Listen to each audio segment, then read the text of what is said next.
Hello, and welcome back to the official CertComp series. This is Blue Team Level 1. We're going to get into our introduction here.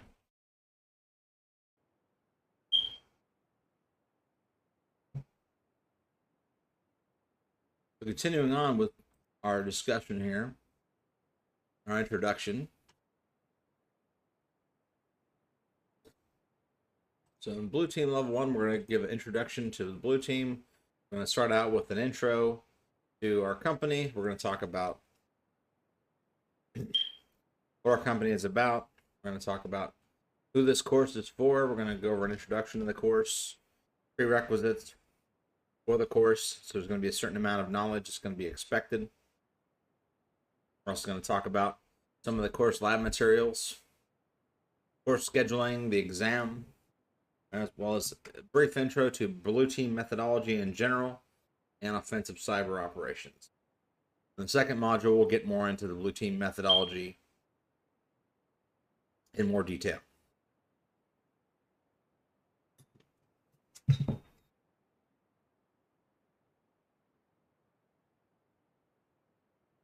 So our company is a U.S.-based company. CertComp is designed to provide lots of information in this course, particularly Blue Team operations. We're going to talk about getting Blue Team members to think more offensively or be able to anticipate the maneuvers of Red Team members. We're going to touch on some of the different topics. So this course will be beneficial for not just technical, competent people, but also managers, engineers, and many others. So CertComp is the cybersecurity division of SecBay Incorporated. Team members have an average information technology experience in cybersecurity of over 20 plus years, including areas like cloud, biometrics, cybersecurity. Trainers understand the importance of putting students first in the knowledge transfer process. CertComp is a force multiplier for companies because of our ability to recognize the unique challenges that members and veterans face. Many of our instructors are not only work with veteran companies, work with the federal government and corporations, understand the unique challenges both veterans and government personnel face to become certified to protect and defend Department of Defense networks as well as the global information grid.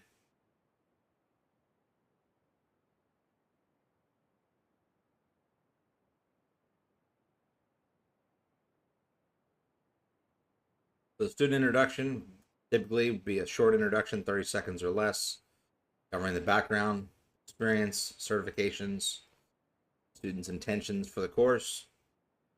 So thinking about, as you're going through this material, what you would like to gain from the course. There's a lot of knowledge out there. You're not going to know everything, but experience and certs will definitely help you. But it's not the end all be all.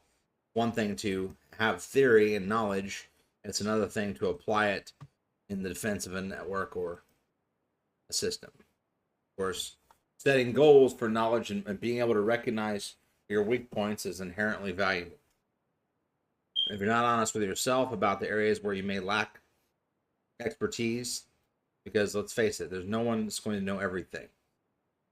IT today has become fairly compartmentalized to where you may have some people that are experts in firewalls, some might be experts in cybersecurity, system administration, others might be application developers. Many different aspects for different jobs and positions in IT roles today. So all of our instructors have a vast amount of experience, as we've said, over 20 plus years in many cases. So this course is going to provide a wide variety of information. So it's not just for one type of person or one type of job description. So getting to know Blue Team operations, to become more well-rounded security experts, as well as being able to think outside the box. So this course is for engineers, IT managers, system maintainers, ethical hackers or people that are interested in the ethical hacking exploits of red team.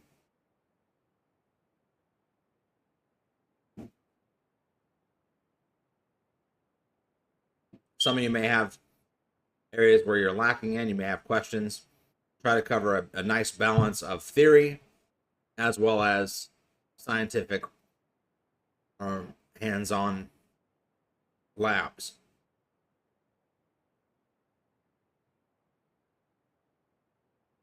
This course is going to make you prepared to become fill positions in companies on blue team, particularly similar to SOC analysts, cybersecurity professionals, those that are interested in expanding their knowledge of blue teaming.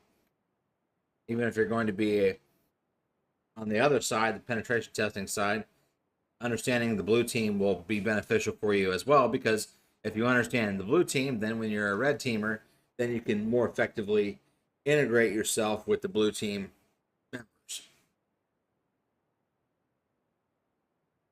And ultimately, that leads to much more value added for the customers.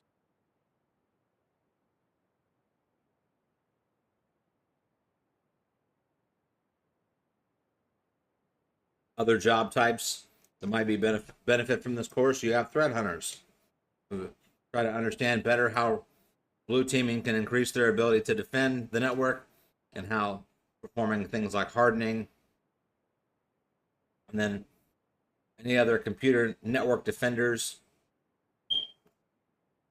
or computer network exploitation teams, as well as forensic specialists who might want to understand these tactics better.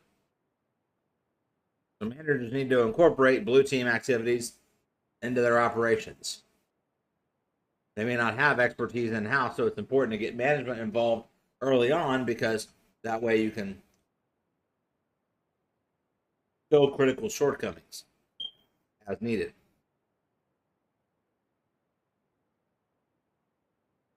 And these are some of the different job titles that this course will prepare you for, whether you're a C-level executive or whether you're working more hands-on role. It's absolutely a jungle out there, and it's hard to know what information to follow.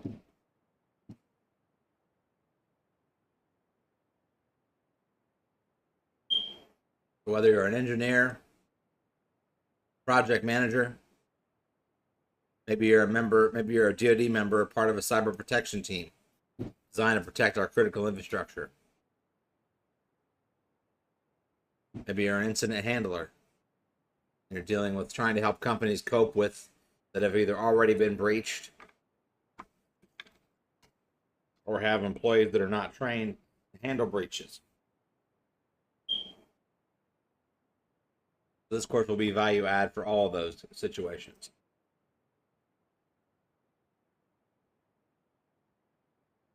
Let's talk about some of the prerequisites.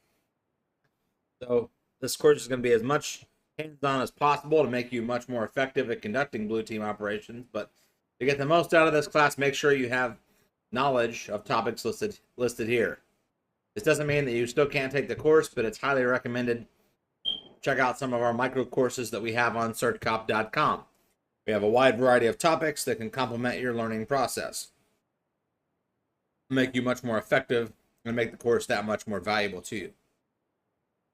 So the recommended experience level ideally would be someone who's had help desk experience, system administrator, network administrator, deeper security knowledge, understanding basics, networking basics, ports and protocols, and services. So basic topics like the OSI model, the Open Systems Interconnection model. Now, if you see an acronym that I use and you're not sure what it is, well, there's of course Google, where you can look it up. Also, you'll have cert tips that have flashcards and have acronym lists. So make a note of it and then come back to it. That way you have full understanding of what material is actually explaining. IP addressing, absolutely. IP version 4, IP version 6, understanding the difference between the two. IP version 6, a much larger address space. Requests for comments, RFCs, understanding what a public address versus a private IP address. So an RFC 1918 address, a private IP, which most people's home networks are private, i.e., not IP addresses that are not routable.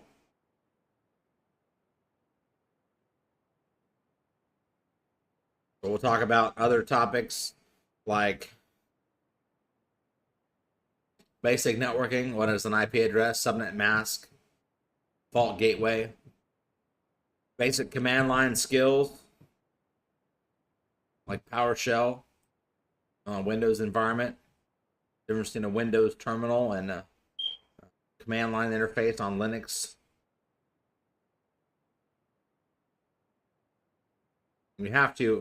You must absolutely have to, at a minimum, you need to understand the TCP/IP stack and the OSI model. Understand what a port is.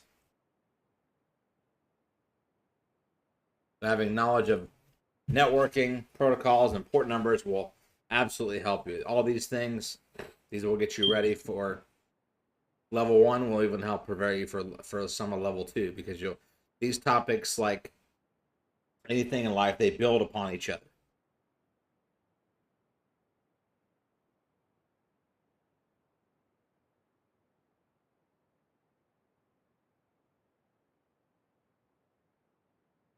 So these are some of the different topics we're going to talk about. We're going to start out with introduction, fundamentals.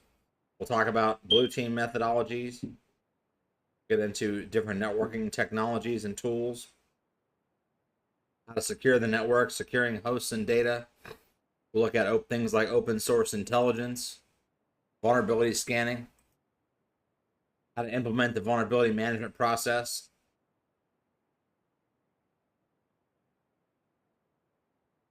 We'll talk about the human aspect, how to analyze that reconnaissance data. So on the red team side, they're conducting reconnaissance to find out weak points where they might be able to attack. On the blue team side, you perform reconnaissance like the bad guys would, so you can find out what information is publicly available about your company. We'll talk about network-based threats, securing corporate networks, incident response process. We'll get into some NIST standards for that. And we'll get into advanced attacks. So advanced attacks like distributed denial of service, amplification attacks, network time protocol attacks. And we'll look at how to determine the impact of incidents. So once you have an incident, you have to figure out what your critical data, how well your organization is able to withstand it. We'll talk about risk management. We'll go into some of the different risk management tools and processes. We'll talk about preparing an incident response toolkit and how to implement different security controls to protect critical resources for an organization. We'll talk about selecting the best course of action.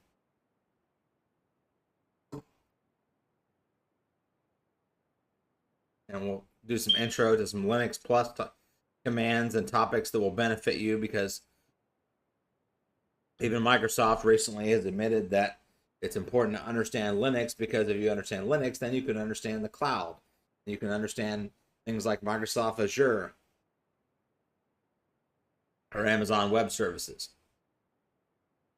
We'll look at different network services, how to set up localization in Linux, depending on where you are in the world. We'll look at process management, package management, how to install packages, and packages are really just a binary executable, like an executable in Windows. We'll look at how to add other repositories to Linux as well. Different Linux installations will have different ways of managing packages. We'll talk about compliance. We'll look at frameworks, policies, and procedures.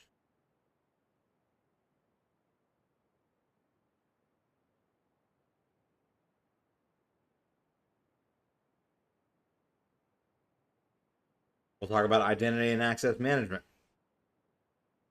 Also cryptography and PKI from a defensive perspective. Benefits of cryptography, especially with respect to hardening. Cryptography runs pretty much the gamut of cybersecurity. And typical messaging today on things like WhatsApp and Facebook and other online chat applications, if you don't have end-to-end encryption, you're not going to be secure. It means the bad guys will be able to listen in on what you're saying and possibly be able to use it against you. We'll talk about compensating controls to when there's sometimes events that you cannot deal with, you'll put in a control to help mitigate that. We'll talk about secure software development. Depending on what language you're using, whether it's .NET, Java, Go, Python, Ruby. We'll talk about policies to mitigate risk. We'll even touch on some of the federal government initiatives. Wireless networking. We'll cover forensics, computer forensics specifically, but we will touch on mobile forensics somewhat. We'll talk about administering users and groups, how to manage user permissions and group permissions, especially in Linux, because everything in Linux is a file, so every file has almost a separate access control list. And we'll talk about storage.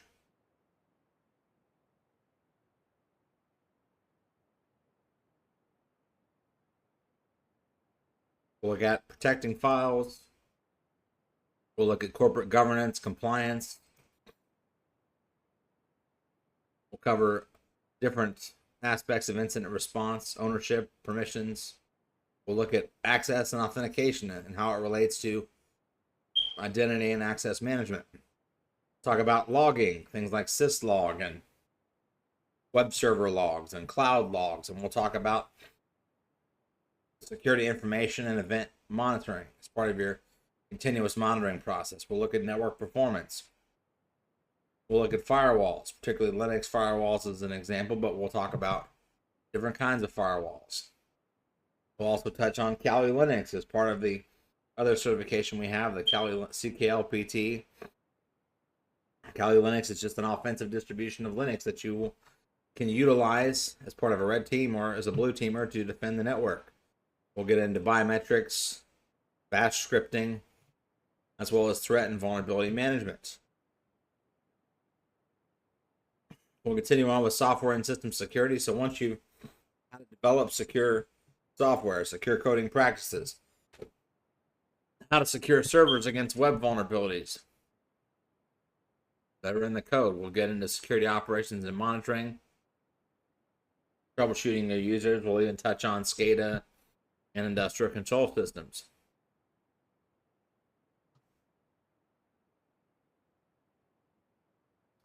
So what's the schedule? This is going to be a 5-day course. The instructor will not be able to demo all the tools. We will budget time in for labs, but the pace will be at the instructor's discretion. If you're doing a live class, if you're doing the on-demand class, then you will have essentially a self-paced option. The 40-hour course for level 1, typically 4 to 5 lectures per day if you're doing it remotely or on site. And you will get course completion certificates to be able to add that to your continuing education credit hours to maintain other existing certifications. These are some of the different blue team actors. So they may be part of the blue team, either part-time, full-time, or they may be a secondary job role that they fill. Incident handlers, physical security, forensic analysts, incident responder. We'll talk about all these. This is not all inclusive, but these are many of them. Talk about the different color teams as a whole, because it's important to know you only know one side, you're leaving yourself open to attack.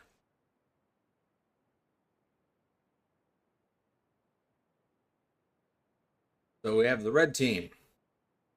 Red team is offensive by nature. And its activities include Penetration testing, ethical hacking, running enumeration scans, conducting wireless site surveys, exploits. Defenders, you have SOC analysts, you have trying to detect the red team, as well as indicators of compromise of the system. We'll talk about vulnerability scans, network scans.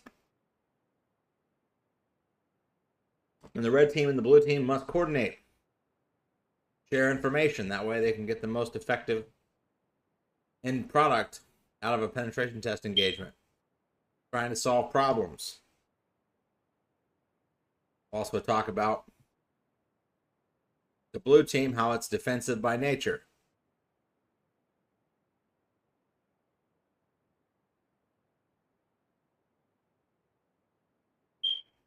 We'll also talk about how the red team typically is going to be outsourced to an MSP or MSSP or some third party because you won't have enough people in-house.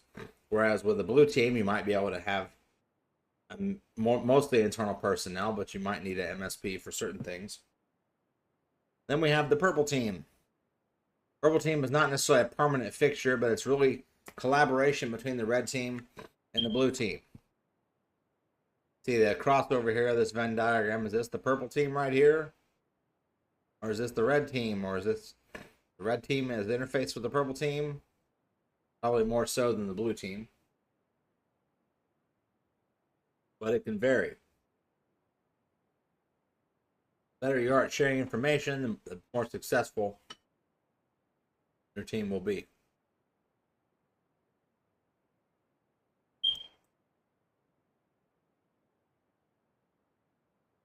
Let's talk now about some of the lab materials. We're going to extensively use virtual machines and virtualization as much as possible because that drives down the need to have physical servers and physical machines. So you can use things like VMware Player, VMware Workstation, VirtualBox by Oracle. We'll give you the offensive tools, the Kali Linux, the Parrot Linux, and some of the different network tools. IP scanner tools, Nmap, Wireshark. Many of these come pre-installed on Kali and Parrot. We'll get into some of the Linux tools like Whois and ifconfig, traceroute. These are all free tools that come pre-installed either on Linux, but we'll also talk about Windows tools. Ping, NSLookup,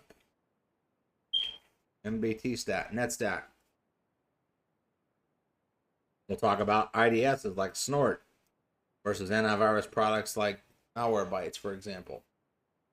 So we'll also get into physical penetration testing. On the red team side and the blue team side, we'll learn how to prevent these kinds of things. We'll talk about social engineering, some of the different methods that can be used to prevent these kinds of things. But to be able to prevent them, we also have to understand how to test for them to see if people are vulnerable. So we'll cover pretexting, phishing, smishing, look at physical access cards like prox cards. Things like the Proxmark, which can write its own cards or write the codes that which are essentially numbers to the cards. We'll talk about vulnerability scanning tools like Nessus, OpenVAS, Nikto, and also Nmap. We'll get into behavioral versus signature-based detection, which is a misunderstood area of security.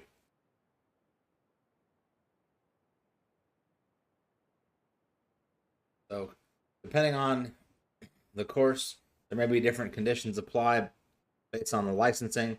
Lab tools will be demonstrated by the instructor, but the goal is to reinforce the concepts in the course with labs. The Raspberry Pi will be issued to those that are taking live classes, but not for the on-demand. I highly encourage you to purchase a Raspberry Pi you're not receiving one as part of the course because it will be invaluable to you in your learning of Linux commands, and it's also just a way to build an extra machine or a jump box or a hacking box, as it were. The exam, number of questions, 100 questions, 3-hour exam. A mix of drag and drop matching questions, performance-based questions. So similar to other certification exams that are out there, but at a much better value. We'll talk about exam fees, exam prep tools. You can find out about all that on certcop.com. The exam prep tools will come with the course, like flashcards, cert tips, and as well as practice questions and the practice tests.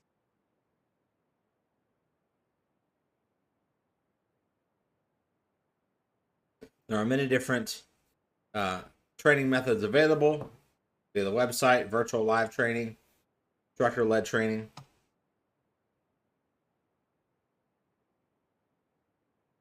If you head on over to certcop.com, you can look at the top menu here, the Stay Home and Get Certified. You can search for courses.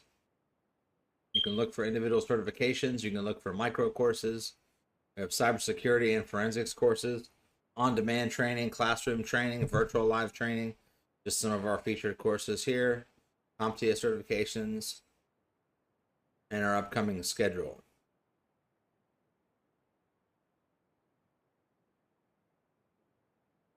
Want to find a course, you can browse the catalog.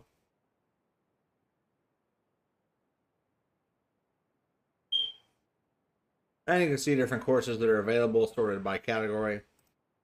Go over to SecBay, you can see all the security-minded courses.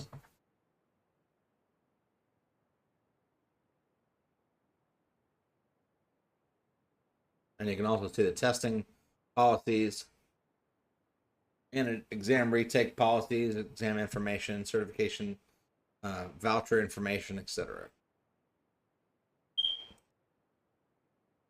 So let's talk about the blue team methodology briefly. What does a defender see?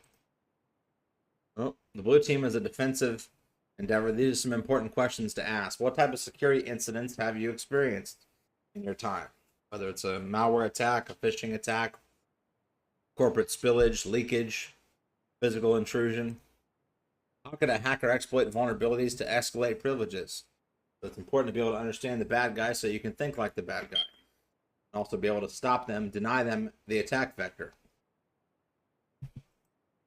What kind of sensitive information is vulnerable in the network? So what is the vital information? The confidential corporate data.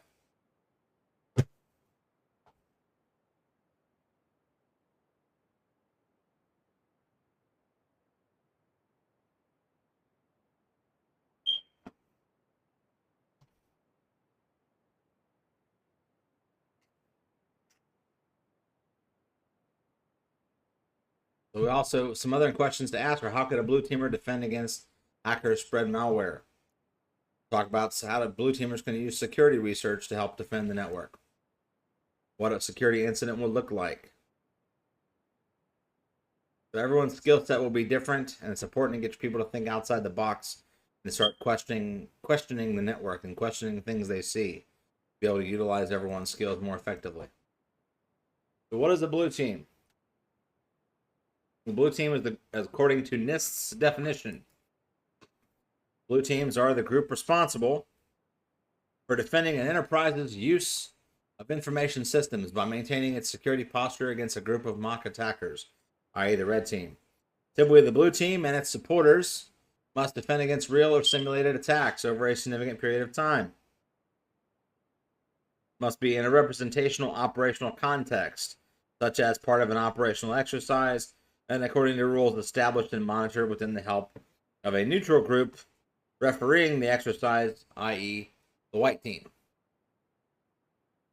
We don't have a separate course on the white team, but you may run into that term in your different red team, blue team engagements.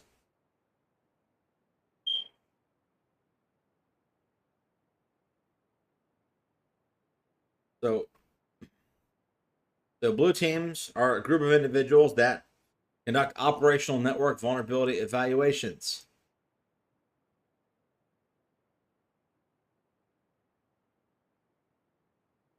They provide mitigation techniques to customers who have a need for independent technical review of their network security posture. They may not know what their network security posture looks like. They may not understand the threats that they're vulnerable to them, especially if they're in the small and medium-sized business player, or they don't have a lot of IT personnel.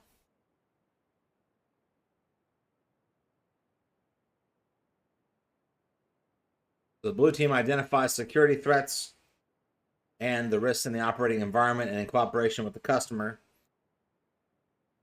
they're able to analyze the network environment and its current state of security readiness.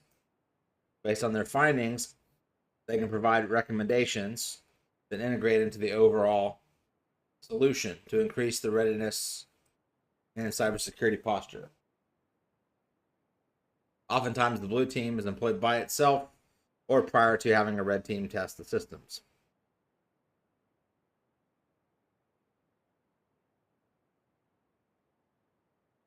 The last topic in the introduction is to discuss offensive and defensive cyber operations. Cyberspace operations are categorized as follows. Offensive cyberspace operations. They're designed to protect power by the application of force and through cyberspace. These operations are authorized like operations in the physical domains. They're both. So defensive operations are operations to defend DoD or other friendly cyberspace. They are both passive and active operations and are conducted inside and outside of the DoD information networks. DoD operations are designed to build, design, configure, secure, operate, maintain, and sustain DoD communications.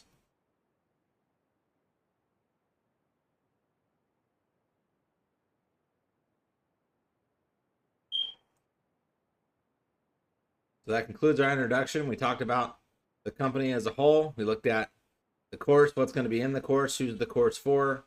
We talked about prerequisites, course materials, the schedule, exams, and a bit about blue team methodology and also cyber operations. So that concludes this introductory module. I appreciate your attention, and we'll see you in the next module. Welcome to the course, and thank you.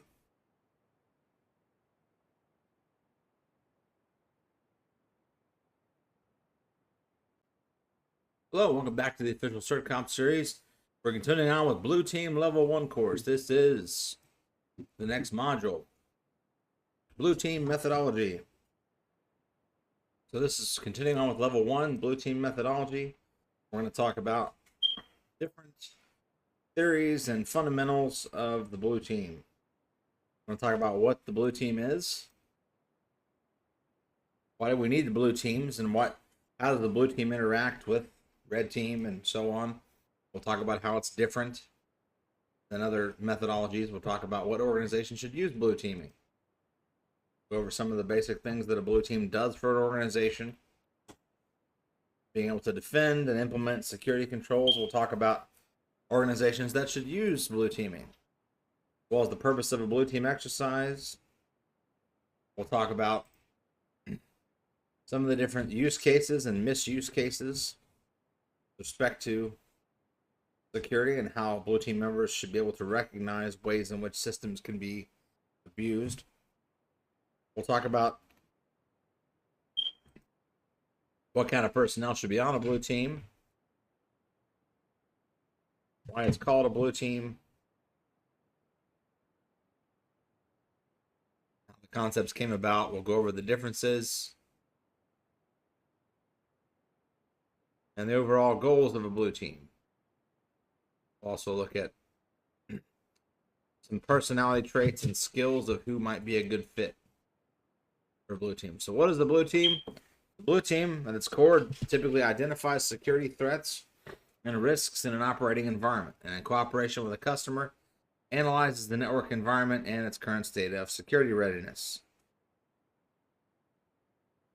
This is the NIST definition, typically defending against mock attackers, i.e. the red team, which is a borrowed military term. Red team came from military organizations that wanted to test out their capabilities to see how well that they could defend the network.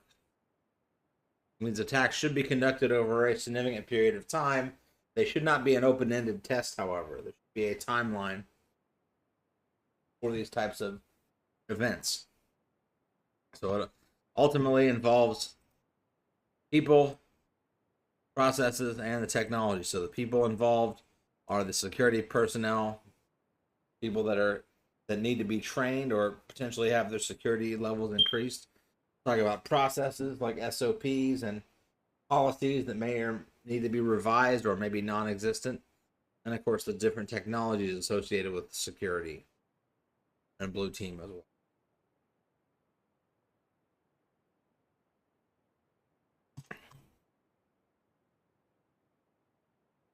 Why do we need blue teams? Well, because adversaries are everywhere. It's up to an organization, but just going it alone with minimum security, or even better than minimum security, is going to leave them vulnerable to advanced persistent threat groups. These are nation state hackers that have endless funding and training and seemingly the at will ability to compromise networks.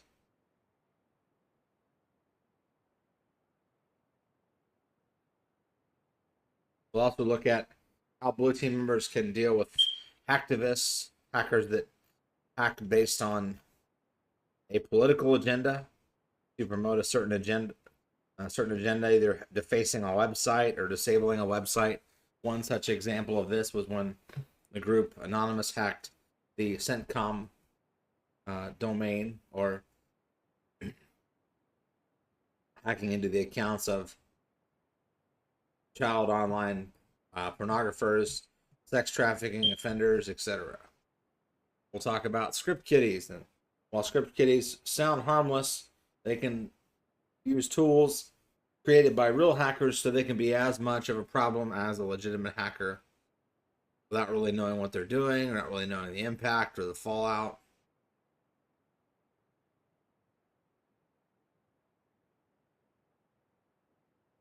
So then we have nation states. So nation states typically have the funding, they have the ability to back their nefarious hackers like China, Iran, North Korea. They put all the resources of their government and economy to bear.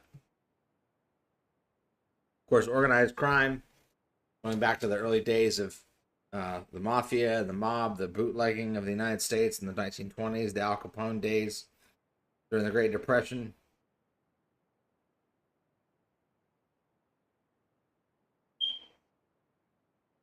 So additionally, besides organized crime, we have some groups that are just cyber terrorists. They have political or religious beliefs that are seeking to create large-scale damage and chaos in the information system. Sometimes people just want to see the world burn. And of course, state-sponsored hacking by nation states. So this is any hacking that is supported by large governments or possibly extremist nations. So first and foremost, the blue team is not the help desk. These are security professionals that have an inside and out view of the organization. Their one goal is to protect critical assets from different kinds of threats.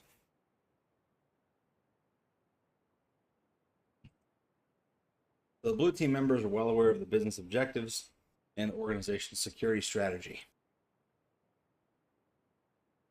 So their task is to essentially build up the castle walls so no arbitrary intruder can compromise their defenses. How does it work? Well, the blue team first gathers data. So they gather data, they document, they inventory systems, they collect things like versions of software, patch update information, so they can conduct baselining, hardening of the operating system.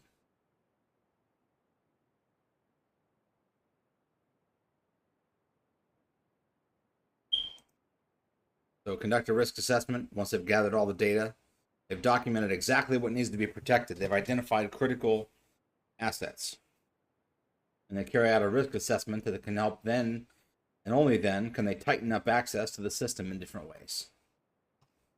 You can't protect what you don't know you have. They conduct a risk assessment. The results of the risk assessment should be protected. They are valuable. We will talk about ways to mitigate risk. It's important also to introduce stronger, so things like stronger password policies from also educating the staff to make sure they understand proper security procedures, like not clicking on links, not opening up attachments, not visiting unapproved websites, or installing unapproved software.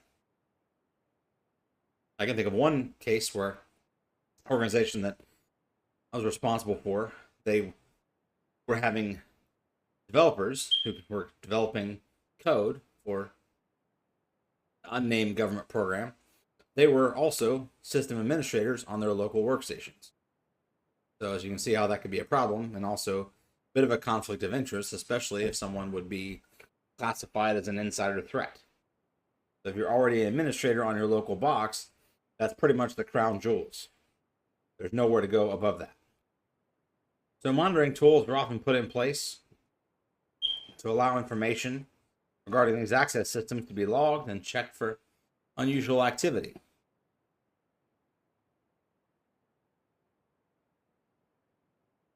The blue teams are going to do regular checks on the system, for example, DNS audits, internal or external network vulnerability scans, as well as capturing sample network traffic so they can analyze with tools like Wireshark or TCP dump. Blue teams have to establish security measures around assets of the organization, critical assets. They start their defensive plan by identifying those critical assets and document what is the impact to the business if they were to lose the access to those assets. Imagine for a moment Amazon website is unable to do business for 24 hours, unable to sell products. How long before the company's stockholders and shareholders begin to lose confidence? How long before the perception of the company not being able to properly secure their systems gets out? The blue teams do the risk assessments identifying threats. So risk can never be gotten to zero, but ultimately risk management is identifying threats against each protected asset. And then the weaknesses that can be exploited. By looking at the risks and prioritizing higher risk vulnerabilities, the blue team can come up with a plan of action for implementing security controls to help lower the impact, or at least the likelihood that these attacks will be successful. Senior management involvement is crucial at this stage because only they can decide either to accept the risk or implement controls over it. A selection of controls may be somewhat restricted by budgeting and cost, based on a cost-benefit analysis or a perceived return on investment. So a blue team may identify that the company's network is vulnerable to a denial of service attack or a distributed denial of service attack if it's a large organization. This attack essentially takes down the availability of the network so to legitimate users by sending incomplete requests. So each of these requests would require some resource to perform an action, whether it's a SYN flood attack or whether it's a ACK flood or taking advantage of a vulnerability like the NTP monolith command.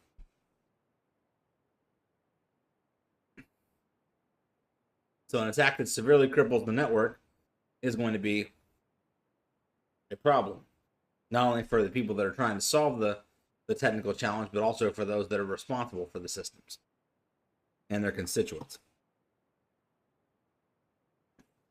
So let's talk about the blue team NIST definition. We've seen it before in the introduction, but we'll briefly again cover it here. The group responsible, according to NIST definition, responsible for an enterprise's use of information systems by maintaining its security posture against a group of mock attackers, i.e. the red team. The blue team and its supporters must defend against a real or simulated attack over a significant period of time. In a representative operational context, that means essentially similar circumstances to what the organization would have on a day-to-day basis.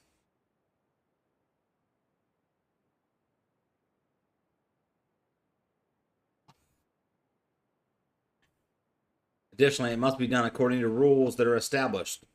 Similar to how soldiers have rules of engagement on the battlefield, so too must blue teams and red team engagements be conducted according to specific practices in order to not accidentally take down or denial of service a particular critical asset, critical server.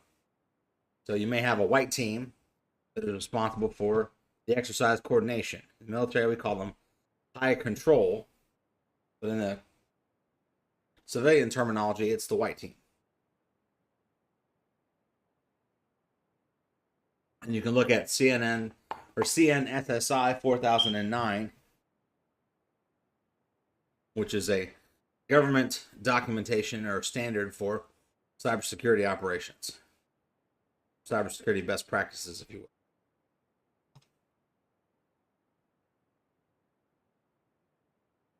So part 2, the blue team is a group of individuals that conduct operational network vulnerability evaluations.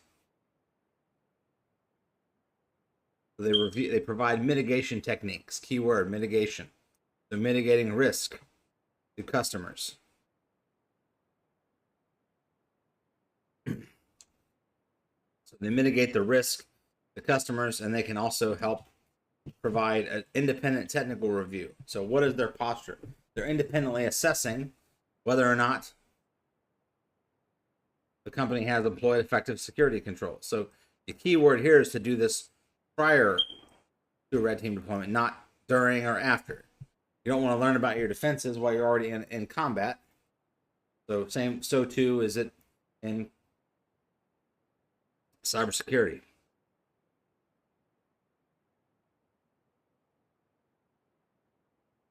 So the blue team identifies those risks in that operating environment, and then working with the customer, they analyze the environment on its current readiness. Based on the findings, they provide recommendations that integrate into an overall community security solution. Oftentimes, a blue team is employed by itself or prior to that. So remember, prior to that, hence the key word. It's not any value add if the red team goes in and tests the network when it's already a known quantity that the security controls are insufficient.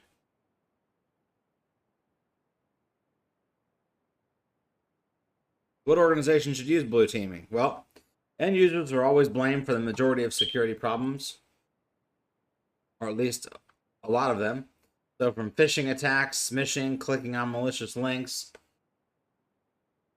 drive-by downloads, opening up attachments, plugging in devices into the network. Bigger problem is this. It's organizational. Security posture. Organizations drive.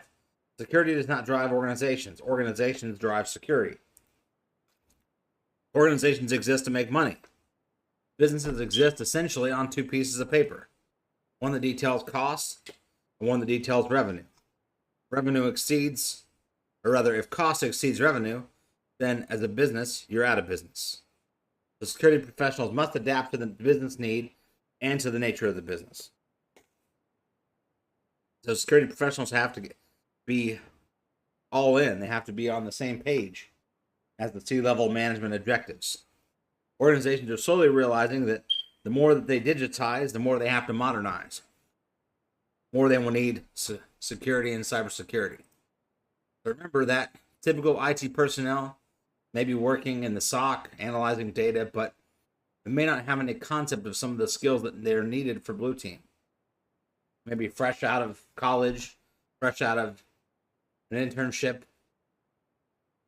Organizations that have personnel that are susceptible to clicking on links. If it's happened before, it's likely to happen again. So, saying I often use in many classes I teach is that there are two kinds of companies in this world. Those that have been hacked and those that know they've been hacked. Maybe those that will be hacked. Might be a third type, but ultimately not good for anyone involved. But let's talk about what a blue team does, or a blue team member. So we'll look at a high level. So blue team members are somewhat of a jack of all trades because they have so many systems and sensors. There's no one-size-fits-all approach. Every organization is different. Every organization has a different level of security. So blue team typically exists at a minimum of SOC analysts. They're typically trained to defend the network and implement the better defenses for the organization. At least a 24/7 by 365 model. The blue team role is to detect deter and oppose the red team as their reason for being. So the scenario is designed to enhance the skills.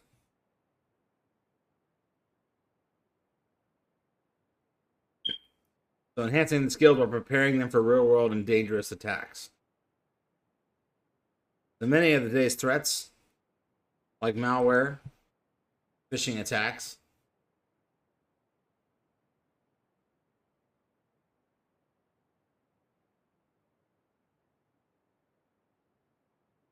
so ultimately, being able to understand security incidents and respond appropriately. Many of today's threats, like malware and phishing emails, get stopped at the perimeter of the network by automated tools. So endpoint security products and threat detection are now ubiquitous.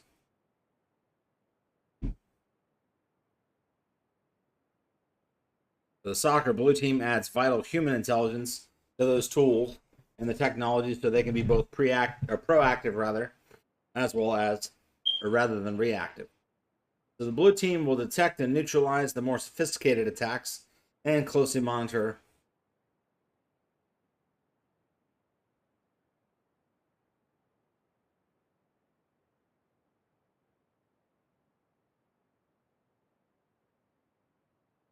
So the blue team's objectives and duties include 1. Understanding security incidents, understanding incident response process, and responding appropriately. Noticing suspicious traffic patterns, noticing indicators of compromise, or IOCs. Important acronym to remember there. And you have rapidly shutting down any form of compromise. Identifying the team actors.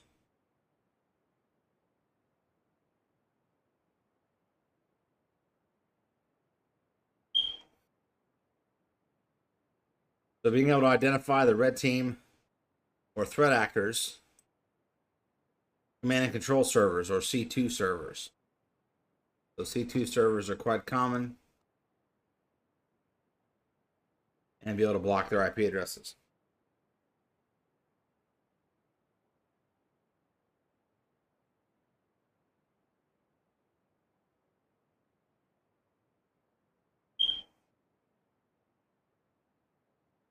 Additionally, traffic analysis and data flow modeling would be another useful application.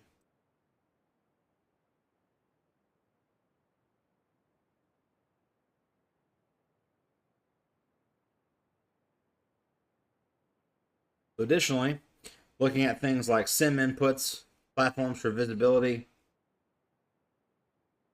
and many other applications can help ease this process.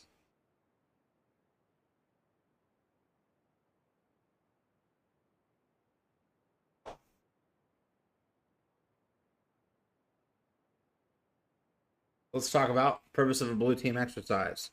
The purpose of the blue team exercise is typically it's designed from the inside out. Blue team members have an inside out view of the organization.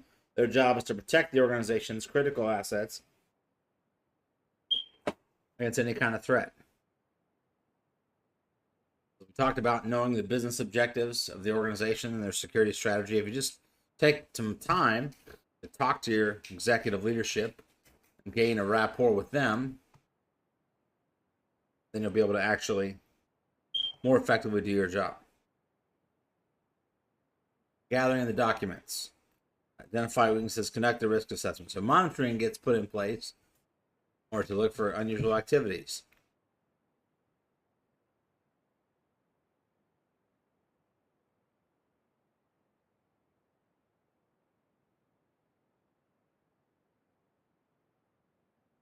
So ultimately, blue team members, as they're doing risk assessments, they'll identify threats and they'll start performing tasks like hardening to improve the overall security posture of the organization and conducting vulnerability scans so that weaknesses or flaws get fixed and not passed on to the next cycle of updates. Let's talk about personnel for a blue team. More is always better. Technical skills, they all work kind of together as it is.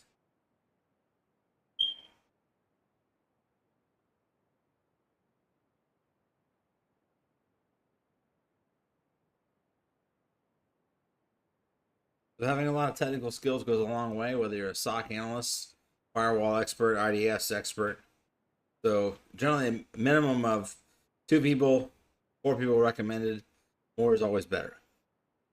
There's no recommended number.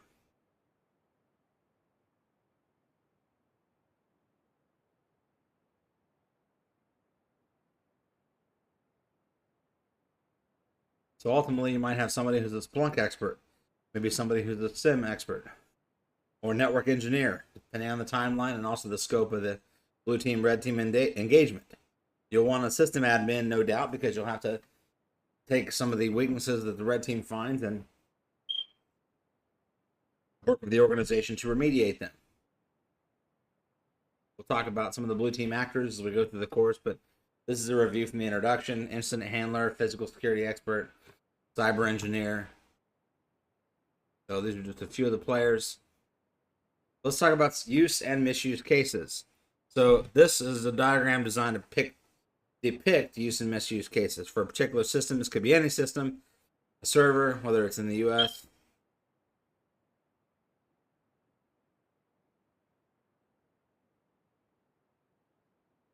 So use cases are a normal use of the system. A security use case would be a way of using security, and a misuse case would be how an attacker either threatens a use case. So we have here the user authentication use case. So authenticating for a regular user to a server.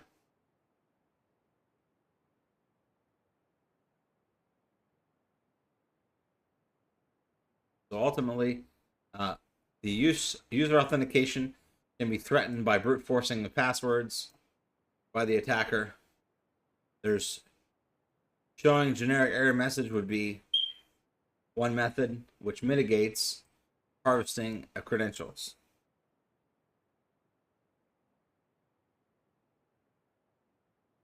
Yeah. So we also have here, we have another mitigation, locking the account out after a certain number of failed login attempts. So this locking out of the account help prevent an attacker from just brute forcing the password, or also dictionary attacks. And finally, we validate password length and complexity. Maybe you need to reset the password. There's got to be a method for when passwords get changed. That users can't just put in simple passwords, because then attackers will be able to do dictionary attacks. If it's simple, easily guessable passwords, the abuse case would be this, and the use case would be.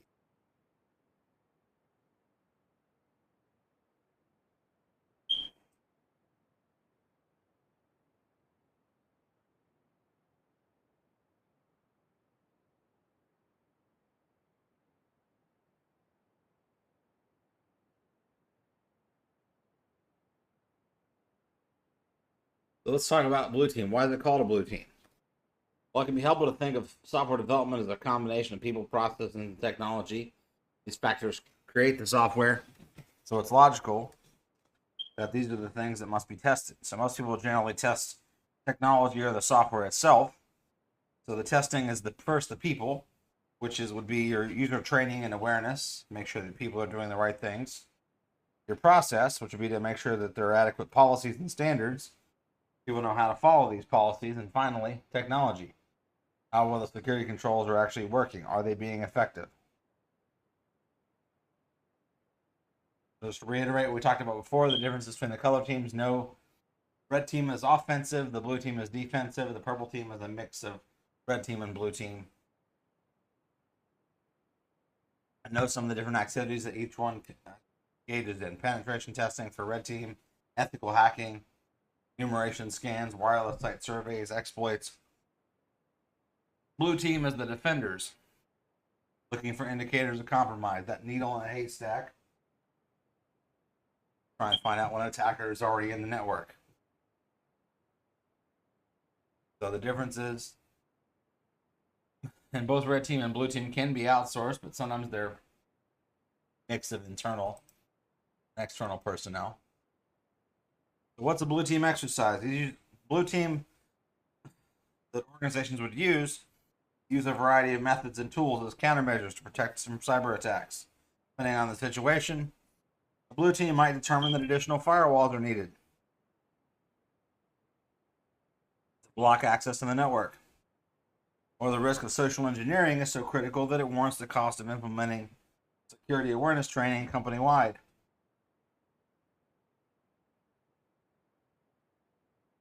The blue team exercise can be performing DNS audits, prevent phishing attacks, avoiding stale DNS issues, downtime, conducting digital footprint analysis,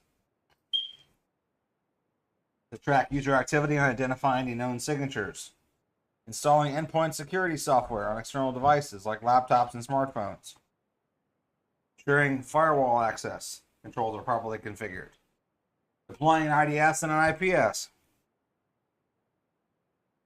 implementing a SIM solution, analyzing logs, segregating networks using vulnerability scanning software, anti-malware software, and of course building security in from the start. So once you have your blue team, you want to build good metrics, consistent metrics. So good metrics show awareness and training, or a lack of awareness and training. Vulnerability scans might reveal security gaps, so you have to be aware. You want to document maybe the number of bug fixes over time.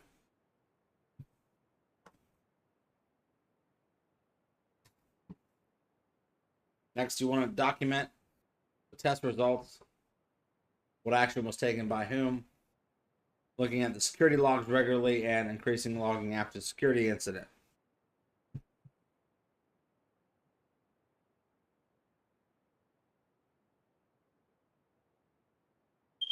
But we have to have also consistent metrics. Consistent metrics mean that conducting a nice combination of white box versus black box testing. So insiders have knowledge and access to systems that outsiders don't have. So insiders have more attack vectors for carrying out and participating in an attack.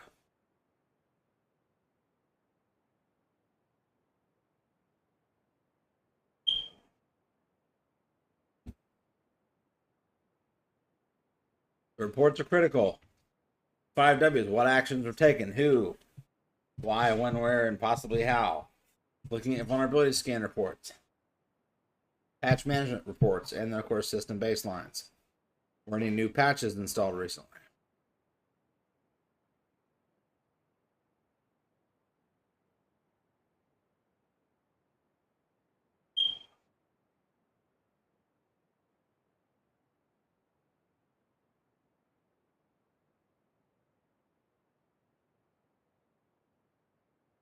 Let's talk about some of the goals of the blue team.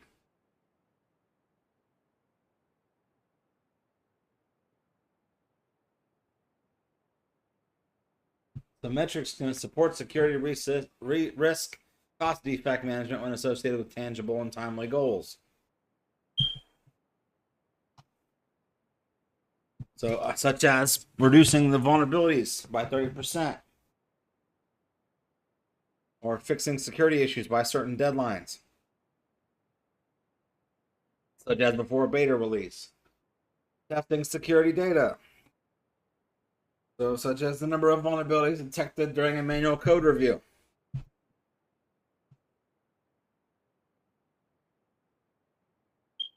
Ultimately, supporting organizational governance and compliance, figuring out what a baseline would be for what we consider to be accepted and good. From security test data,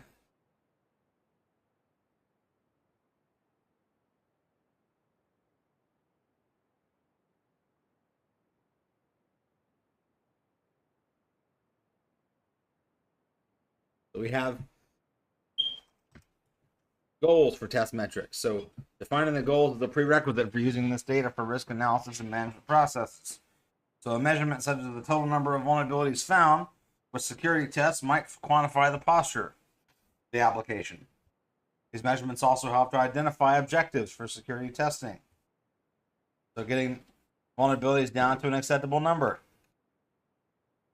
Another manageable goal might be comparing application security against a baseline to assess improvements of overall application security processes.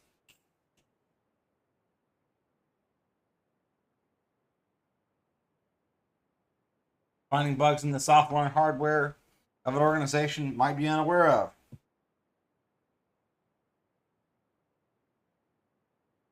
Looking for things like root causes and remediation efforts.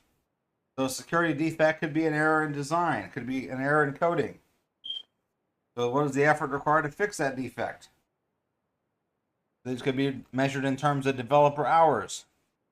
To implement the fix, the tools and resources required to fix, and the cost to implement the fix. So categorizing the data in terms of the threat, exposure of the vulnerability, and the potential impact posed by the vulnerability to determine risk. Testing application security by managing the technical risk. Get it to an acceptable level. So security testing data needs to support the risk strategy at critical parts of the software development lifecycle. We'll talk about software development lifecycle in a later module. For example, source code and source code analysis. This is an initial measure of risk. The critical, high, medium, low. Determining exposure, likelihood factors by validating the vulnerability with penetration tests. Risk metrics associated with vulnerabilities. Power business managements to make risk management decisions, decide whether risk can be accepted, mitigated, or transferred at different levels.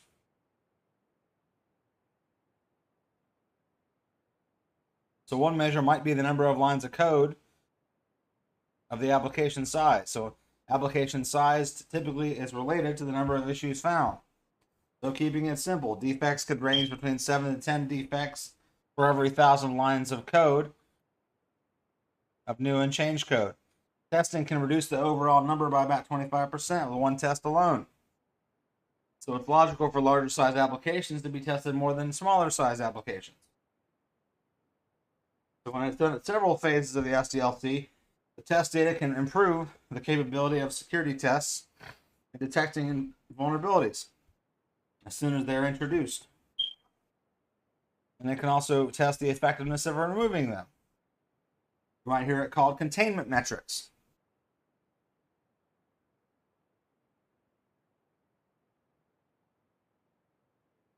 So clues supported by test data. All vulnerabilities are being reduced to an acceptable level for release. How does the security quality of this product compare with similar software products? Are all the security test requirements being met? What are the major root causes of security issues? How numerous are the flaws compared to the security bugs? Which security activity is most effective at finding vulnerabilities? Which seems more productive? There's lots of different questions you could ask at this point.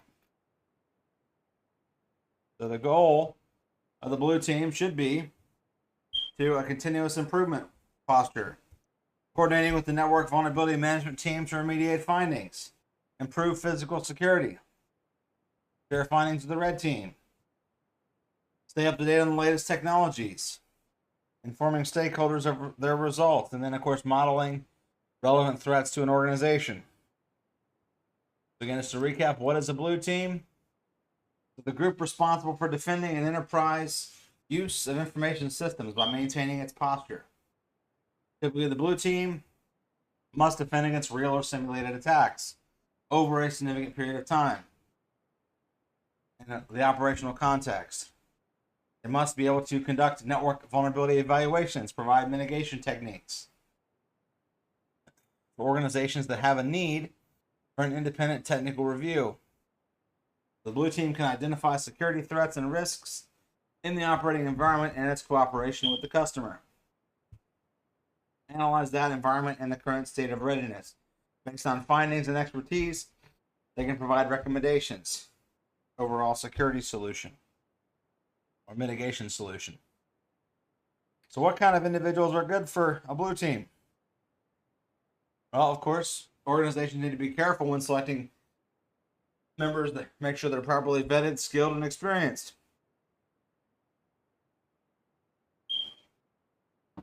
This helps lower the risk of conducting security tests. So blue team members may require special access to sensitive information. Some organizations might require background checks or security clearances.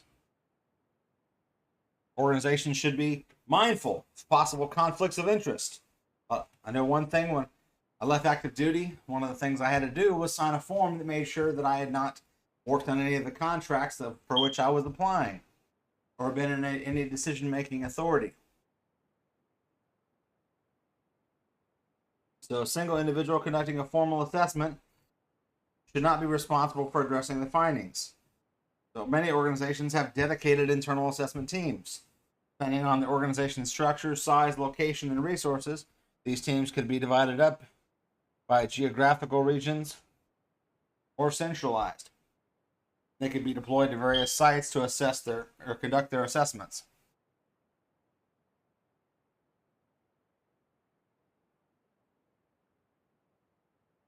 What kind of individuals are a good fit for the blue team? Well, you've got system configuration experts. People that are capable of reviewing system configurations. They can use automated assessment tools like SCAP and Microsoft Security Center and Shavlik, or Avanti as it's now called. Others might be able to actively exploit vulnerabilities, or at least demonstrate how ineffective security measures can get compromised. Assessors should have security and networking knowledge. Network security, firewalls, intrusion detection systems, operating systems, programming, scripting, and of course networking protocols. A wide range of technical skill sets are required to conduct testing in an effective manner. So operational experience is of course preferred to classroom or laboratory training. Allowing inexperienced or untrained staff to conduct technical tests can negatively affect organization systems, potentially cause more damage, thus hindering the mission of the organization and undermining the credibility of its security program. And you also may want to have a technical writer to capture information on the blue team efforts. This helps more effectively convey the results of the assessment, especially to less technical readers. When assessments are done by a team, the team leader should perform that process. So being able to understand the environment and requirements. Team's leader should be selected based on overall technical knowledge and experience with the type of techniques being executed. Knowledge of assets. Team leaders should also have strong communication, planning, conflict resolution skills. Being able to work within the group dynamic. These skills should be balanced to provide a well-rounded view of the organization's posture. So having someone that specializes in physical security, but also having technical people as well. But you don't want to have an entire team of that.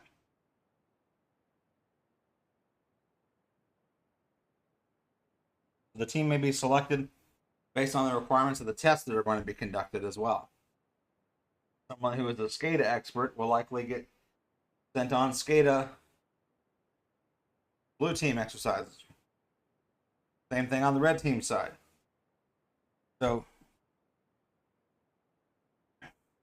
traditional security assessors may not have the ability or be familiar with the intricate components.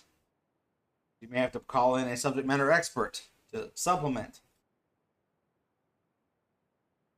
But the subject matter expert should be well versed on the goals, objectives, ways of doing assessments, and should also be technical experts and should be included in the planning process because they may have critical knowledge to contribute. Assessors should be able to keep pace with current technologies and the latest means by which an adversary may attack the technology. And they need to periodically refresh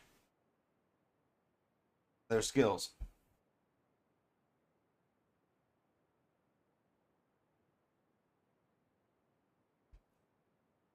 They're helping develop assessment plans for system managers, CISOs, ISSOs will also be beneficial as well. Conducting examinations, tests, and collecting all relevant data. Being able to validate that mitigation is actually working. Sometimes engaging third parties to conduct further assessments once the red team engagement's done.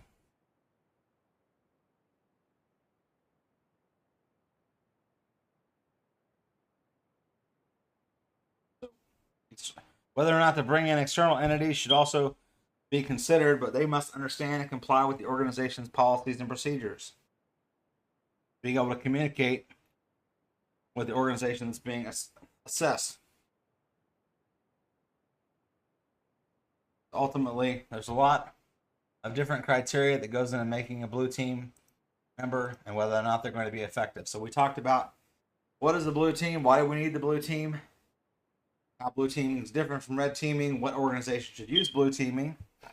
We talked about different exploits or different tasks of the blue team, purposes of the blue team exercises. We looked at use cases and misuse cases, also called abuse cases. We looked at personnel that should be on a blue team, why it's called a blue team, and some of the differences, as well as how did the blue team come about.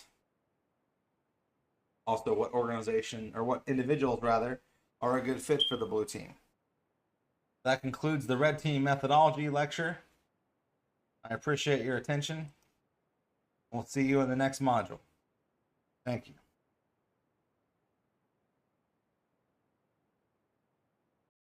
Hello, and welcome back to the official CertComp series. This is continuing on with the Blue Team Level 1 course. This is the next module. We're going to get into an intro into the Linux world. Well, this is somewhat preparatory for CompTIA's Linux Plus certification, but there's going to be several different commands and concepts that are taught that will be useful not only for teaching students basic Linux, but also more advanced Linux commands and things that can be used to find critical information if you're doing a blue team engagement. So without further ado, these are our objectives. We're going to get into an introduction to Linux Plus and Linux architecture, Unix, which is what Linux is based on. Talk about some of the processes and history behind that. We'll go over system boot up, what a normal boot up looks like. We'll talk about some basic commands for Linux, also file management in Linux, as well as different Linux permissions, as well as different modes of access. So the first thing to be aware of is that if you're not already aware that everything in Linux is a file, and that makes it very unique as compared to other operating systems.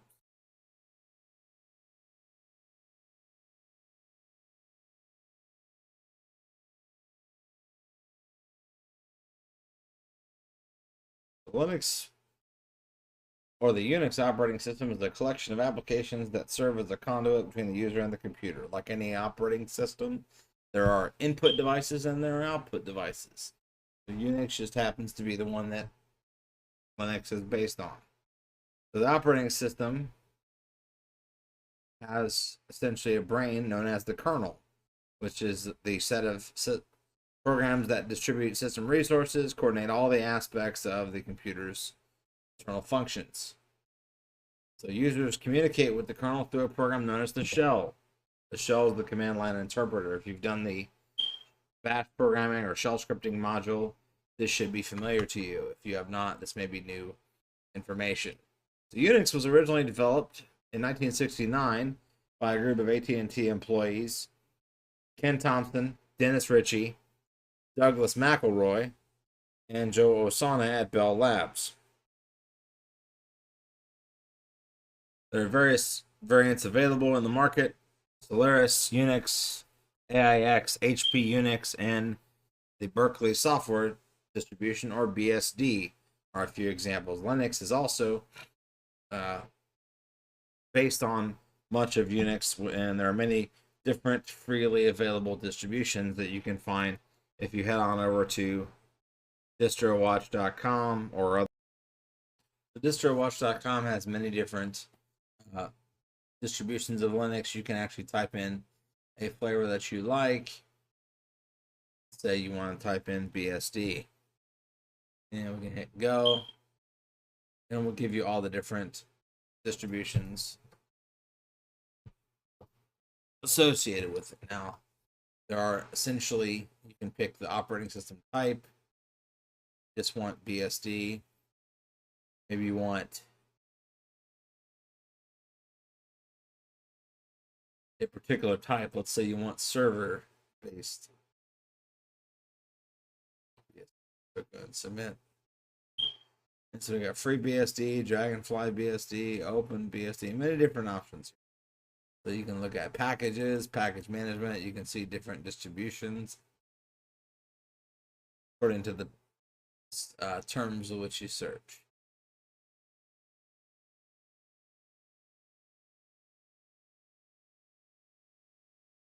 Several people can use Unix at the same time, which makes it a multi-user system, multiple accounts. Users can run multiple programs at the same time, hence it's a multitasking environment. And this goes back to the 1960s when it was created. They were developing what was called the system Multics for the GE 645 mainframe. Multics had many innovations, but it had some problems. Bell Labs became frustrated by the size and complexity of Multics, but not the overall goals. Slowly pulled out of the project. And the last researchers to leave were among the creators of Linux. So they wanted to preserve not only a good environment to do programming, but a system around which a fellowship could form.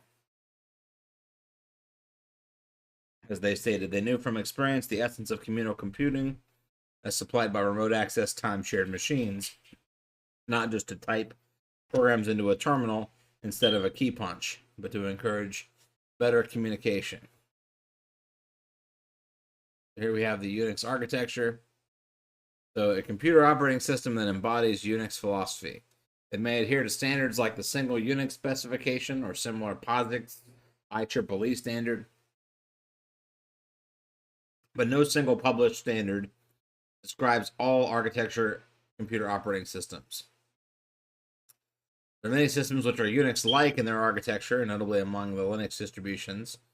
The distinctions between Unix and Unix-like systems have been the subject of heated legal battles, and holders of the Unix brand, the Open Group, object to Unix-like and similar terms. So the Unix kernel, which is the core or key component of the operating system, has many kernel subsystems. You can see the kernel goes around the hardware. So these things like process management, scheduling, file management, device management, network management, and as well as memory management and dealing with interrupts from hardware devices. Each of the subsystems has some features. So since Unix is a multi-processing OS, it has what's called concurrency. Many processes can run concurrently to improve the performance of a system. It has virtual memory, a virtual memory management subsystem that implements virtual memory concepts, and users don't have to worry about the executable program size or the RAM size. Paging. So this is a technique to minimize the internal as well as the external fragmentation in the physical memory. The virtual file system is a file system used to help the user hide different file system complexities. User can use the same standard file system related to calls to access different file systems.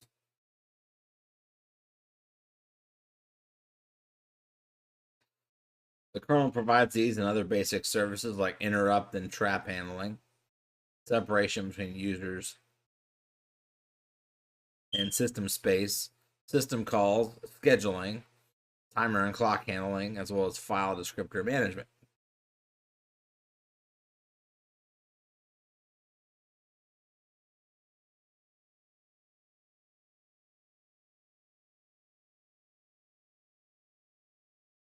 So the kernel, this is the operating system's brain.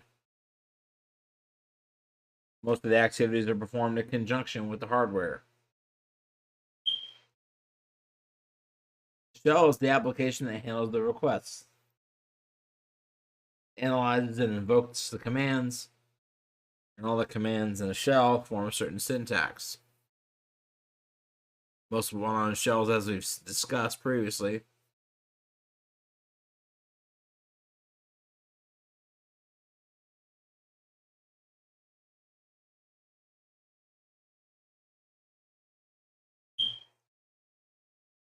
so we've talked about some of the well-known shells like the C shell, the Bourne shell, and the Corn shell in the Bash programming module. So commands and utilities. There are many commands and utilities that can be utilized, like the copy command, the move command, cat, and even grep. There are around 250 common commands and more that are available through third-party software.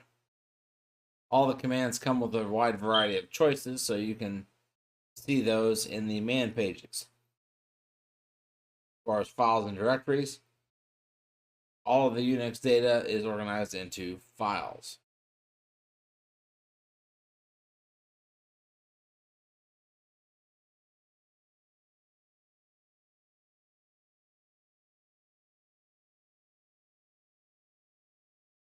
The Linux file structure is a tree-like structure, as we'll see when we get into it. So if you have a computer with Unix installed or Linux, all you have to do is boot it up, and as soon as it boots up, you'll see login prompt once it has all of its services get started and all of its system daemons get started correctly. So right now we have our Kali Linux virtual machine. We're going to go ahead and reboot.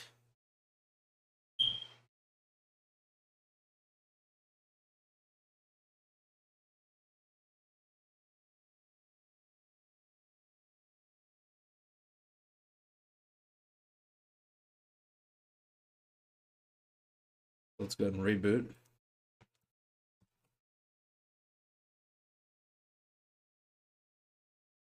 We'll see other ways to shut down, but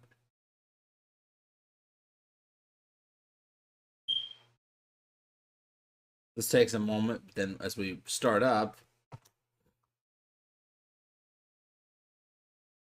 press usually the Alt key or some combination of the Control and Alt, and see the services that are starting up. So the grub is loading.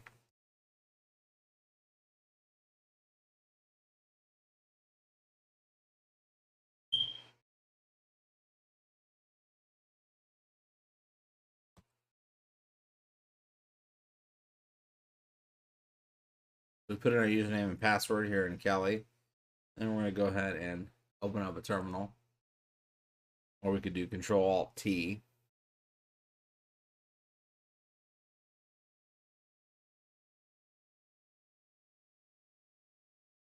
Terminal emulator, also known as the command line.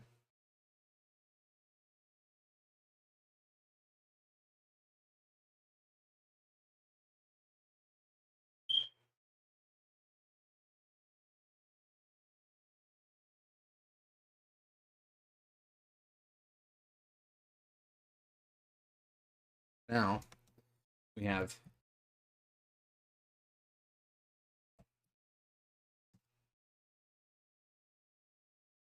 so we're not able to change the password because notice we have a $sign there, so that means we are not root. So what if we sudo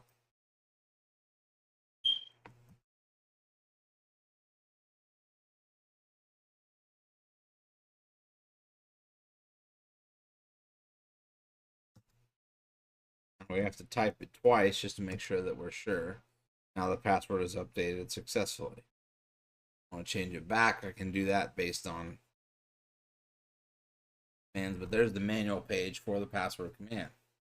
So changing options for user accounts.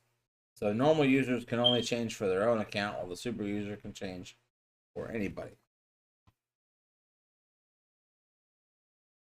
So that once they've entered the password twice, then they can normally There will be some kind of complexity testing to make sure the password is entered correctly, whether it's lowercase, uppercase. Hence, for other passwords, you can actually set a password to immediately expire.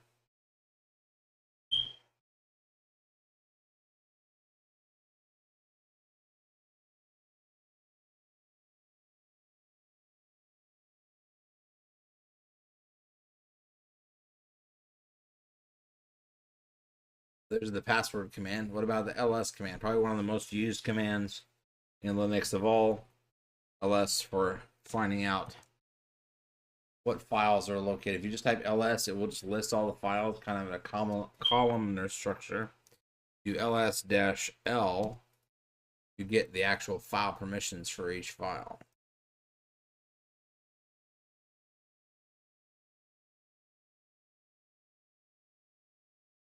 Now we have the ls-la command, which is a little bit different. Gives you a little more information. Now, let's look at the man page. So ls lists information about the files, current directory by default, but you can ignore entries, you can filter, you can do lots of different things with it. Search for a specific classifier. Dereference, you can print out the inode for each file, which that might be useful. So ls-i, it'll print out your inode number for each file. A lot of things you can do with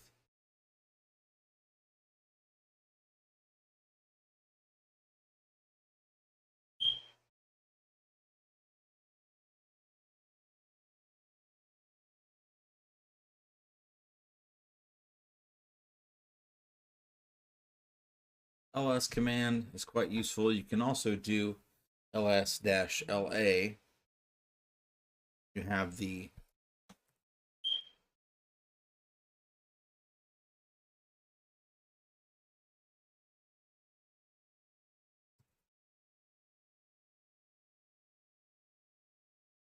ls-la, which gives you a little more information. ls-l, or since we have an alias ll, in this case we have to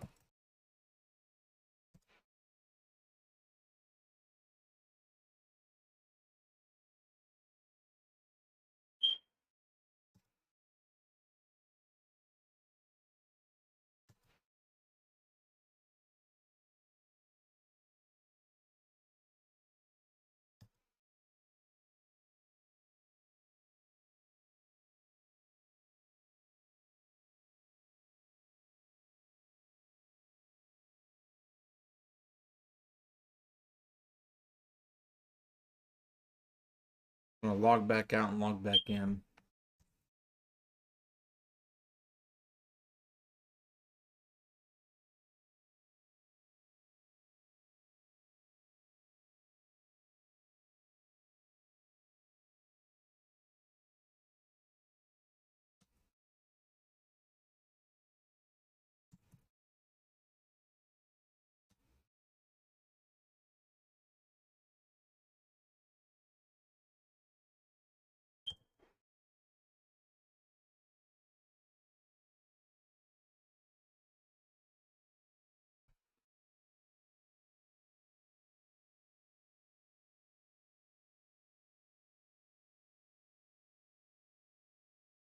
Notice when we change the shell, we still have to log out and log back in. So we're gonna log out.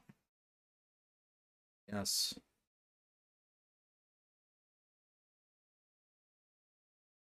Log back in.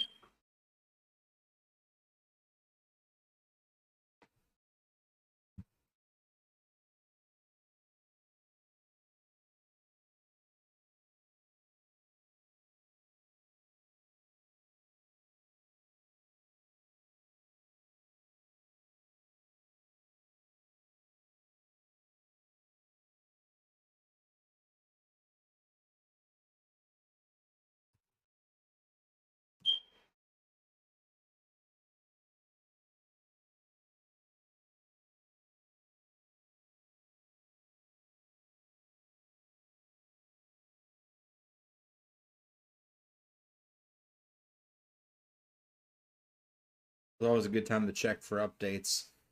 So we have the ls command, we have the la command, we also have the whoami command. So when you're logged into the system, maybe you want to know who else is logged into the computer. Maybe you want to find out someone else is logged into a computer at the same time. Maybe it's a public computer, and so you have to figure out who's logged in. Well, we can do that with a few commands. We have, make a new tab here, the users command. Right now we have Kali. We can have the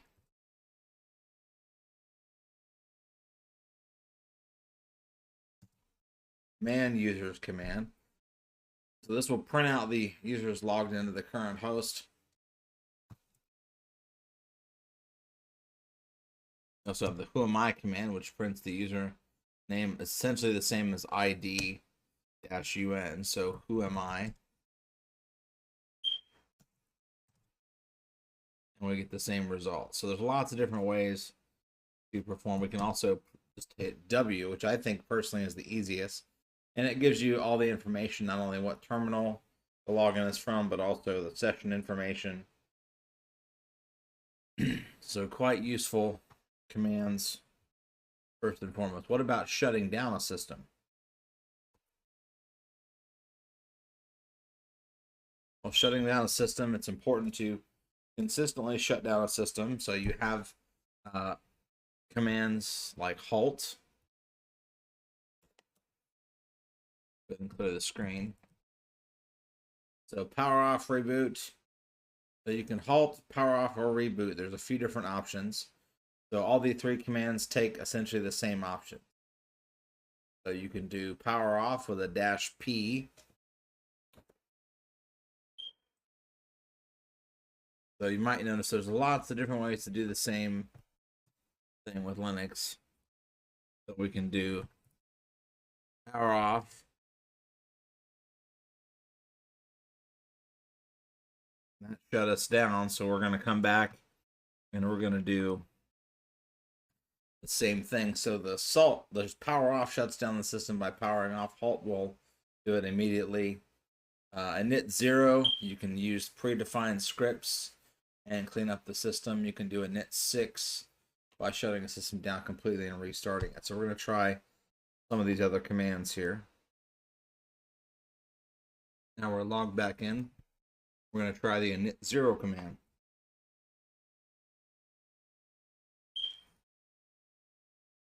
So systemd or init. As we know, systemd is the new manager. It is the first process that runs. So let's do init 0.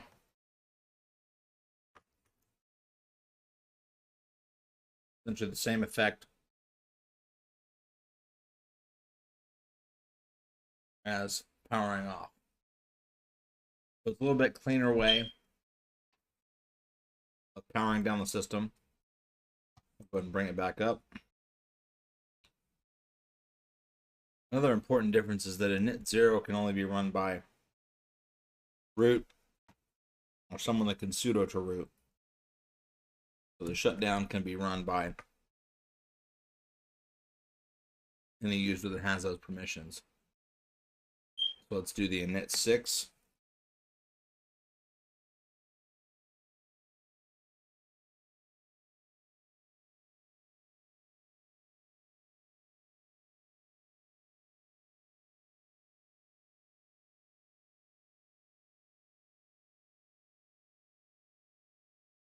Now we've got the system back up. And so we have reboot, which is the equivalent of init 6.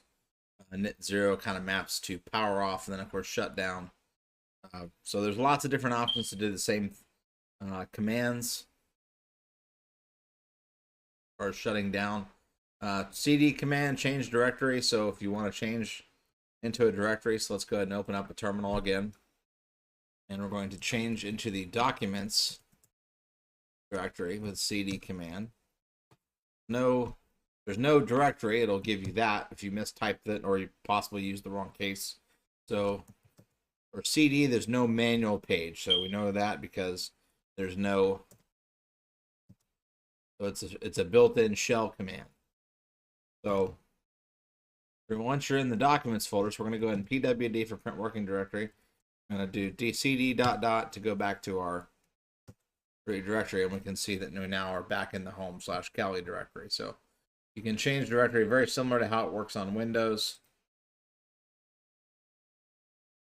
So of course pwd, which stands for either print working directory, present working directory. It just depends on how your flavor of Linux, or which there's different types of options. So print name of current working directory, I've seen it as present working directory. This is, if you print, you can actually, with pwd, you can print the logical environment, even if it contains symlinks. If you do a -P, that would avoid any and all symlinks. So if you don't give it any option, it's going to assume physical. So if we wanted to change into something like usr/bin, and we have a directory that has a symlink,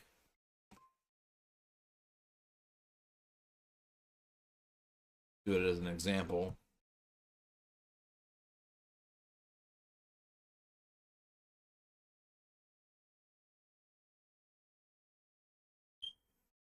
We get the same in this current directory, but certain directories you may not get the same. You'll get a different result depending on whether or not there is a symlink or not.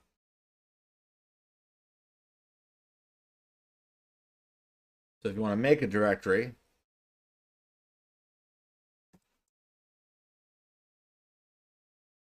so make directory, first change to the home directory. I'm going to change to the documents directory. We're going to make directory. And so now we're in our, I'm going to change into the newly made directory. And so now we have an empty directory to work with. So from here, if we want to remove that directory, let's go ahead and make another directory. If we want to remove directory, we can do rm.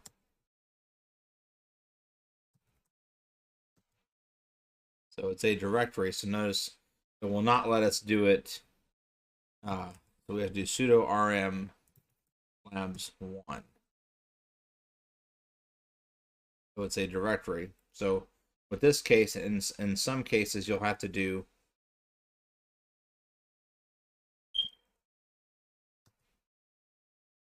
it recursively, so it'll remove everything. Without the -r, the remove directory command will not work. We look at the rm man page. So -I is interactive. You have -r for recursive. So rm is just for a file, and it does not remove directories by default. So you'll have to either force it or have it prompt you before every removal. So that being said,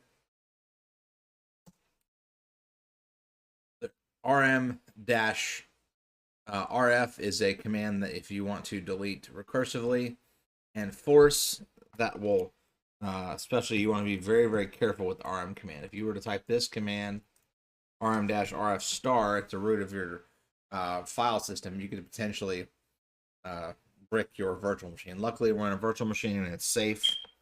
So we may do it in one of the labs just to type that, just to see what it does, so you can visualize that. Let's go ahead and start talking a little bit about the touch command. So the touch command allows you to change file timestamps. It also allows you to create files. So if we were to say touch blue_team.text, now we have a text file through the touch command.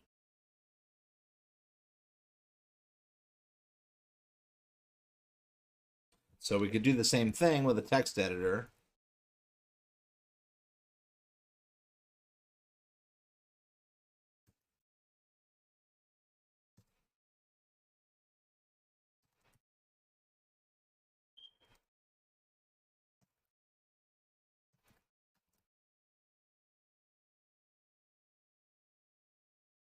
So we want to exit. Say yes, we'll save. Right to blue team. Use the ls command, and now we have two different text files. One created by the touch command, and one created with the nano text editor.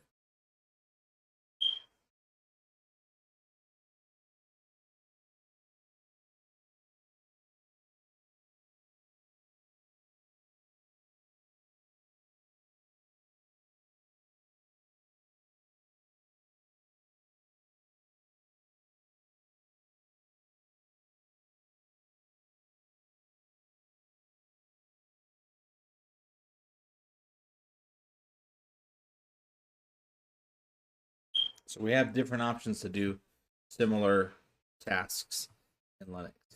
Nano is just one of many file editors. Now we have the cat command. The cat command is a multi-purpose utility. It can be used to create a file, display files. It can be used to copy one file to another.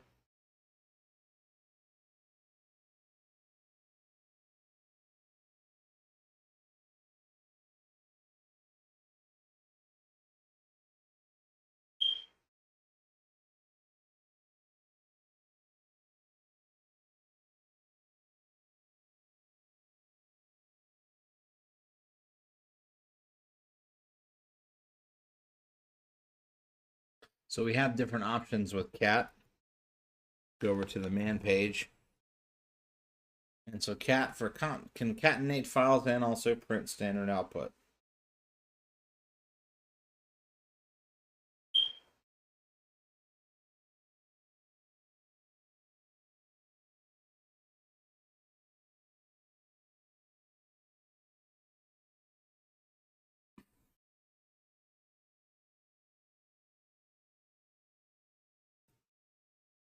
So here we have the cat command, which is a multi-purpose utility on Linux. It can be used to create a file, display contents of the file. It can copy the contents of one file to another. There are many different things that you can do with it. Let's go ahead and go over to our Linux box. And we're going to go ahead and we're going to cat out to the screen the etc password file, which has all of the user accounts. And so we're going to also cat that file we just created. Previous video. Let's see, not this one. Let's see, what do we call this? We called it blue team 1. So cat blue dot we hit tab twice, and I think blue team 1 actually had something in it. So there's the document we just sent out to the screen. So let's look at the man page. Type in man cat. So it tells you exactly what it does, and things like show everything, or you can show ends. You can cat out a particular, if you put a dash n, cat dash n, it will put out the document with the lines number. So lots of interesting things that you can do with the cat command. We can also do, sudo cat output blue team 1.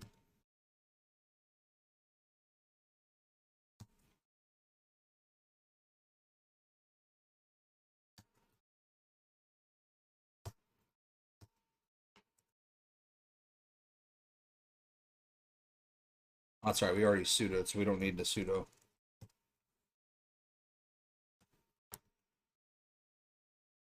So now,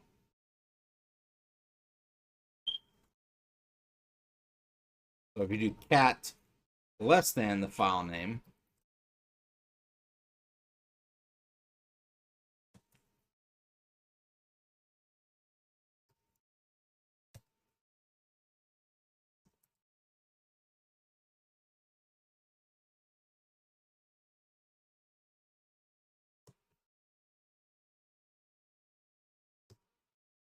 we have nothing in that file. So if we were to put something in it, we would get the result of the file. So now we have the copy command, or the CP command, they call it. Man CP to copy files and directories. So basically it's copy, source, and then destination. You can have some other commands if you want to copy recursively, if you want to force, there's also the no clobber or the -n, which does not overwrite existing files. You can copy with the -v. So what if we want to copy -v blue team 1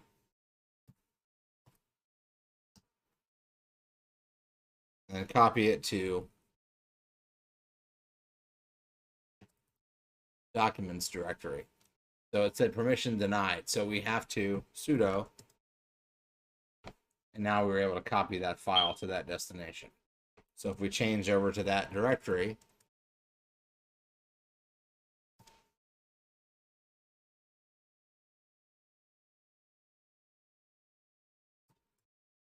and we do the ls-la command,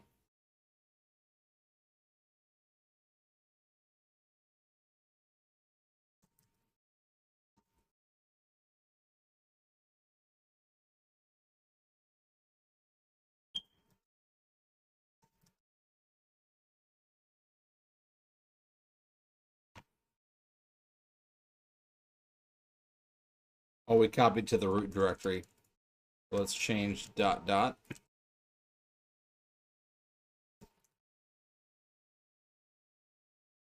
we copied to a different directory.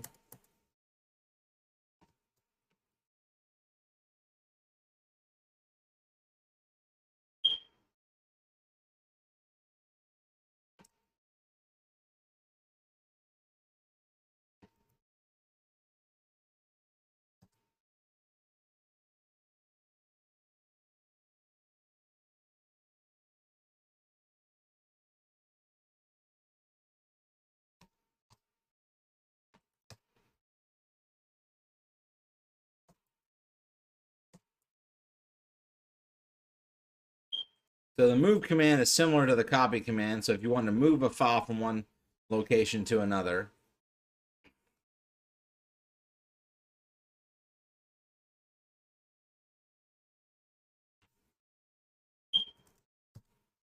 there's the move or rename file. So if you want to just, let's say we want to rename that file.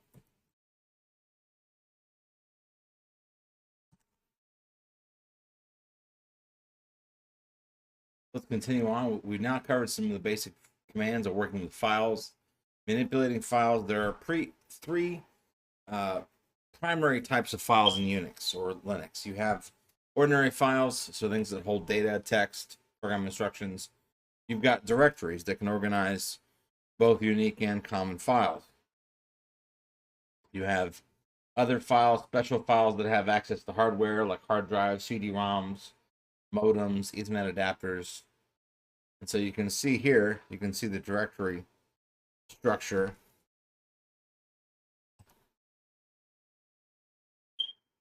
And so we have, at the top, you have root.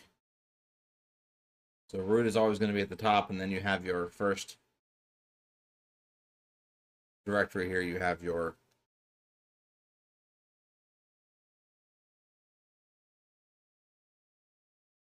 various subdirectories, your bin directory, your boot directory, dev, etc, home, lib, media. And so these different directories will map to other directories themselves, so including supporting files,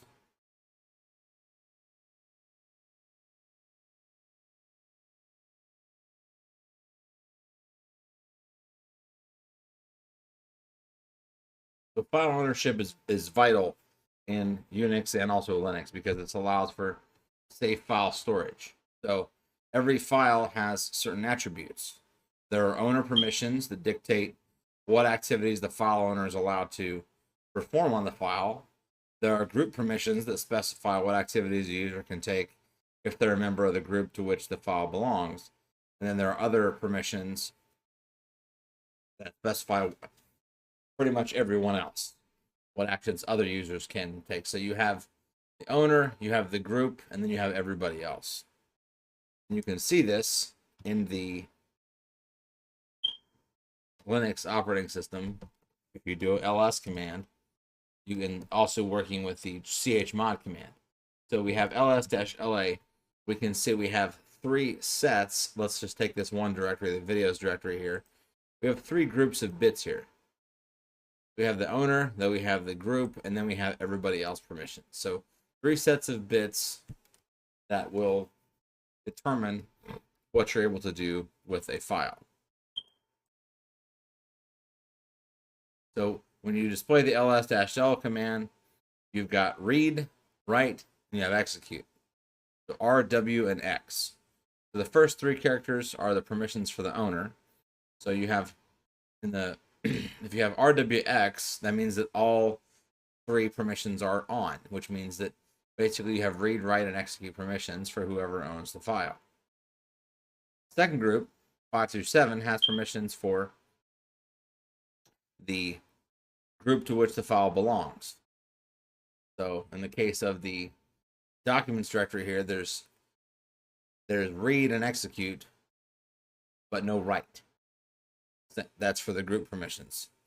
The same thing for the last group, which is the owner, or rather the other group.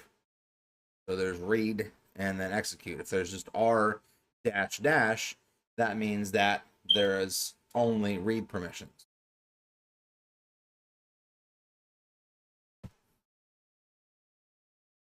So to change these permissions, we can use the chmod command or change mode command.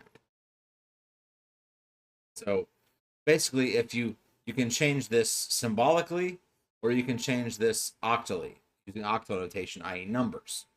So you have numbers that are from 0 to 7. So if you add up a read is a 4, a write is a 2, and an execute is a 1. You add a 4, which is a read, plus an execute. You have a read and execute, that is a 5. So essentially anything that you add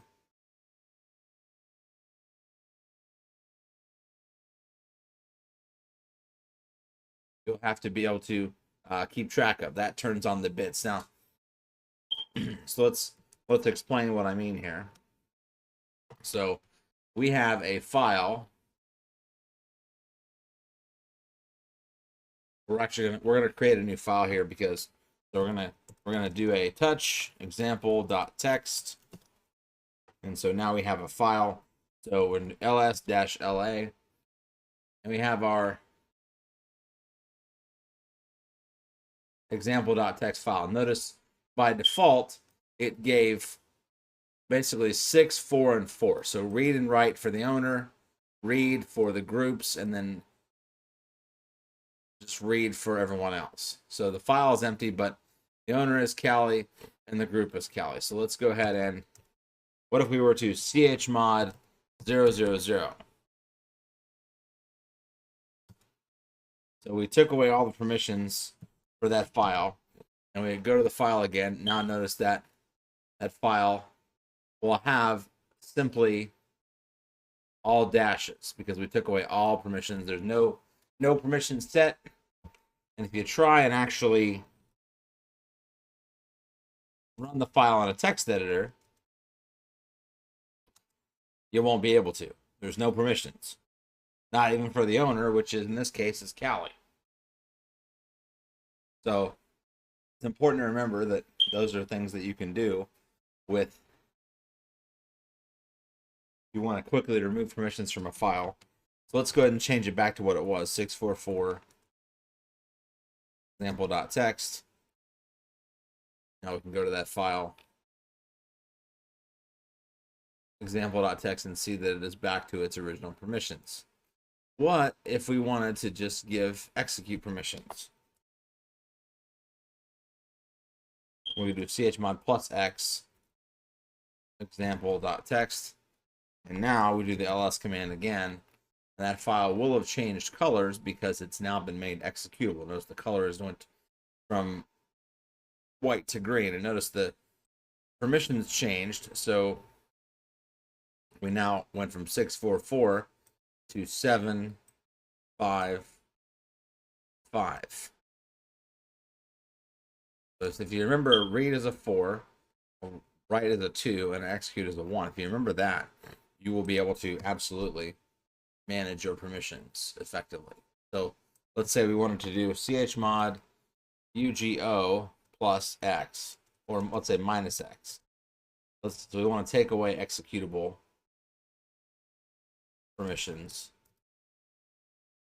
Now we go back to or actually we do another ls command. We'll see that the executable permissions have been removed from that file. Now it's back to what it originally was.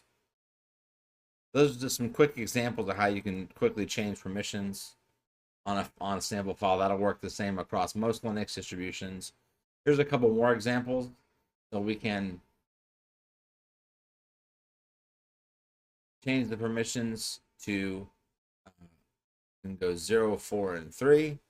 In this case, we have a file called a_chmod.txt, and that 043 means that the first 3 bits would be dashes. As you can see here, they are.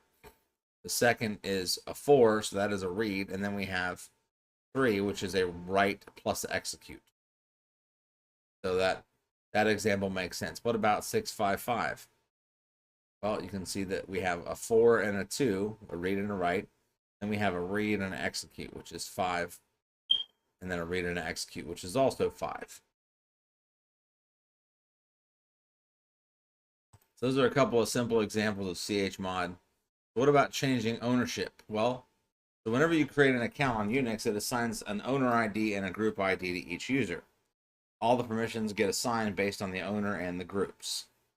So you can use the change own command or the chown command and the change group. So the ch own command stands for change owner of a file.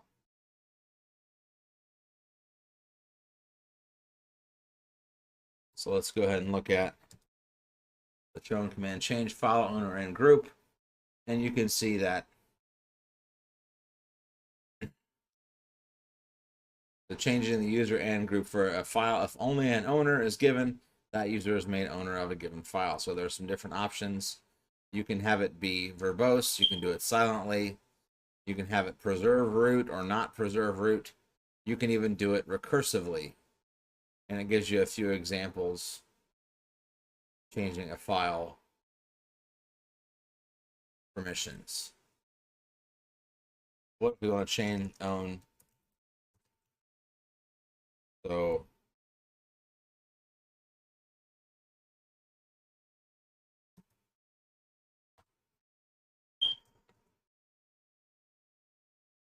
just type it there now. You do get a bit of a help file.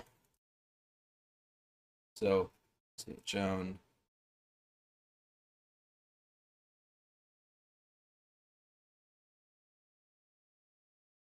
so basically the file name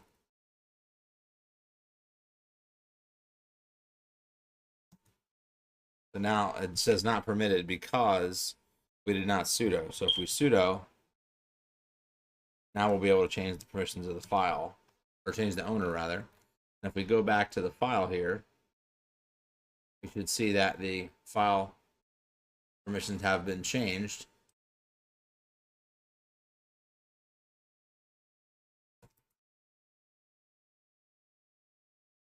Now, if we don't want to keep doing the ls-la command, there's one other command we can do that's not on the slides, but you can do get facl, or get the access control list of that file. And we can see the owner has been changed to root. We can also view the permissions for that file. So it's another way to get a quick synopsis of what the file's actually permissions are. So let's look at the change group command. We have it in the Kali group right now for that file. So we can do, just like the change ownership command, it does recursive. It can preserve root or not preserve root. So what if we want to change group? So let's say we want to change it to the group called matrix, which is what we've set up here. So ch group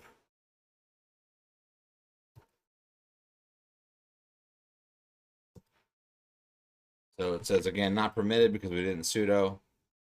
We're going to sudo. Now we're going to just do the get facl because it's quicker. We've now changed the group of that file to the matrix group. So quickly, you see how you can change groups, change owners, and we've talked about changing permissions on a file.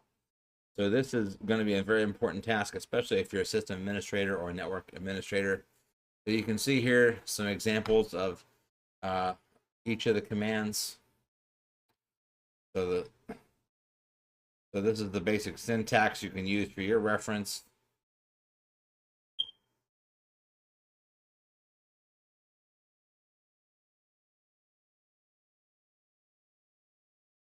So if you want to change the permissions of a file to a specific user,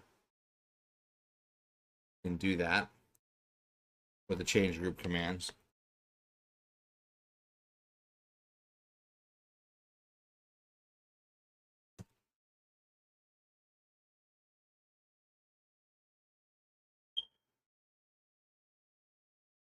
We don't have the neo. Oh, that's right. It's case sensitive. So it's uppercase. And everything is case sensitive. So if your group name is case sensitive, or your group name is uppercase, it will actually require you to type it in exactly as the group name is. So it's a quick way to manage files. So you have several people working on a file. You can use the change group command to quickly do that. Now the group has been changed. Now what if we want to set the access control list not from the chmod command? Well, you can use the set facl command to do it similarly. So you do you're setting basically from the command line. You can remove the access control list. You can set physical or logical. We have a couple examples here.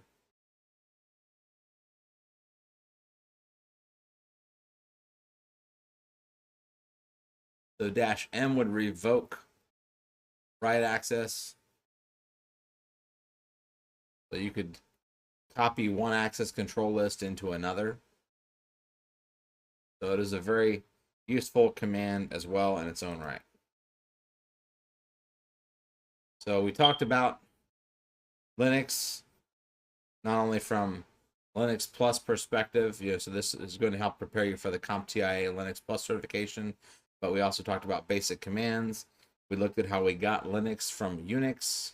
We looked at the different components of Unix, the architectures. We talked about how a system boots up, and we did several basic commands. So you should be adding these commands to your repertoire of commands. You just need to make notes of these or however you do it. But every time you get a new command, it's vital, absolutely vital to go through the labs, go through the practice with the command line until you get comfortable, because it's a perishable skill. If you don't use it, you will absolutely, they say if you don't use it, you'll lose it. So same thing with if you're a network engineer and you're used to maybe Cisco command line. If you don't do Cisco command line for a while, you'll forget things. Same thing with Linux. So we talked about file permissions. We talked about access modes, changing the chmod command, the chgroup command. So that concludes this module. I appreciate your attention, and we'll see you in the next one. Thank you.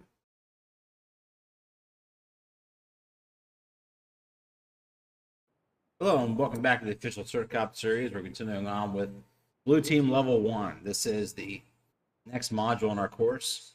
We're going to get into Linux firewalls. So important because you can configure a Linux system to do just about anything with respect to firewalls. It has so many options at its disposal that you will find that it is quite a useful skill to have as a Blue Team member. So we're going to talk about what are firewalls. We're going to talk about how firewalls work. We're going to talk about the different types of firewalls. We'll look at the Linux net filter firewall IP tables. We'll look at the different tables and chains, as well as IP tables and rules. And we'll also finish off with a much simpler firewall solution, which is the uncomplicated firewall, or the GUI uncomplicated firewall. So let's get into it. So what is a firewall at its core? A firewall is a network device that monitors incoming and outgoing traffic. So it can either allow or disallow packets according to a specific set of rules. You could think of it like incoming and outgoing, or ingress and egress. The goal of a firewall is to create a barrier between your internal network and the external sources, like the internet or possibly your ISP. So this way, malicious traffic that viruses can carry or other payloads devised by hackers cannot get in.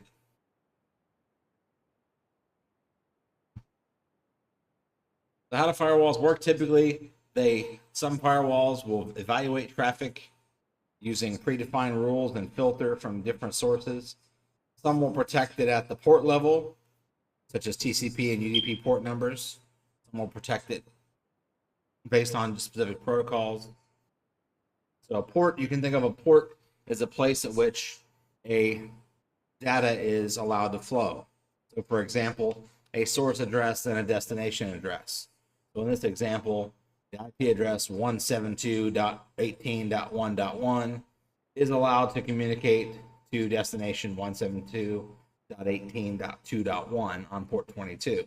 Now that means you have two computers talking over SSH, and generally firewalls will block all traffic by default and permit by exception. They have something called an implicit deny.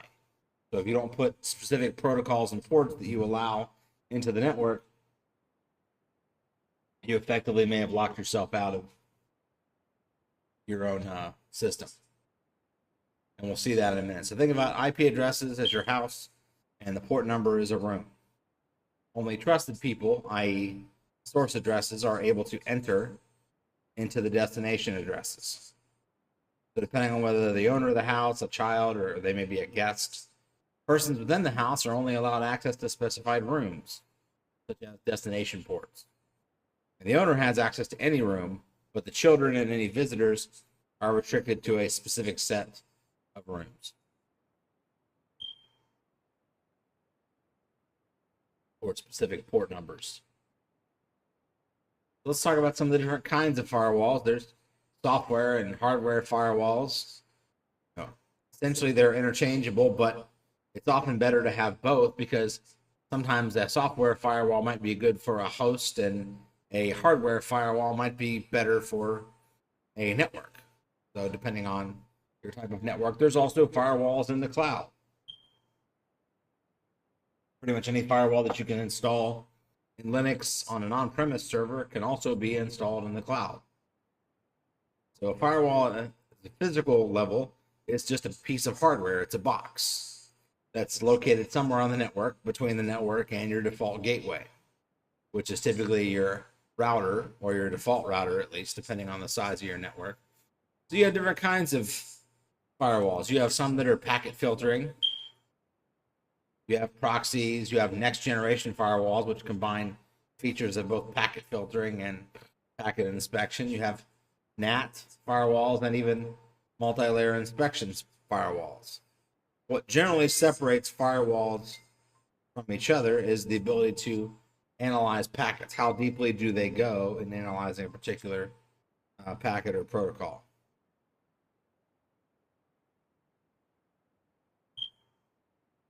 So what is a packet filtering firewall? Well, a packet filter does just that. It filters packets. It looks at the packet, and if the packet doesn't pass a certain rule set based on either the source and destination IP address or port number, it will be dropped. If it matches the rules, then it can enter the network and be on its merry way. So stateful versus stateless. So stateless is essentially just a packet filtering firewall that just cares about port numbers and protocols. It doesn't have any idea whether or not it's an established TCP connection. Stateful firewalls actually can keep track of TCP information and connection information. Say TCP because we know from our prerequisites course that UDP is a connectionless protocol, so there's no three-way handshake or anything. So if a packet matches a rule, it gets to pass. If it matches a rule for a drop statement or a deny, then it gets dropped. So hackers can typically bypass stateless firewalls because they can either disguise the packet as some other protocol like ICMP that doesn't have a port number, or they can disguise it in legitimate traffic that is actually allowed, like port 80 and port 43. Stateful firewalls, on the other hand, remember information about previously transmitted packets. So imagine like this. You are a hacker and you want to bypass a firewall or confuse a firewall. You might send packets that are essentially larger than they should be, or maybe you take more time to respond than it would be ordinary, or you send more information than the device was accepting. Those are ways to potentially compromise things and crash systems.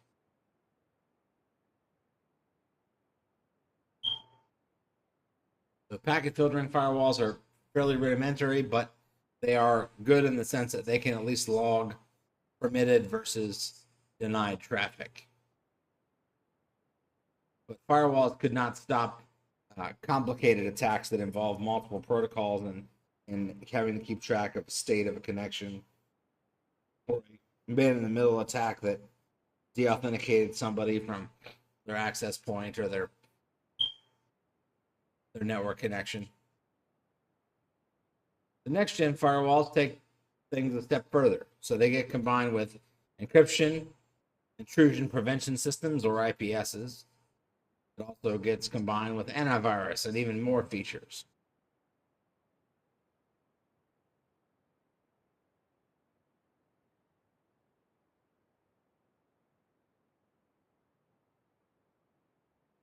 So we have generally stateful, or rather next-gen firewalls may be called deep packet inspection, or DPI.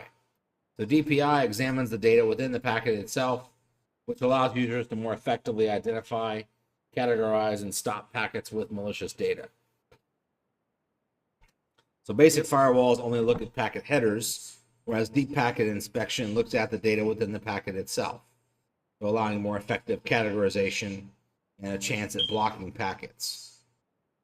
So we have several vendors that have next-gen firewalls like Fortinet, Palo Alto, many more. Proxy firewalls. These are another type of next-gen firewall. These are traditional firewall technology, but they have extra features. So proxy firewalls will retrieve traffic, or they will allow traffic, but they will act as a go-between for a legitimate host. So they will potentially screen out traffic.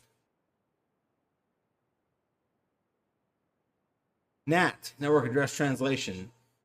NAT is essentially what we are doing for most of our internet service providers. We have one IP address, and everything external is based on that one IP address. Everything internal is based on a private IP address. And we get that through NAT. And with NAT, we're able to hide our IP addresses to an extent.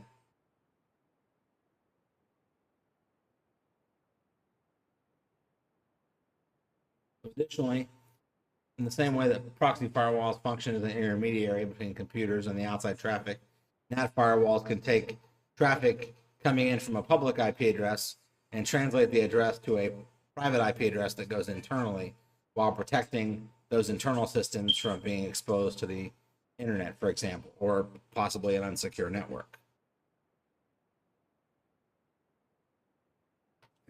Let's talk about stateful multi-layer inspection. So these firewalls compare packets to known trusted packets network. They also operate at the transport and also application layers. So really layers 4 through 7 or 5 through 7, depending on who you talk to.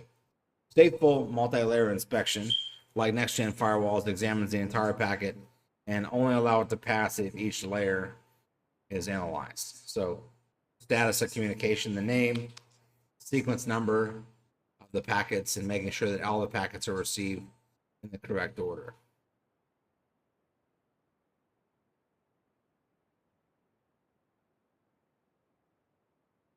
So how do we manage packet filtering and NAT rules? Well, we manage IP tables. IP tables is included with every Linux distribution, and IP tables is used to handle firewall rules in Linux.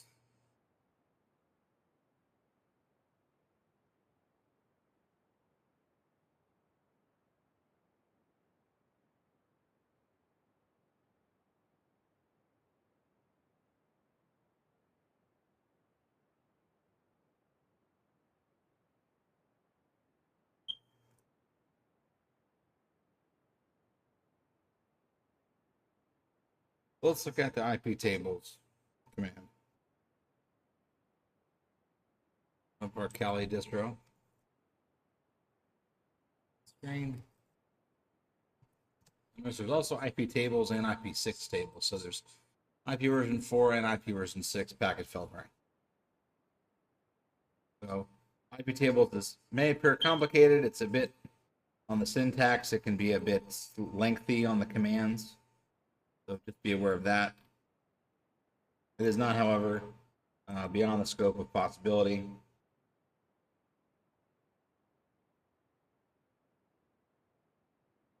For example, we have iptables that may have several tables at a high level. You have tables, you have chains, and you have rules. So multiple chains may be present in a table.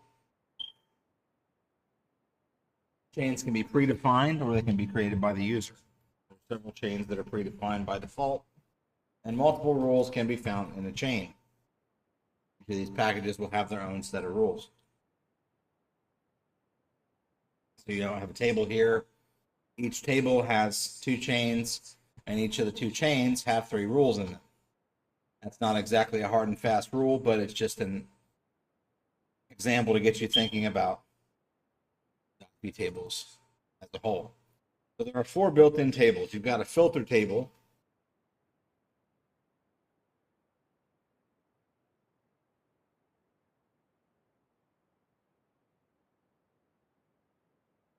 So the filter table essentially is the default table, which has built-in chains for input, forwarding, output, and we'll look at each of the tables in the next few slides. There's a filter table, there's a mangle table, a NAT table, and a raw table.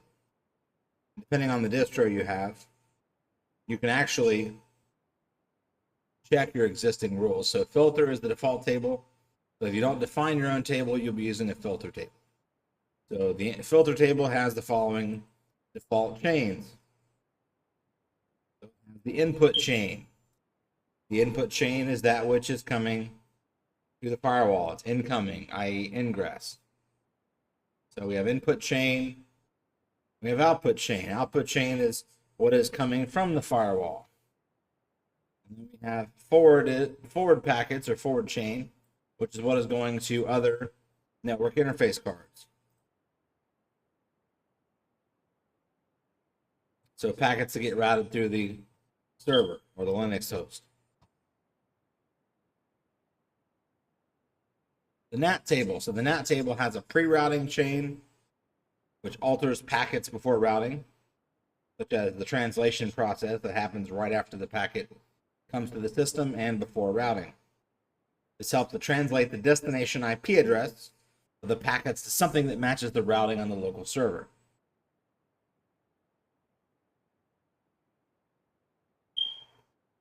This is used for destination NAT. The post-routing chain alters packets after routing. So packet translation happens when the packets are leaving the system. This will translate the source IP address of the packets to something that might match the routing on a destination server. So this is used for source NAT. The output chain is for any locally generated packets on the firewall.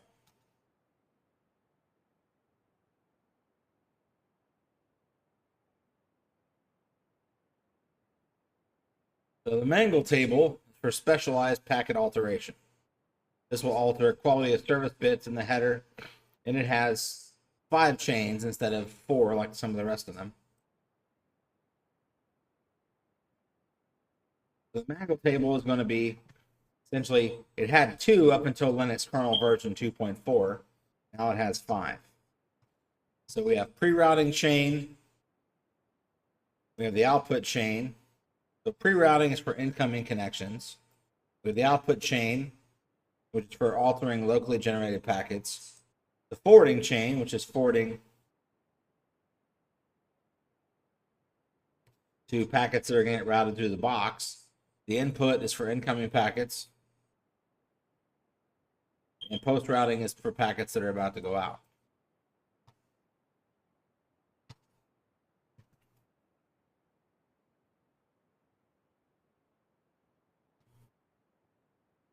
So iptables raw table is for configuration exemptions.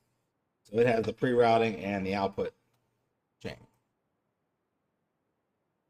So these are the three important tables, or three of the important tables.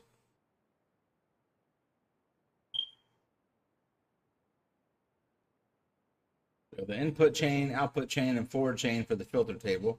We have the output chain, the pre-routing chain, and the post-routing chain for NAT. Then we have the 5 for the Mangle table.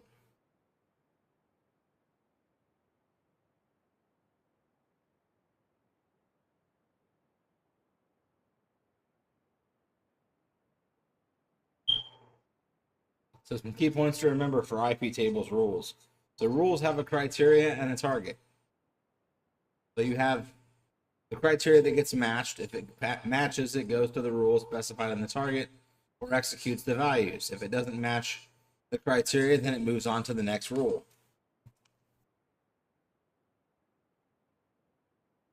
You can see here we have forward for the forward chain. We have input for the input chain, output for the output chain. So you may see all the firewall rules in your system by running iptables-list. Let's go ahead and go back over to our Linux box.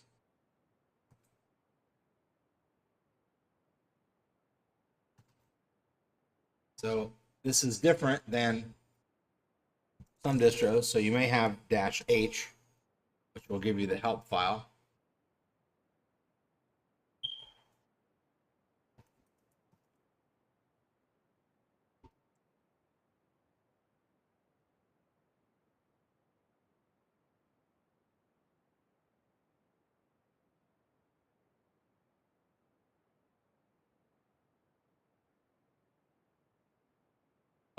L-N-V. So we have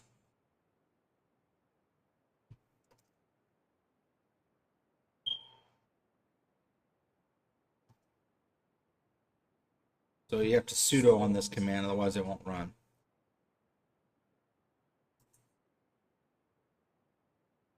So we can see all the different chains. We have the uncomplicated firewall chains. We have uncomplicated firewall. There's your input chain, which is an accept. We have the forward chain and the output and the accept policy.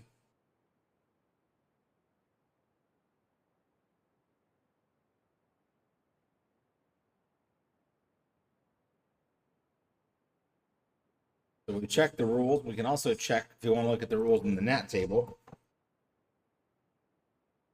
We can do this command. -t nat-l.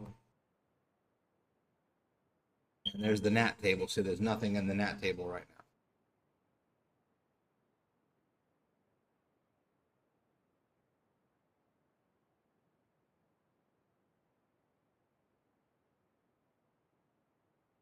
So we can also filter them out by the list as well.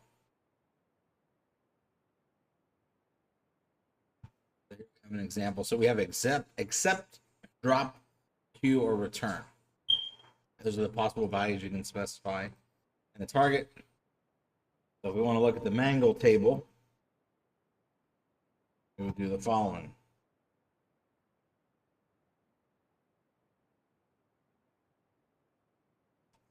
iptables-t mangle --list sudo iptables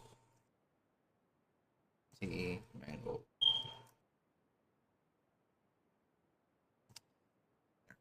So no rules in the Mangle table. We've already looked at NAT. Let's look at the raw table. And we just altered one command. iptables-t filter --list sudo.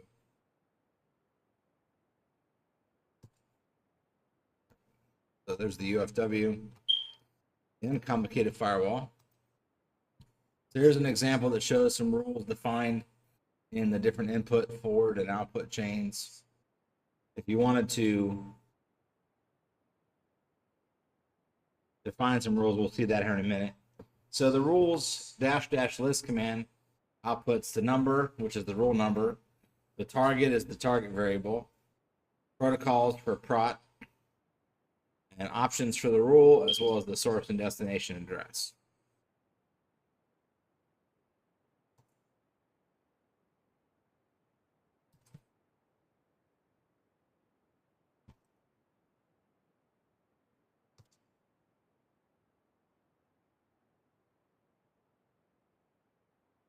There's essentially what is currently active.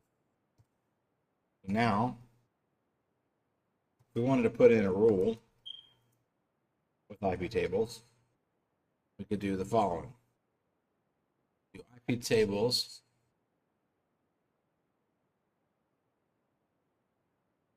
a input -s and an IP address we want, and then just J, and then drop. This is going to block packets from a specific IP address.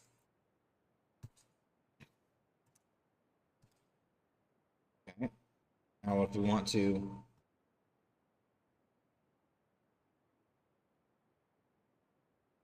unblock it, we would do the reverse, which would be input. Everything would be the same, except we just put a -D. You delete.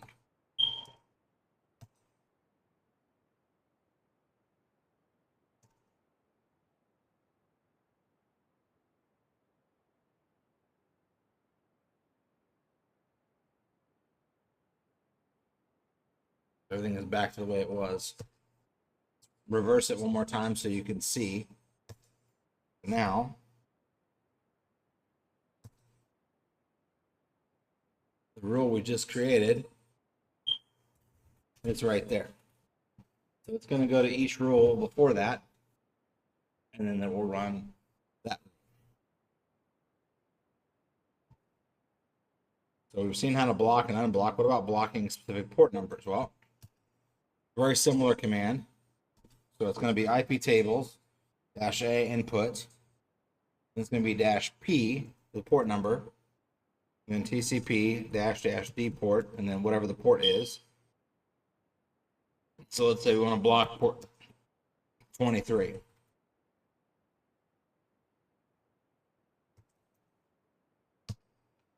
So now we've blocked port 23 for telnet. If we want to accept a port, all we have to do is change the port number and then change the command to accept. So let's say we want to allow port 80. And we change that to accept.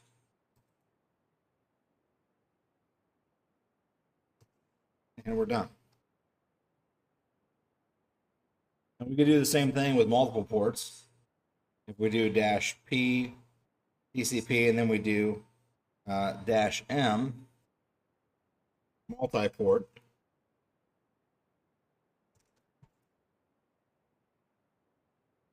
D ports. Let's say we want 80, 443, and 22. There's no spaces between here. -J, accept. Oh. Whoops, we have an extra couple letters in there. Extra one letter.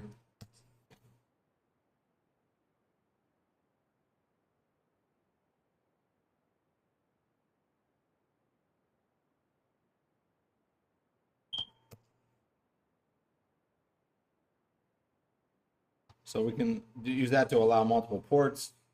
We can set up port forwarding, lots of things we can do there. We can have it keep a log. So many things we could do. So flush out the rules. We want to drop everything.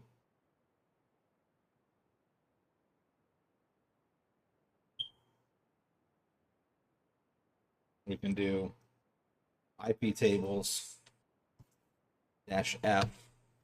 You have to run that as root. That's going to flush out all the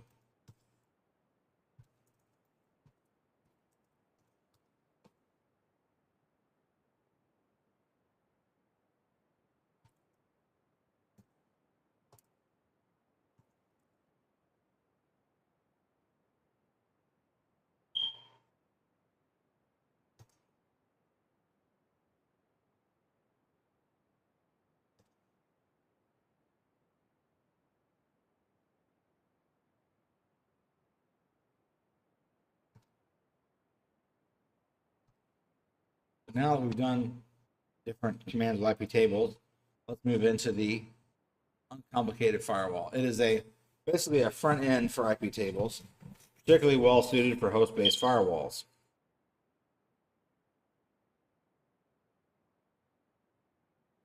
It's well suited because it is much simpler. It provides a framework for managing net filter, as well as a command line interface for manipulating the firewall.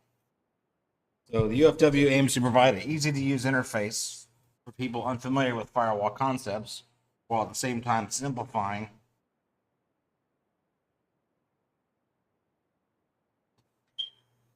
complicated commands.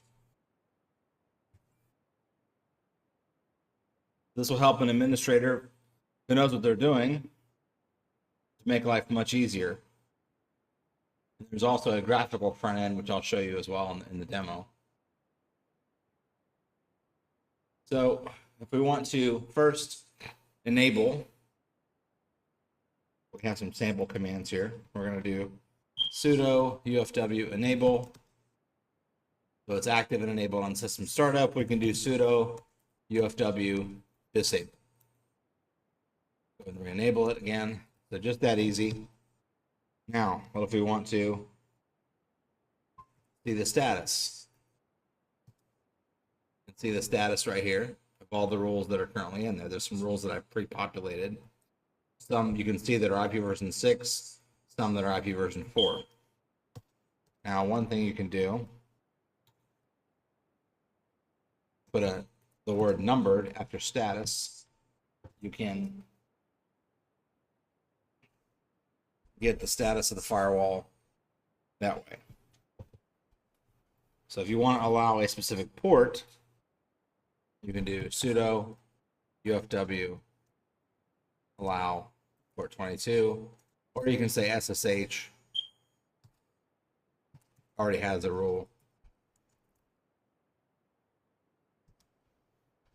So I try to do the same thing. Notice I put the same port number with 22. It's already there. Sudo UFW, and you want to deny something, you can deny. There's already a rule in there, but so essentially the UFW can do anything that IP tables can do. So it has several sets of rule files, which are basically just IP tables compatible text files. So if you go into the default UFW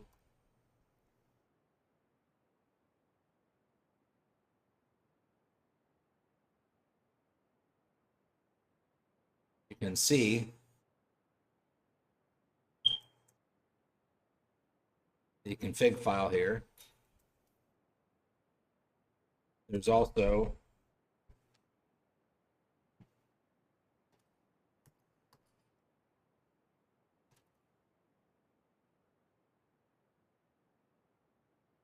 cat UFW slash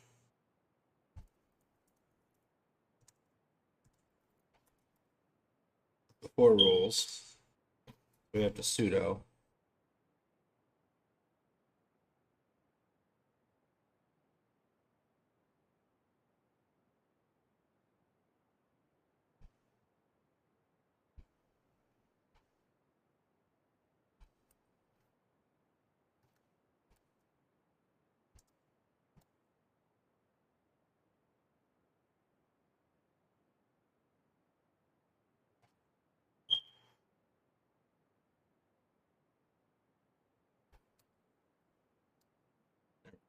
There's the UFW before rules, which are basically just the same format as the IP tables. So these rules are evaluated before any rules get added to the UFW command. There's also the after rules.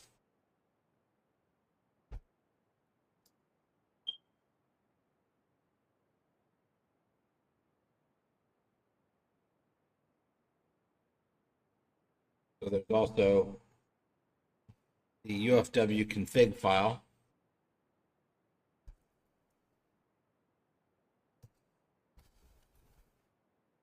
You can tell it whether to start on boot. You can have it, essentially, it'll also set the log level as well. Right now it's set to low, so maybe you want that to be higher than that. So lots of things you can do with the UFW. Let's do one more. So we want to turn on logging on the uncomplicated firewall. Sudo UFW logging on, sudo UFW logging off. So logging is now on. And what if we want to get a list of all the applications that are available for the uncomplicated firewall? Well, we can do that as well. Sudo UFW app. Sudo UFW app list. You can see all the different apps we have here. We have Nginx, we have AIM, we have Bonjour. Interesting, I don't see Apache in here. So sudo apt-get install. Go ahead and install Apache, which I thought it was already here. Okay, sudo UFW app info, and then you do the app name, which should be Apache 2. Find Apache 2. Let's try Apache 1. No profile for, so there's no profile for Apache off the bat, but there is one for Nginx. Have to make sure that the syntax matches because it is case sensitive. So we have Nginx full, HTTPS, and so we'll do Nginx full.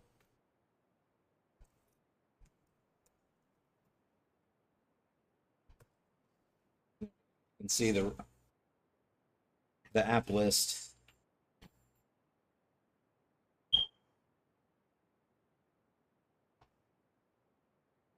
We can also get the app information.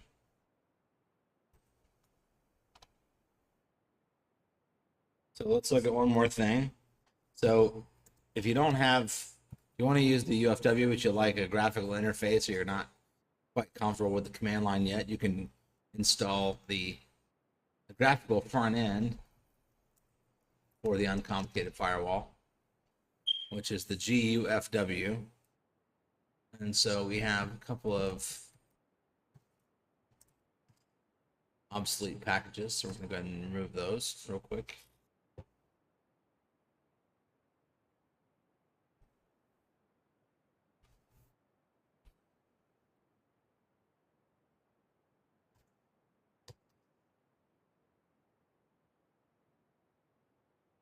We'll go ahead and run the GUFW while we're sitting here. So it does require root.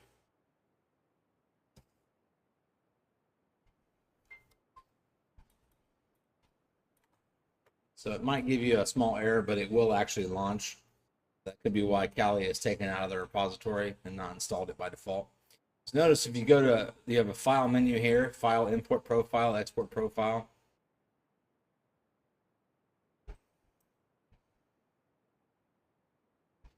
Not sure why it's getting a little blurry on the, when I move it, but you have a profile. You can have home, office, public. You can turn it on, you can turn it off. You can have allow rules. Have deny. There are rules here, so all the rules you put in via the command line will also show up in the GUI. So you can see all the different rules here.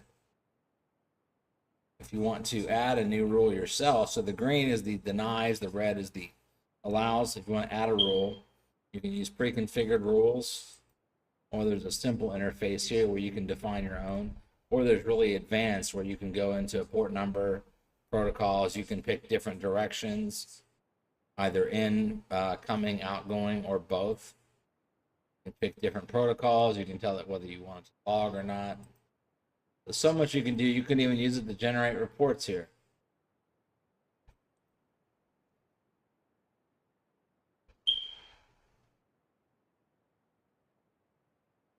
So that is the uncomplicated firewall and the graphical version of the uncomplicated firewall.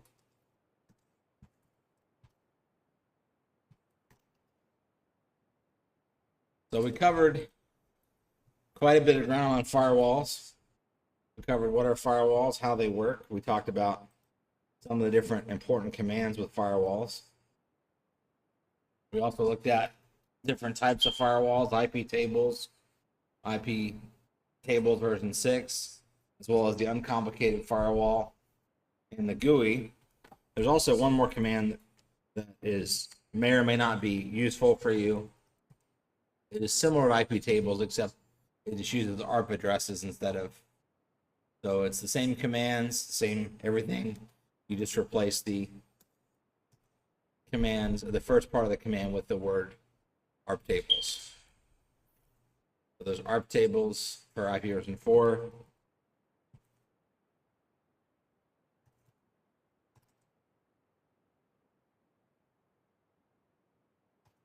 So there's no 6 like there's iptables 6. So there's only ARP tables for ARP version 4. And there's the help file, so you can do different commands, different chains, different rules. Pen, delete, insert. You can flush out the rules. You can set it by interface. So quite a lot of options in Linux. It's the preferred method, I think, of running firewalls. If you're going to run firewalls, both on the host level, of course, there are network-based firewalls that you can purchase, but again, they're beyond the scope of this course. So that concludes this module. I appreciate your attention. You now should have a better understanding of the different firewalls on Linux and the commands for manipulating those firewalls. We'll see you in the next module. Thank you.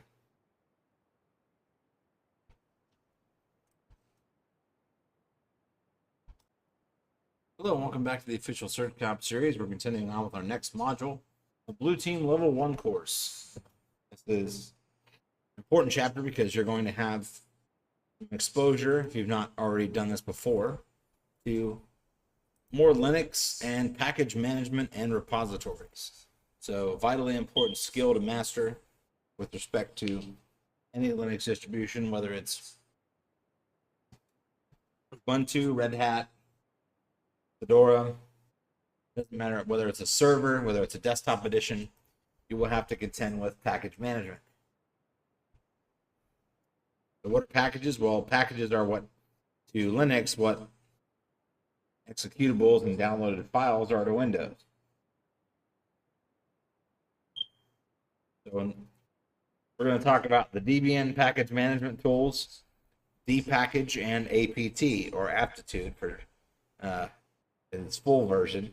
So Debian is actually named after a couple called Deb and Ian. That's actually what Ubuntu and many other Linux distributions are based on. They just like they put both their first names into the distribution name. So you've got Deb plus Ian equals Debian.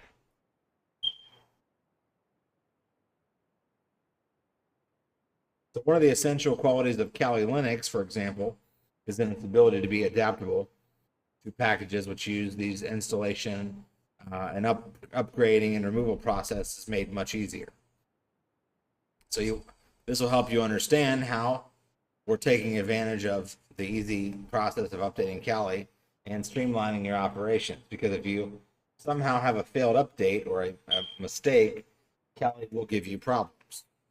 It's designed to work really well with its own repositories, as we'll see. But when you start adding in third-party repositories and other sources, you may run into trouble. So if you're working for Linux for a long time, or if you've written code and maybe compiled it in Linux, you'll understand how much of a pain it is to compile programs from source code in order to install them. So GCC compilers and debugging and altering code just with a couple of tools. So for this reason, the dpackage and APT tools make it much easier to work with packages on Linux as a whole. So first and foremost, we have our distribution of Kali here. We still have the GCC compiler. It's still there, as well as is the GNU Linux debugger. I wouldn't, of course, recommend using the debugger unless you like seeing a lot of stuff on the screen, but this is the debugger built into Linux, and you can look at a program and step through it. Now, we don't really have to do that because we have package management tools.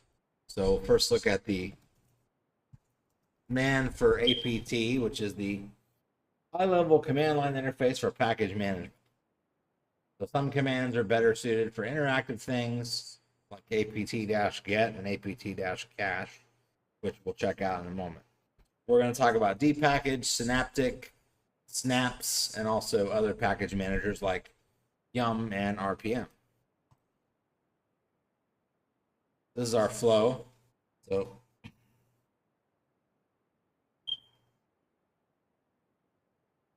you can see here, we're going to take it piece by piece, topic by topic, and make sure that you have a good understanding of what these commands do, how to work with the log files, the config files. So it'll make your process of keeping your Linux distribution, whether it's Kali or any other distribution, up to date, much more user friendly. Kali is based on the Debian package manager. So it's essentially a Kali Linux package is an archive of security testing applications. Tons of nefarious or seemingly nefarious tools for doing both offensive and defensive. Binary package bundle, which is a .deb file, has records that can be used with a source bundle, or while a source bundle contains the source code for a project and directions required for building a bundle. The Debian's package contains the application's documents and any other metadata, including the names of any dependencies that it might need. And the contents that allow for execution of various stages in the package's lifecycle. So if you do the package command and show dependencies, it will list the missing dependency and it will install those for you. So APT, Advanced Package Tool, lets you fetch packages and libraries through the same command line. So APT can install applications, update packages, and even upgrade your entire system.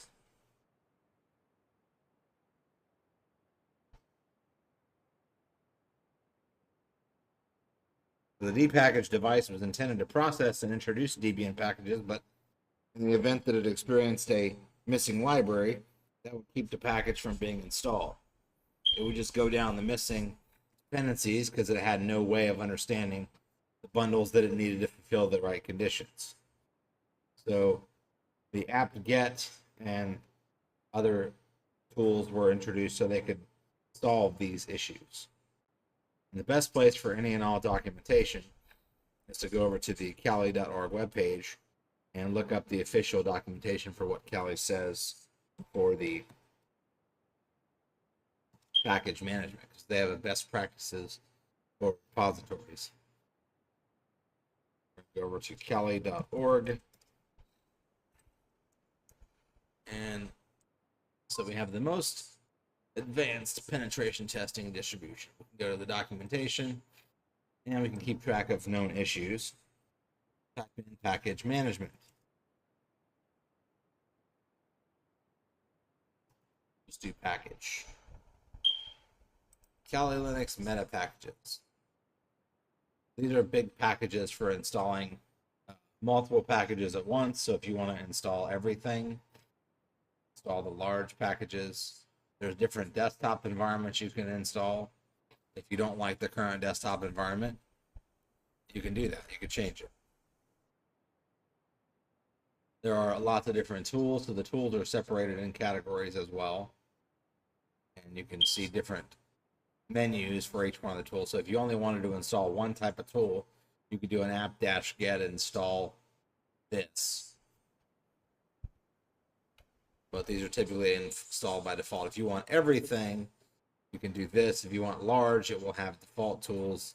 There's also a top 10, and there's also a live version. So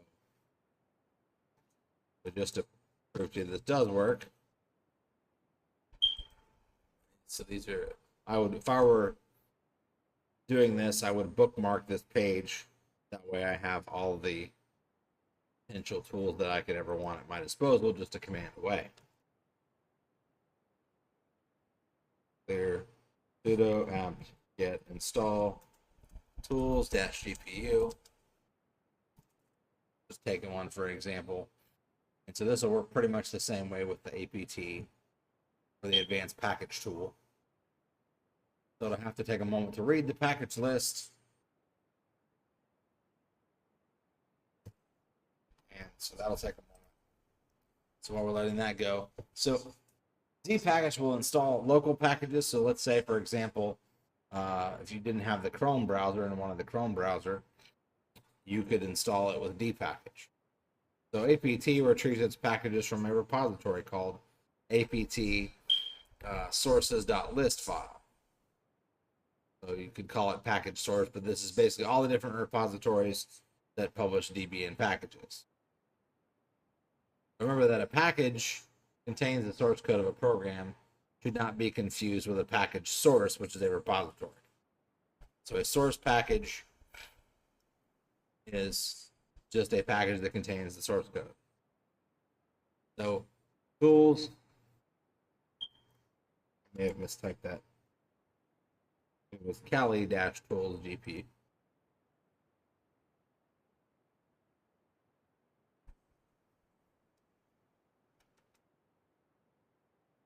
That's why I couldn't find it.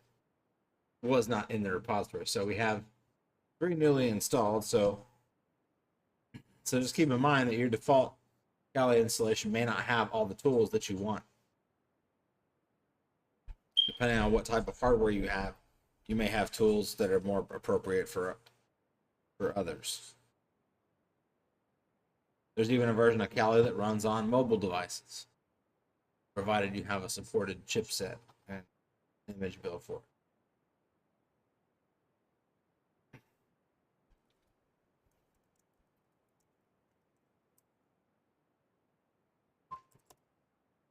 And you can actually just type in, you can tab over and you can see all the different possible commands. So let's say you want all the forensics tools. Go here and get all the forensics tools. Same thing with Bluetooth. Maybe you want wireless tools.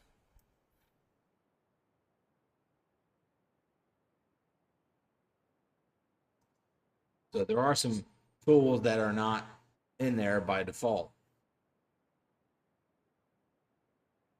So of course, if space is no object, you could just do install everything. But you might have, if you're doing a virtual machine or you're working on a system that maybe doesn't have enough storage. So a lot of tools that were not there before. So most of the use commands in apt-get update, that's probably the most common one you'll use. You've seen me use it several times. Upgrade is going to get you new versions of Kali. So this update's going to take a while, so we'll pause here and we'll come back.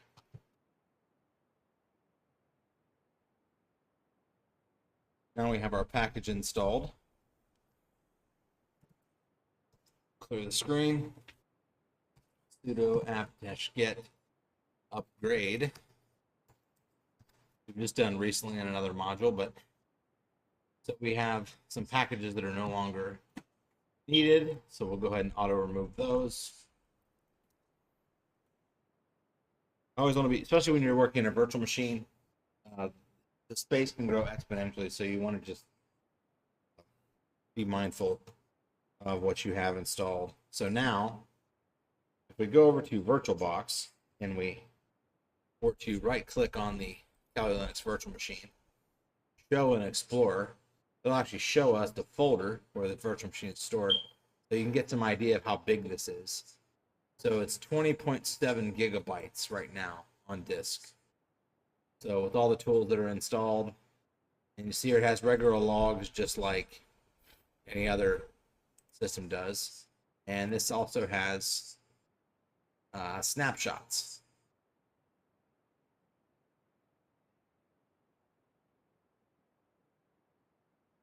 The snapshots that can grow quite large as well. So if we have an old snapshot and we don't really want to maintain that, we can go ahead and delete that snapshot. But it's actually currently open, so it won't let us delete it from here. But if we go back to the virtual box and look at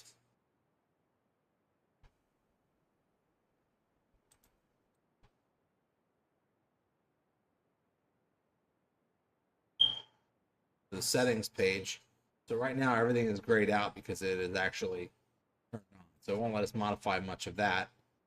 But we can look at snapshots in here. And so if we don't need the older snapshots, we can get rid of them potentially. This one doesn't have any snapshots, so you can scroll down and see. Just be mindful of what you're saving, for example, because it does all add up towards your storage space. So I might say, well, let me get rid of this. So this says, deleting a snapshot can have information spread over several. What? It's kind of grayed out. That's doing that.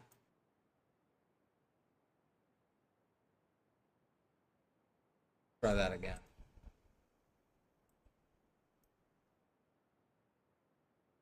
See if it does that on the second one. Yeah, so that looks like a glitch of. So, but you can see the information of the snapshot. Let's say you wanted to just go ahead and get rid of all the snapshots.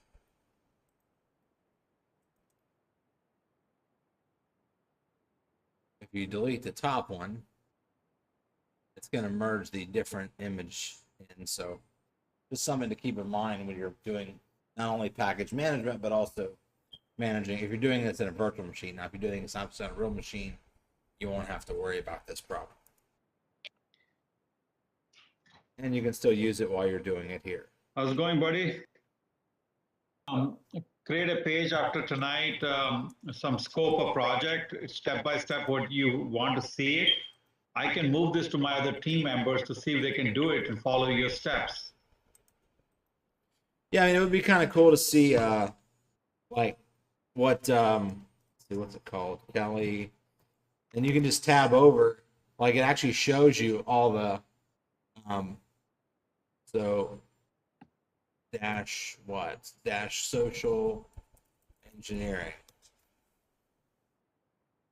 So, was that not what it, also?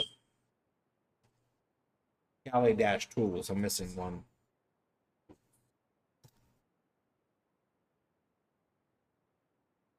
Oh, wow. So there's a lot there that was not. Oh, shit. Yeah. Okay, I'm going to mute. Let's not, I don't want to distract you, but this is something, make a note of it and see how we can utilize this better and integrate with our existing tutorials. Yeah, it's like, so this is funny because I found this before because I downloaded, I think, Parrot, but I downloaded the home version. So I was like, let me look for the commands to make it like just like a normal distro. This is the command that installs literally everything. This is the large.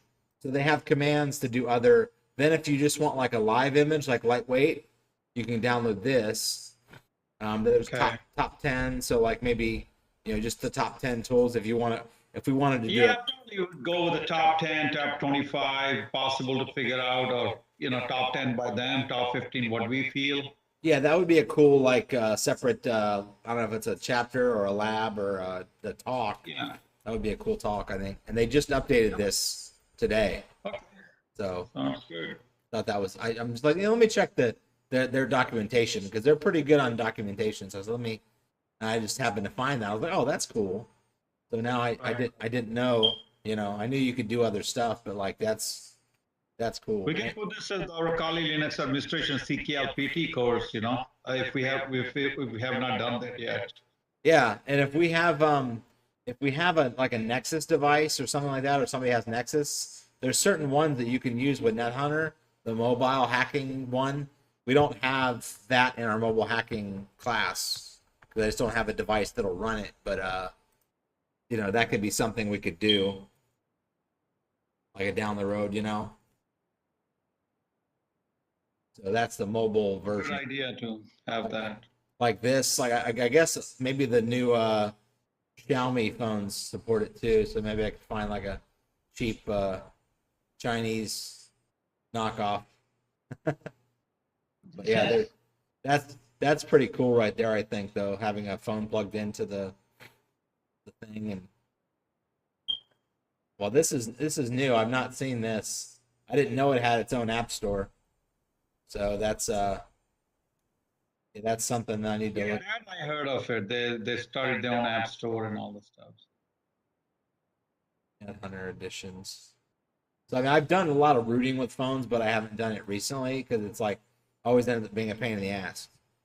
Right, right, right. Well, it's like certain ones, like the manufacturer locked down the bootloader, and then you have to go online and try and find a tutorial to hack it, and then it's like, well, but it's still, I think it's good to have in our repertoire. Yeah, I think we should have at least some sort of chapter on this to give more details to students where they can go. We don't have to dive deep into every single thing, but we can at least show them where it is. What the purpose of each one of that is. So. Yeah, I'm gonna make a note just for the probably. Sounds good, man. It's really for both, not just red team, but also for blue team. So let's see. Time for my medicine, so I'm gonna get some water and some medicine.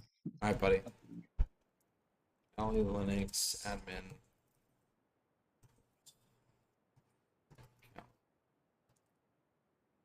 Package.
Sometimes you might need to purge certain packages.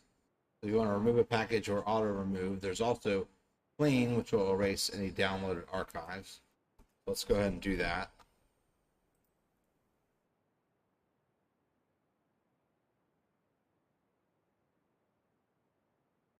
So we have APT and we have D package. So we've done several things like auto clean. We'll do that one more time just because I think when I ran it last time, it may not have run properly. So the good thing is you can't really mess anything up. That's good. Always good to be prepared and testing things out so you can learn. The best way to learn this stuff is to do it. No other way. No ifs, ands, or buts.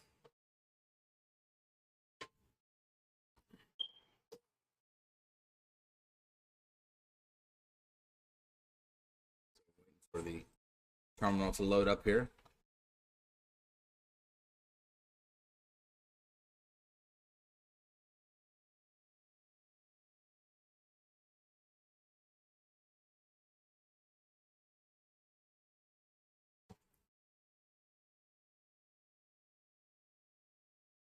We're going to do a sudo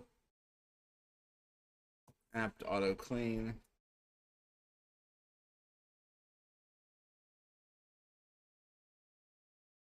Clean.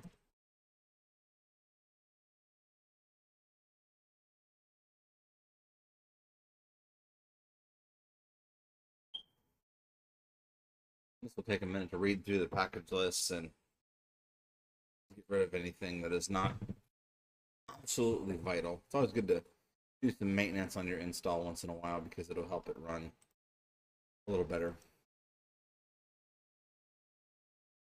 You can see here we reclaimed some space, and so got rid of some obsolete packages. And actually don't. This is a strictly off the cuff test, not something that is required, but so we have http://readme.mirrorlist. And there we can see the README file. You can see which mirrors that are best and location wise. You can see found one that's in the US, and they found 16 mirrors in other parts of the world. There's your mirror brain. You can also, if you want to look at images, you can do http://cdimage.cali.org readme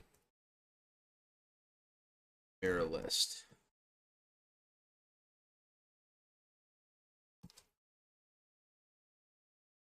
So there's the list of mirrors, which, so in this case, there are two. There's one at Berkeley University and the Cali.download, right? So if you click on it, it'll actually have you download the README file. It actually has a map showing the closest mirrors. So it says, yeah, you have to, in this case, we don't have Google Maps set up on this browser, so, but I believe on Chrome it will work.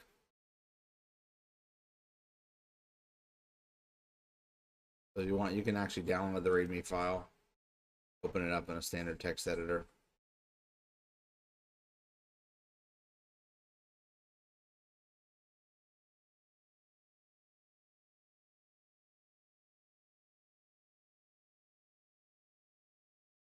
This is Kali ISO image repository. This is an open source download only from official mirrors. Should make relative sense. You don't want to go downloading from unauthorized sites. If you find yourself dealing with malware. So how do we initialize APT? Well, it depends on it's a vast project and tool set. So the original plans included a graphical interface, but basically it's now centered around APT GET as well as APT, which was later developed to overcome some of the flaws of APT GET. So you want to do, generally when working with APT, it's always advised to do the first update, do an apt update to make sure everything's up to date.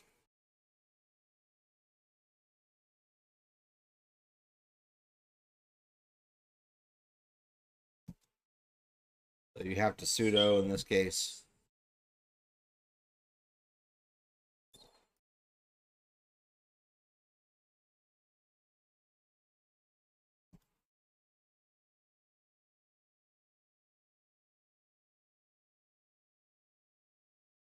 Let's make sure our other process finished here. To reinstall nmap. Open, close that. While we're waiting on our update to finish, notice you didn't have to. Yeah, if I type it in wrong, the sudo update, notice it was in red here, so we're almost done. So sometimes when you run apt-get update, there may be a package list of upgradable, so we can do apt list -- upgradable and see which packages we want to upgrade. Looks like we have some libraries and some Python. So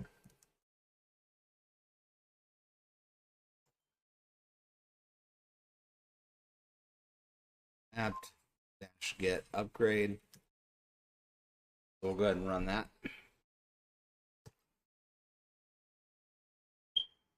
Now that we've upgraded all of our packages, we can continue on. So, depending on your speed of connection, it takes a while to go through the files. And because the packages and the source size have grown quite a bit alongside with Debian. So, dpackage is the core tool that you can use to either directly or indirectly to install packages. So this is, if you're offline as well, the one benefit to dpackage is it does not require an internet connection. Installing packages with APT will fail if you have no internet connection. So we can go ahead and we'll demonstrate that. We're going to go ahead and disable.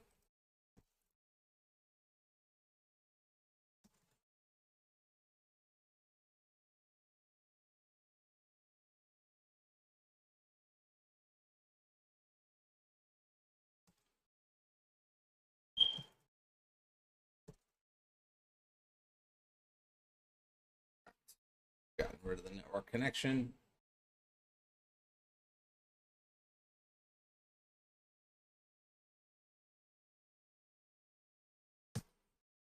And we can see we have no, it says ignore or IGN, so it's not actually allowing, not actually connecting. A temporary failure, so D package, however, will still work. We can go ahead and re-enable the connection.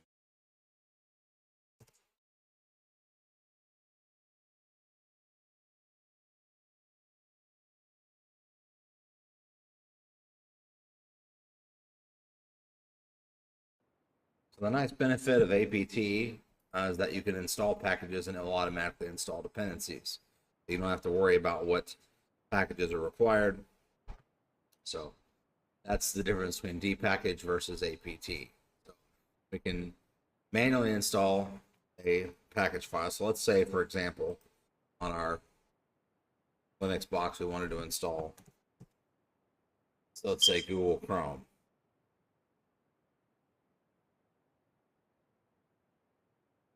I believe we just have, I don't believe we have it installed on this one yet. So typically, Chrome has always been a operating system, or rather a browser, that you could not install directly from repositories. You couldn't apt-get install. So you had to go out and download the package file. Open up our web browser. Just because it was not in the official Kali repositories.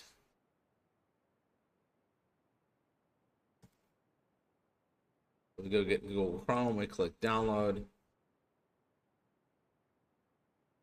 and it's going to give us an option to download the package file for it.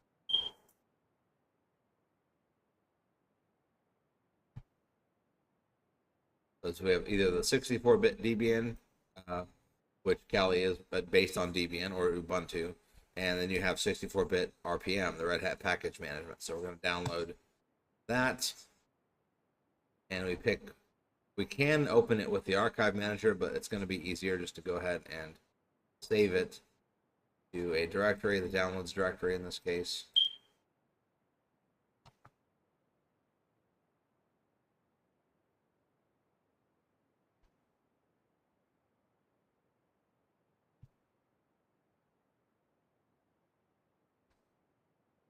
So once that's finished downloading, then we'll be able to run the command.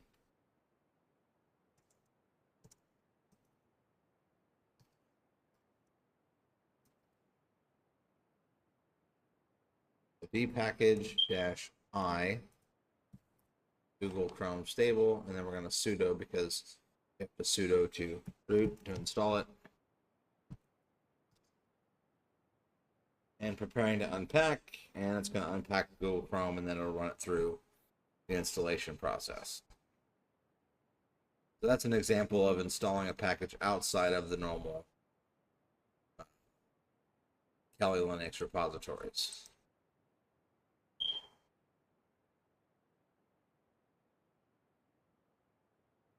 So it'll take a little bit of time because it has to unpack the package. And so if you want to just install you can do apt install or you can do apt-get install, which will, but you'll notice here in the screenshot that it pulls down other packages along with it.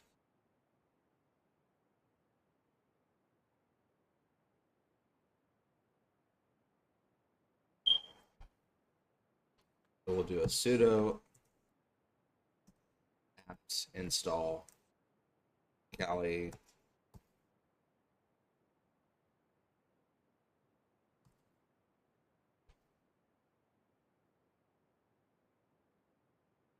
let's do Kali tweaks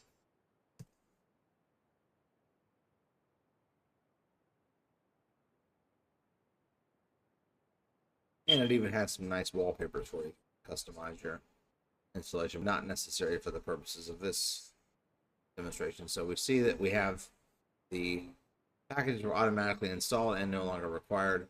So we can do sudo apt auto remove to get rid of it.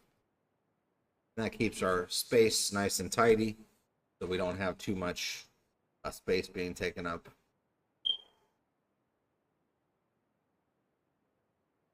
Now we should see that we have Google Chrome available in our menu on our Linux virtual machine.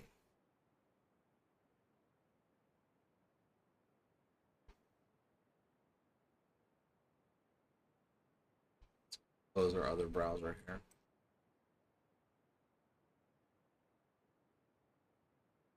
Firefox. It says, welcome to Google Chrome. Do you want to make it the default browser? Say, sure, why not? And now we have Chrome on. Sign in and do all the things that you Chrome. So there you go. That's depackage and APT. What about apt upgrade? You've seen me do it a couple times. So you want to first do an apt update. That'll make sure that all your packages are up to date. You can do an apt-get upgrade, or you can do a safe upgrade, which will look for packages that can be upgraded without removing any other packages. Let's go ahead and go back to our virtual machine. Sudo apt update. Make sure we have the latest. Now notice that it also pulled down the Chrome packages as well. Just installed that. And the packages for Sublime Text, which we also installed outside of the normal Kali repositories. You won't. We did that in a previous module for text editors. Okay, so we have sudo apt safe upgrade.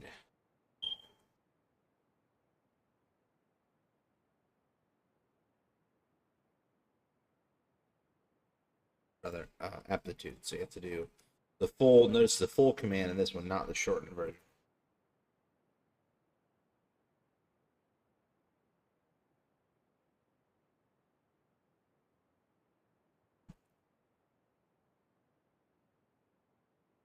And if you don't have it installed, you can actually go and download the aptitude installer. So sometimes on some Linux distros, it'll be installed by default. Some it will not be. So in the case of Kali Linux, as of this version,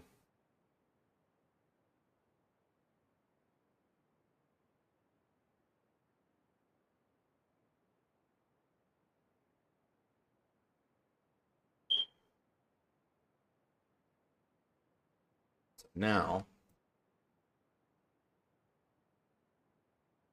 we can do the safe upgrade, and it will build the dependency tree to make sure everything gets updated correctly, because we have some new packages to upgrade. 1, 2, 3, 4, 5, 6.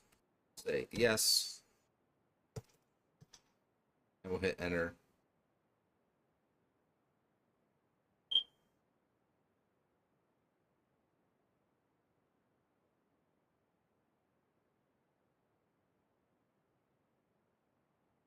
There we go.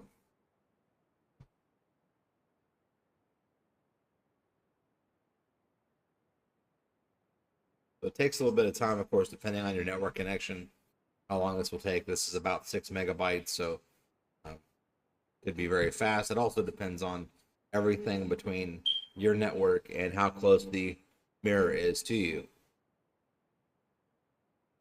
So if you have a place, or if you're at a location where there's a mirror close to you, you probably will have quicker upgrades than some.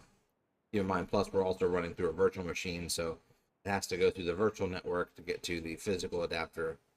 So it takes a little bit of extra time for that. It's generally not noticeable, but these are just some things to keep in mind when you're managing your Linux installation.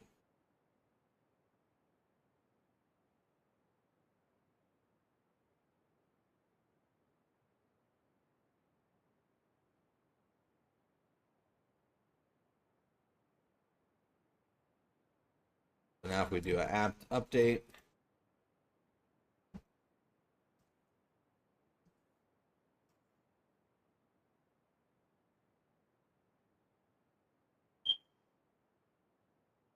should have everything is up to date. So we have confirmation that our process worked. We can also do sudo apt get auto remove and no packages to remove. If we want to check out and see how much space we have, we can do a df command. See how much space we have available in our current partition. We've got 28% in use, so we're doing pretty good on space.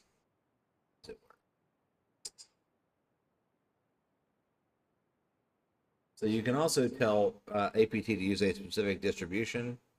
You can use the -T switch or dash target release followed by the name of the distribution that you want. Of course, we'll go back to the documentation for Kelly. Go back over to the documentation.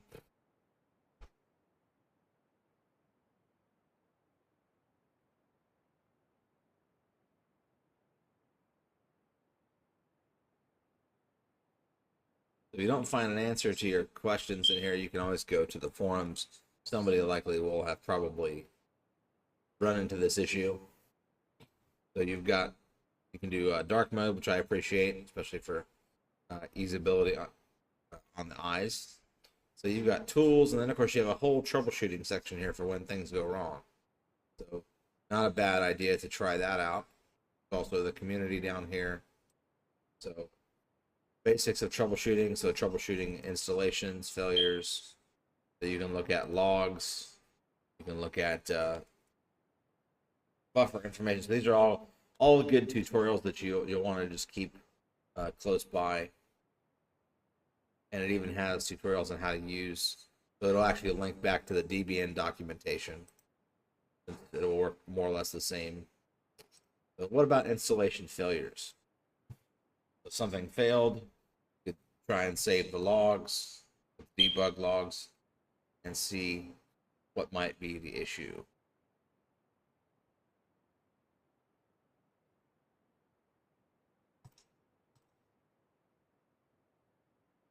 If you want to remove a package, you can simply do the -R with the name of the package, or you can also use the purge command.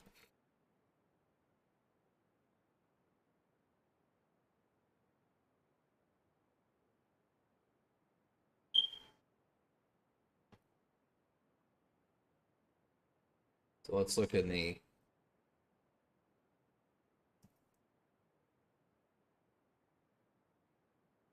you want to be careful about this, because if you do remove a package that is needed for some other program, then you may inadvertently mess up your installation. So you want to just be careful what you're taking out. If you're going to remove a package, again, unless you're running out of space or unless there's a problem, there's probably not a good reason to do that. But just know that it is doable.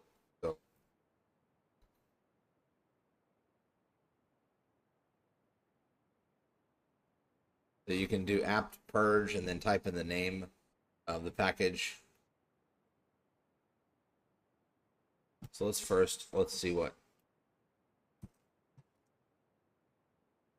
So Yelp is for displaying the genome help browser. It's not the Yelp that we think about on the website. So just be aware that sometimes they'll name things that are similar.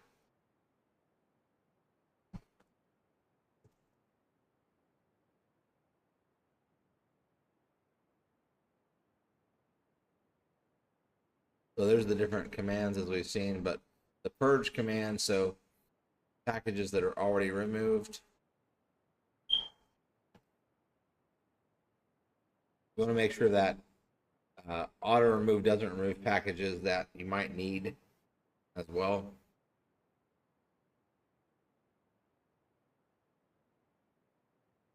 So packages that you've installed explicitly via install are not going to be proposed for removal. So you may want to look at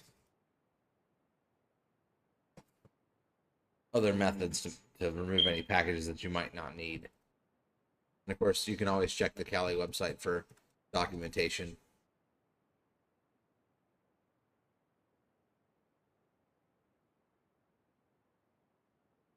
So there's apt list,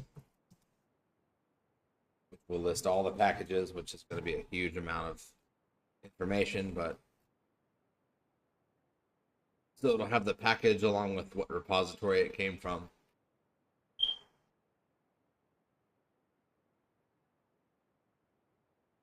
So there you go. There's dpackage to the apt-cache command. We've seen this one already. It will search for the various. We've had apt-get, apt install. We've had apt purge. There's a lot of different commands with APT. So spend some time with this tool to become familiar with it. Let's go ahead and look at the dpackage log file, which, like most logs, are in the var/log directory.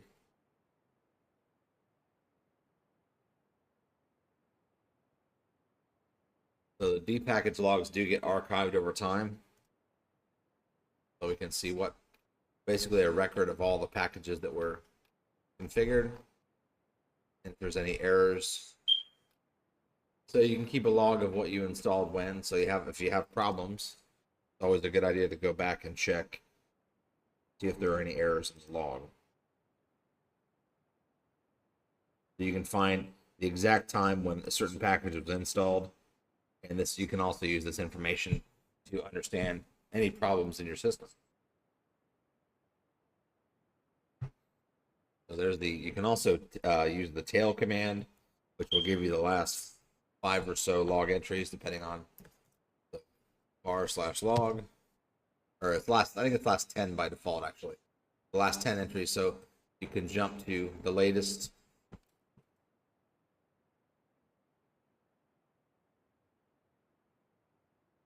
If you haven't familiar with the tail command, it will output the last part of the files.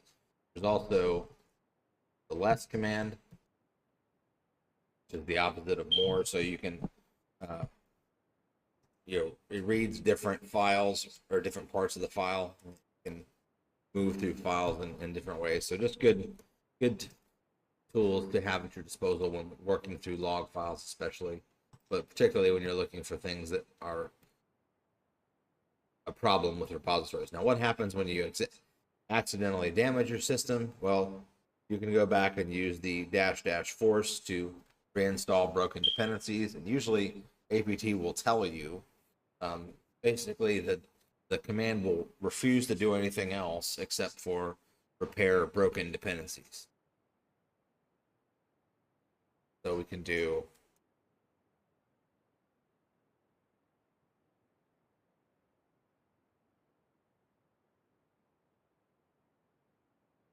so there's force -yes, there's -- reinstall, there's -- fix missing. These are a couple of good commands too if you have problems.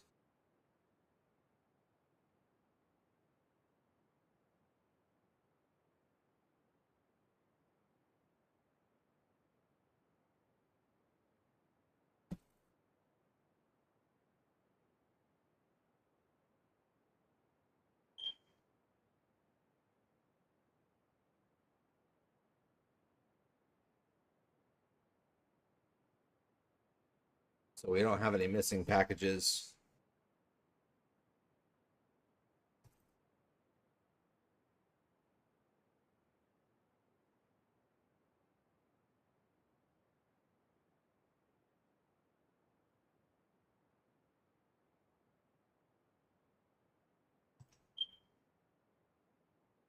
There's the reinstall if you want to reinstall an app. There's also -f install to correct dependencies. So this is something you might see, and it will actually suggest packages. The reinstall command is also useful. Let's talk about Synaptic. So we've done a lot of command line package management. Well, Synaptic is actually a package manager that is a lightweight GUI front end to APT that's used in Debian, Ubuntu, Linux Mint, many other installations. So everything you can do using the apt-get commands, you can do with Synaptic. So it's actually a genome-based utility. So it has lots of filters and things. So if you don't have it installed,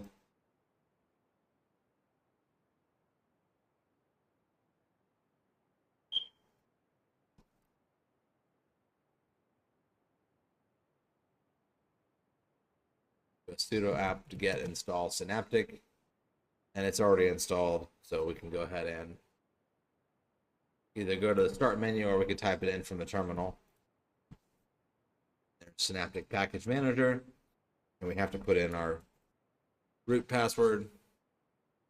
And there we go. So we've got a graphical front end, and we can see the software is on your system is organized into so-called packages. This package manager enables you to uninstall, reinstall, upgrade, and so pretty much any package that you might want to look at, even packages that you don't have installed, you can go here and by function you can pick. Well, let's say there's an email client. Maybe you want clause mail, or you want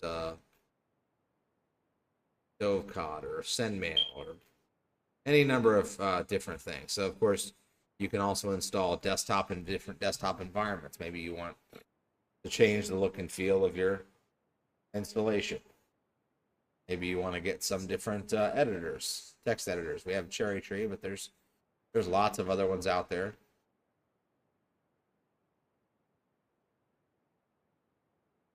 There's programming languages, interpreters, so all kinds of things you can install from. So if you want to mark all upgrades or mark all possible upgrades, so there's none right now because everything's fully up to date, but you can actually generate a package download script once you select some things. Let's say you selected a bunch of packages and mark them for installation. Then of course it's going to tell you what additional dependencies that it requires. So you'll hit mark, and then you'll see that it changes to a check mark. Then you can click apply to apply all the changes.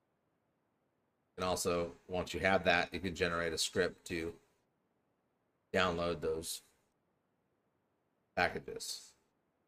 You can also look at status of what's installed or what's not installed. So everything that's not installed, you can look and see everything that is installed. So it's a good way to look at graphically your all your installed packages. You can also save anything you mark. Save markings as, download it as a file.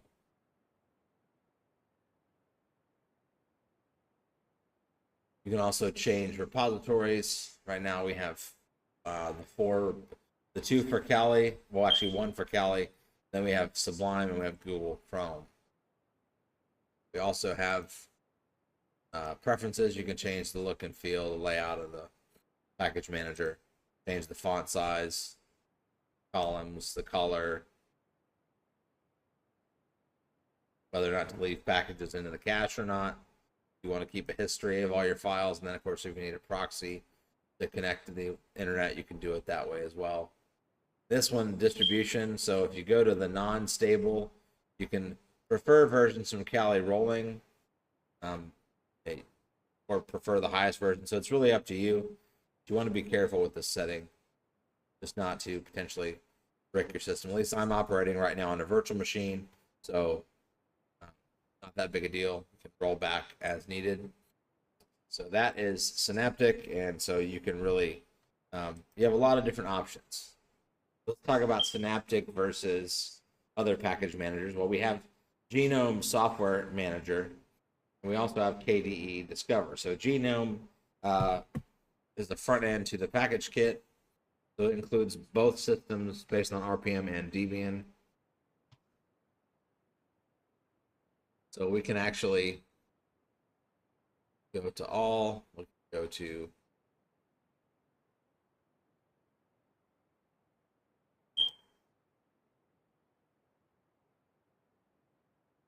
So there's even broken packages or missing recommendations. So they give you recommendations for packages that you might like to install to improve your installation.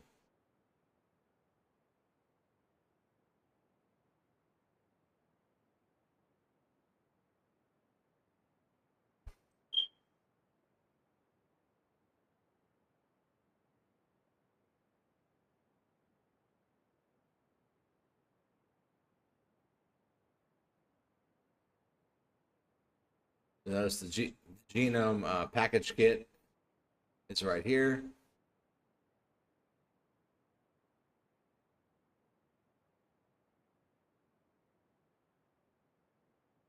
So installing it affects a lot of other things. I'm not going to do that right now, but just so you know, that's where you would install it from. You also got KDE Discover. We'll go ahead and look at a different desktop environment. So basically, you have a few different options. And you can change your desktop environment if you want on any Linux distribution, but it'll really, your mileage may vary on Kali. This is what KDE desktop or package manager looks like, their graphical front end. So if you want to install it on Linux, click the link to download. This button only works with Discover and other AppStream application stores.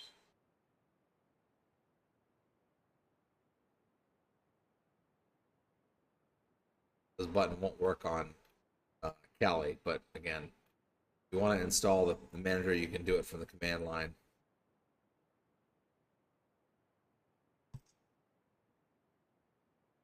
So there's an example of Synaptic, the help file.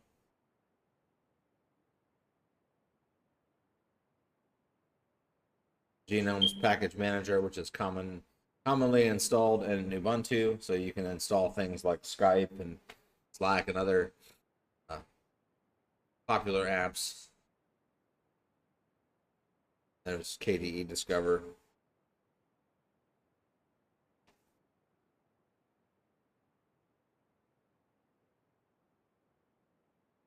So we have one more way of installing items.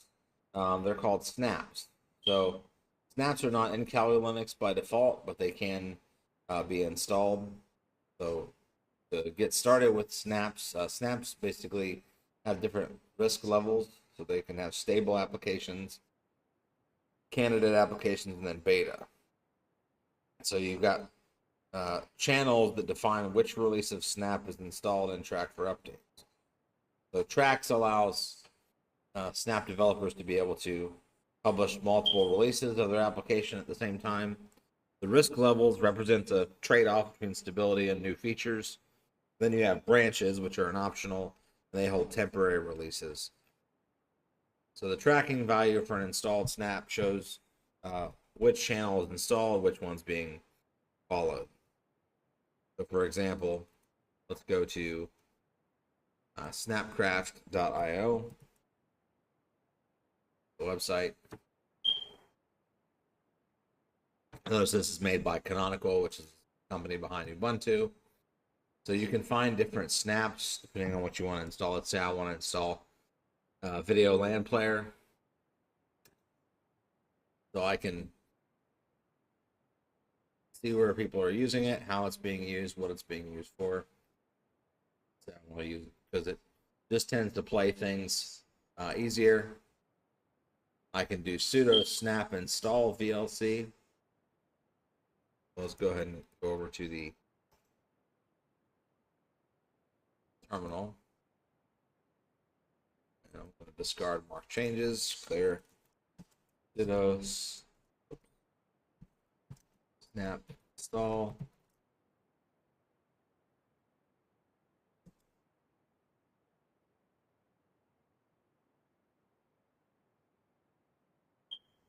So we got a small error here. Let's see what we got.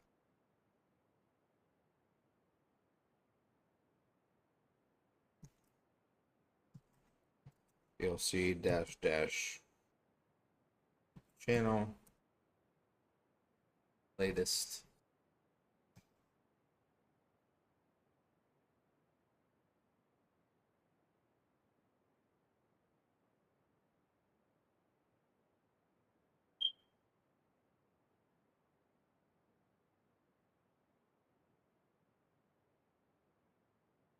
So sometimes might be a small issue with the snap. It may not work exactly on as it advertised, but basically, if you install a less stable snap, you'll have more frequent updates. Especially if you're talking about production environments, you have to be careful, but you tend to probably want to gravitate towards more stable updates.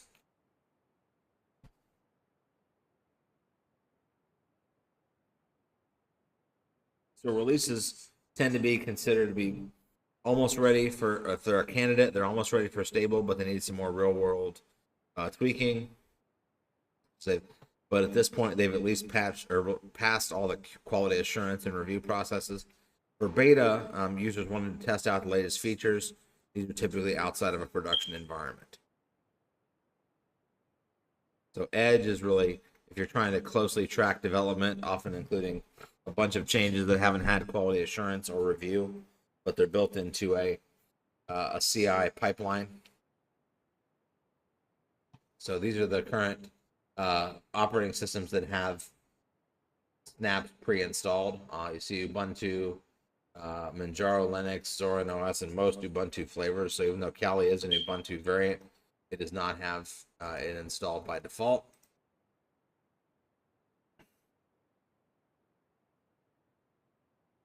So the one good thing is the snaps are completely free and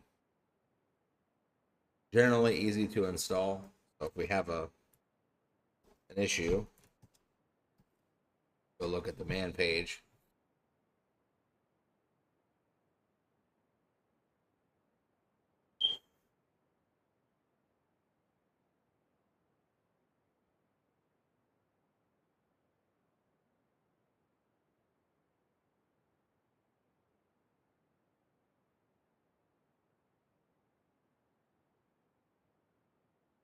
There's where you set up the different channels. So snap dash channel download options, enabling snaps in a system. There's the find command to find packages to install, and forget command. There's an example of snaps.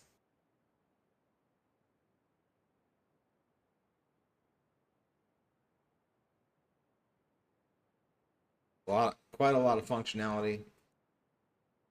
More and more packages, it seems like they're being installed in this way. So I suspect we'll see this increasing in Linux in the coming distributions. So other package managers that you might run into, you've got Yum, which it's used in Red Hat, Linux version 5 and later. For the RPM software packages, Yum stands for the Yellow Dog Updater Modified. So it is a free open source command line package manager for computers running an operating system with the RPM package manager. It does have a command line interface, but there are some tools that provide graphical interfaces as well. DNF is the next major revision of Yum. It is compatible with Yum, but it has an API for extra extensions and plugins. And then there's RPM, the Red Hat Package Manager, originally, which is that file format was originally meant for Linux distributions. But the file format is the baseline package format of the Linux standard base. So we talked about different package management strategies, specifically focusing on Kali repositories. We talked about dpackage, looking at dpackage logs. We looked at Synaptic Package Manager, Snap, and some of the other package managers, Yum, RPM, and DNF. They are not normally installed by default. You can also, it can get somewhat confusing, but it would work similarly to apt-get. It would be yum install in the name of the package.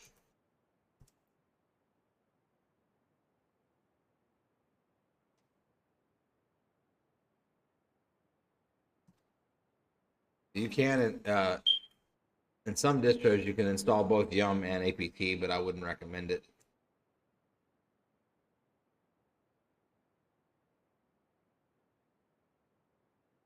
It's an ODNF as well. But that's the reason why this distribution is kind of the way it is. You can install DNF on your system, but it will not. Highly recommend just stick with APT because there's really no reason to. But it's good to have exposure to multiple package managers, especially if you're going for Linux heavy certification, which obviously blue teaming is heavy Linux, red teaming is heavy Linux, but kind of going more into the weeds.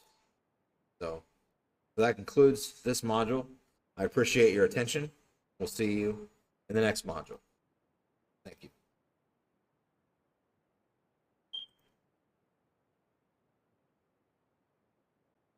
Hello, and welcome back to the official CertComp series. We're continuing on with Blue Team Level 1 course. This is our next module. We're going to get into the topic of setting localization options. This is important for really any Linux distribution, but it's a separate topic because it's not one that's often commonly addressed. And so it might be appropriate for its own module, so you can definitely be able to, no matter where you are in the world, being able to set things like the date and time and adjusting your location will be beneficial from whether you're doing incident response, forensics, and many other things. So we're going to talk about what localization is, how to set your location or your locale, as it said. We'll talk about looking at the time in Linux, and some of these topics map directly to the CompTIA Linux Plus exam. So this is a useful module for that as well. So localization is the ability to adapt a Linux system to a specific location. So the Linux system must have a way to identify how to handle the different character sets in the local language. So we have ASCII, the American Standard Code for Information Exchange. So it uses 7 bits to store characters found in the English language. Unicode, that has an international standard that uses a 3-byte code, and it can represent every character known to be in use in all the countries of the world.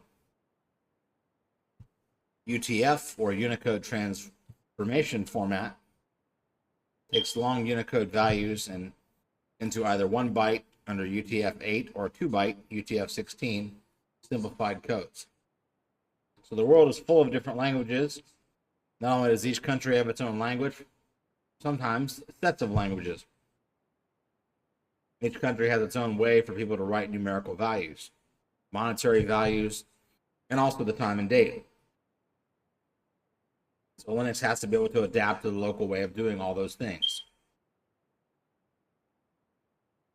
So at their core, computers work with 1s and 0s, and of course Linux is no different, but it needs to be able to speak the language in order to be able to interact with humans. That's where the character set comes in.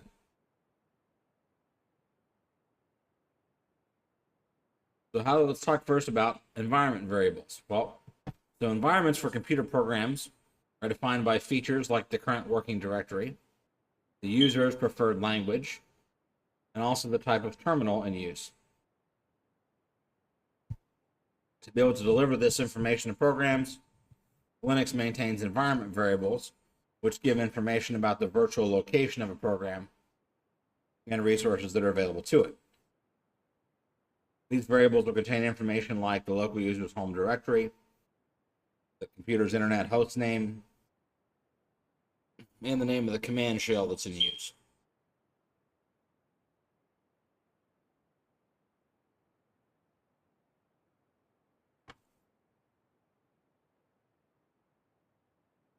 Where do we set environment variables? Well, Linux and Unix systems, environment variables are set of dynamically named values stored within the system that are used by applications and are launched in shells or subshells. Simple words, the environment variable is the variable with a name and associated value. So environment variables allow you to customize how the system works and how the applications are going to behave on that system.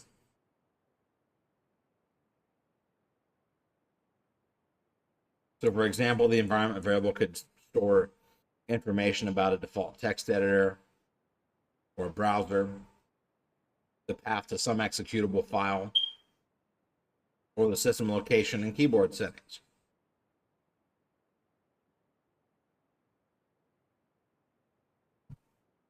We can see an example here.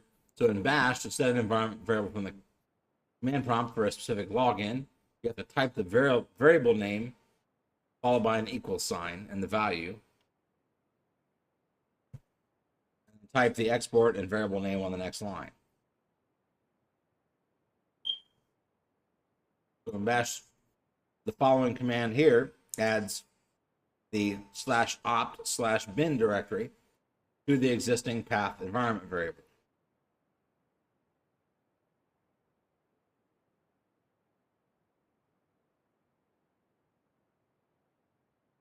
So each different kind of shell, whether it's D shell or Bash shell, has its own set of internal shell variables.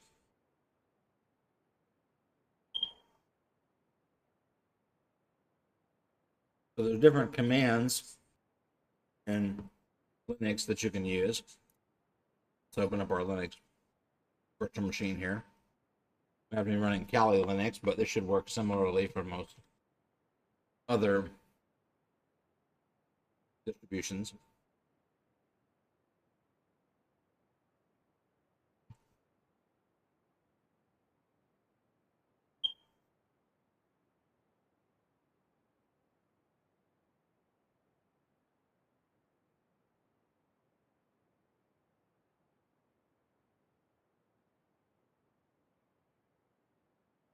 Open up our terminal here, and we can type in env, and we can see all the different environment variables that exist. We have language, host name, we have the path right here, we have the present working directory,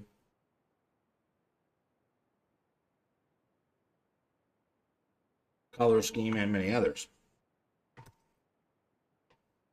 You can use the print env, which will more or less do the same thing, but it prints all or the specified environment variables. You can use the set command to set different environment variables, or runtime parameters as they're sometimes called. You can also unset them. And you can use the export command as well. So export path equals path colon. Now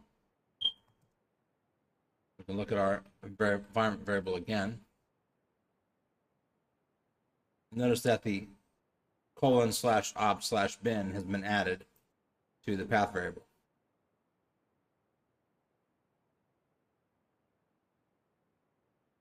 So that means we can now type the commands from that directory without having to give the absolute path.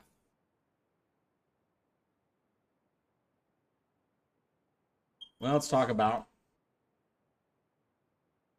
some of the commands. Let's first talk about the locale command. Locale command defines localization information. It's basically language _ country .character set. So we go back to our virtual machine, clear the screen, type in locale, and we can see everything is in us.utf-8. So this writes to standard output basically all the different information about the locales. So a public locale is available to any application. If you want to write the name and the value of each current category, You don't want to specify flags or variables. The programs that support local technology will use environment variables to figure out the conventions for things like date and time formatting, how to display characters, currency display, etc. So we have numeric, we have time, we have monetary, we have addresses, phone numbers.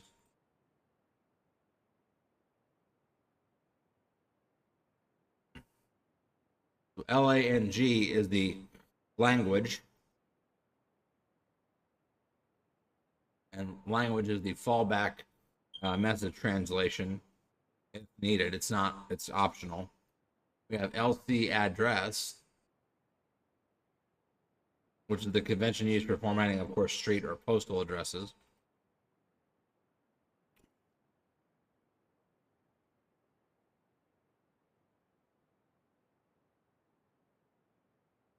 And of course, LC telephone, which is the formatting of telephone numbers. Measurement, which is the default measurement used within the region.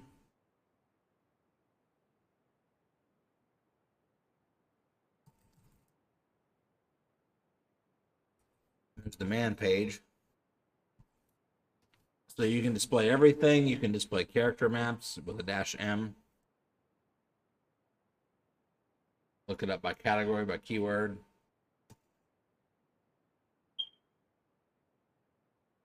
You can do locale-K date format, locale-CK date format. So locale. There's the locale for the name.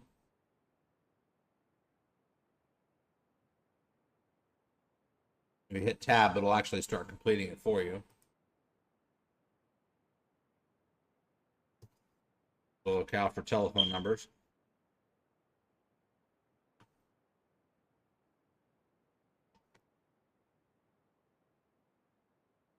So you could do date.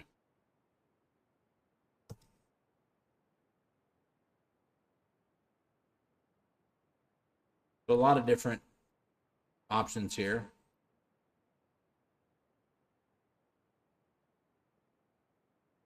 Country codes. Variations.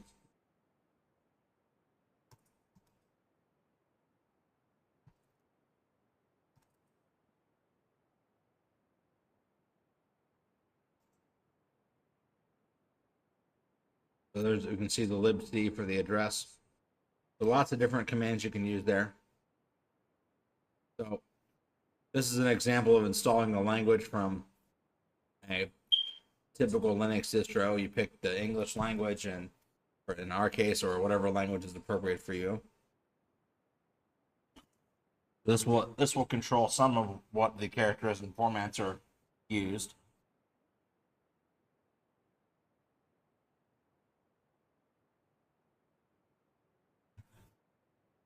The programmers can fine-tune each of these different variables to customize exactly how programs will behave within the particular location or locale.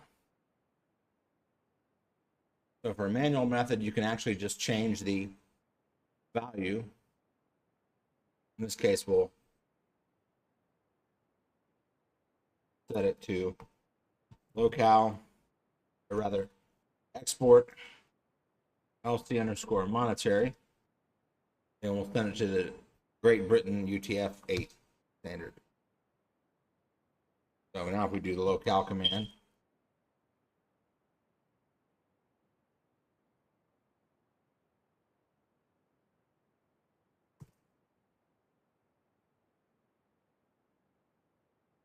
one too many letters in there. Whoops. There we go. So cannot set LC underscore alt to default locale.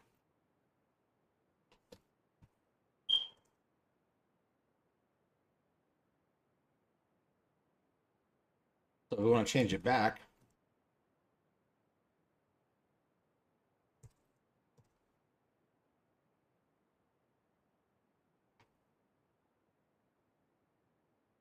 there you go. We've changed it back to what it was before.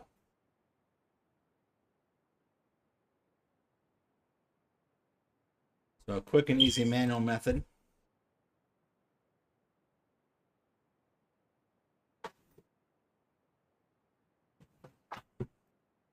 All right, let's look at another command called the locale control command.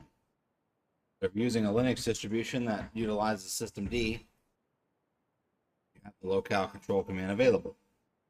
So by default, it just displays the current settings. If we go back to our virtual machine, locale control. See, it's US. There's the mapping and the model.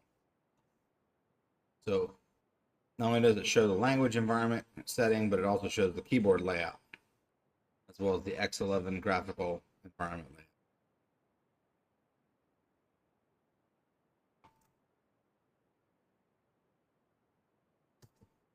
So there's the locale control command, the man page. So you can list available locales as well as set locales. You can list key mappings.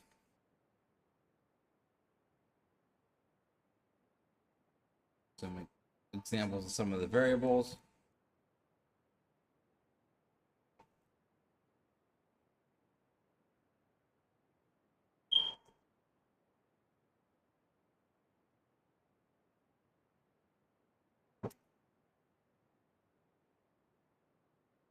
So there's the two that are available.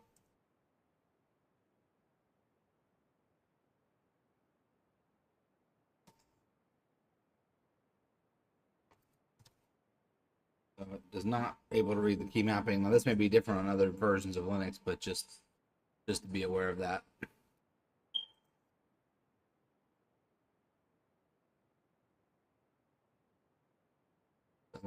Now we have the time date control command. So if you use the systemd, you can use this command as well. So this command is designed to manage the time and date settings on your system. This is the one-stop shop for all the time information, the hardware clock, the date. So most Linux systems will connect to the internet to use the network time protocol to keep the time and date synchronized with a centralized time server. If your system does this, you won't be able to alter the time or the date by using either the date command or the time date CTL command.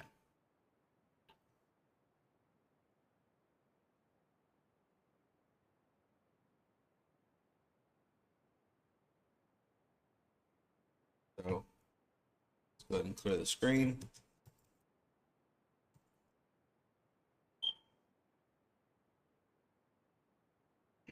So there's the time date CTL status.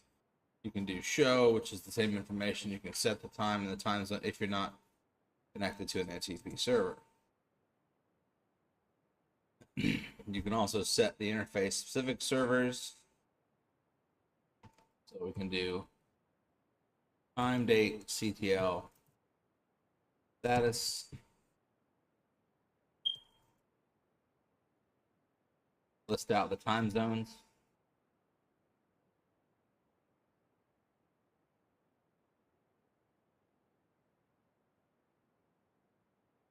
May be useful for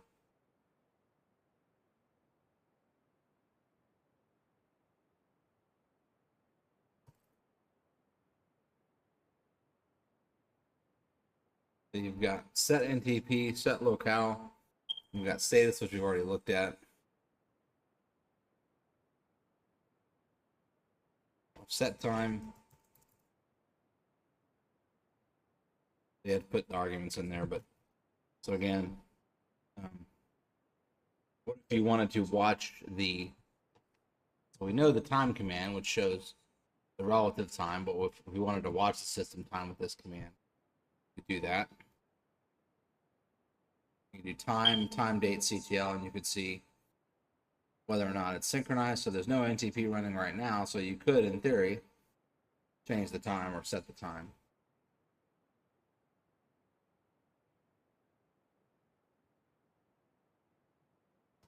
Keep on hitting the command to watch it tick up.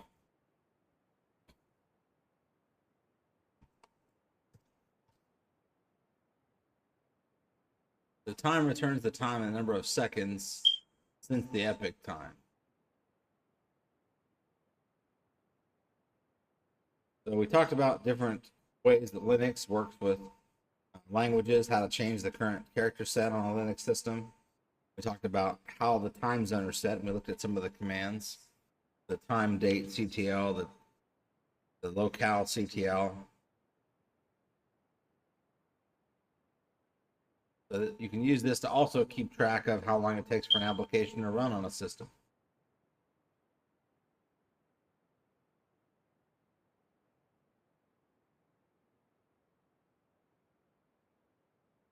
So we looked at localization, we looked at different locales in Linux, the time. So that concludes this module. I appreciate your attention. We'll see you in the next module. Thank you.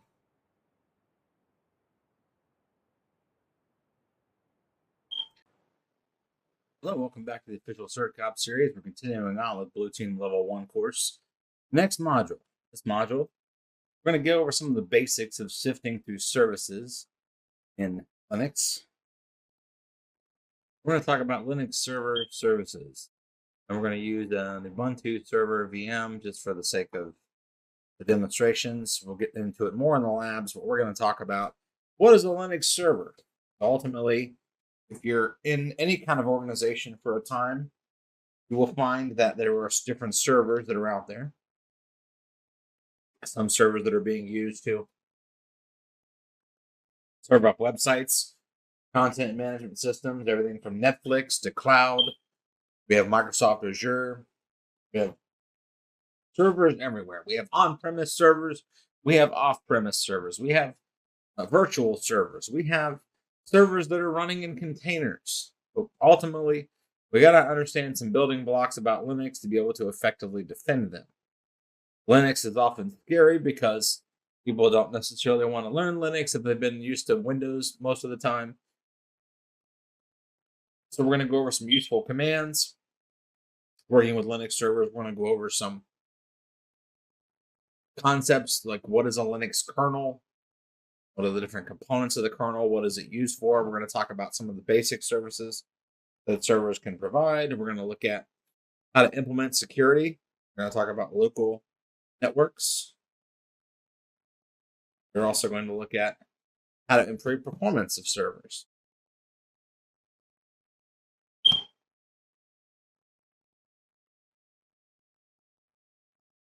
WebEx Assistant is Some key enabled to terms and save audio definitions we need to be highlights. aware of. First and foremost, we're going to talk about what is a daemon. We're going to talk about a shell, kernel, distribution of Linux. Let's talk about key terms and definitions, things you're going to have to know. The daemon, basically running things that are running in the background. There are many daemons in Linux, like the SNMP daemon, the SSH HTTP daemon. We have the kernel, which we're going to talk about, distribution. We also have ports, protocols, and services. We have the IETF. A couple things off the bat right away. We have, before we get into our discussion, we're going to give you a couple of URLs that are going to be useful in your journey in Linux and finding purpose-built tools for your particular tasks. This is distrowatch.com. This is the site that has all different versions of Linux. Some may be more useful than others.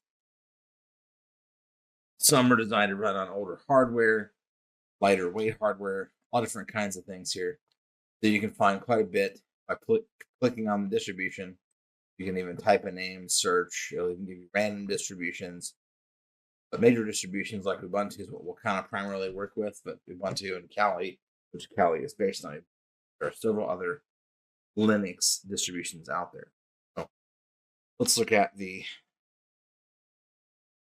Internet Engineering Task Force. This is the tools.itf.org website. This is where you will find things like requests for comments, otherwise known as RFCs. RFCs are basically ways to find out information about protocols and ports and services and how services are going to run.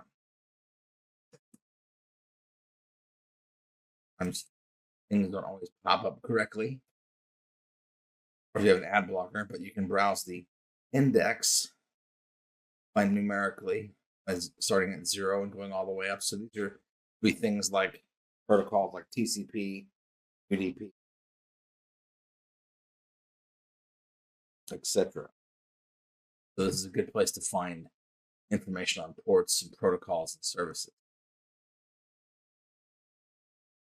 Those are some of the basic things you should know from the prerequisites, but just as a Wikipedia has a very good port number list, actually color coded by port all the way from 0 to 65,535. Let's talk about first, what is the Linux server? Well, many of the largest websites on the internet, Netflix, Amazon, Hulu, these all run Linux, and basically they're designed to power very powerful hardware that can run services. The Linux desktops and servers use the same kernel, which is great. What exactly does the kernel do? We're going to talk about that. So it basically runs the same programs. We have Linux distributions like Ubuntu that have a server version. If you want to get a server version, you can go over to the Ubuntu website.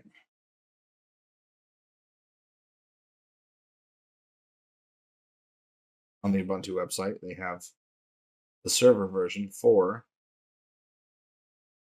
their OS. They even have an Internet of Things version, but if you go to Enterprise, you get Kubernetes, Internet of Things, OpenStack, developer tools. They even have Ubuntu on Windows subsystem for Linux. So you can go here, click on download, and so you can get instant Ubuntu virtual machines, manual installation.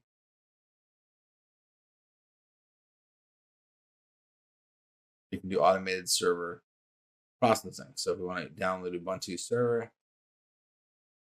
download just like we do with traditional ISO. You download the ISO, run it to a thumb drive, and now you have an image file for that system. So we're going to go ahead and throw that in our directory here. Make a new folder.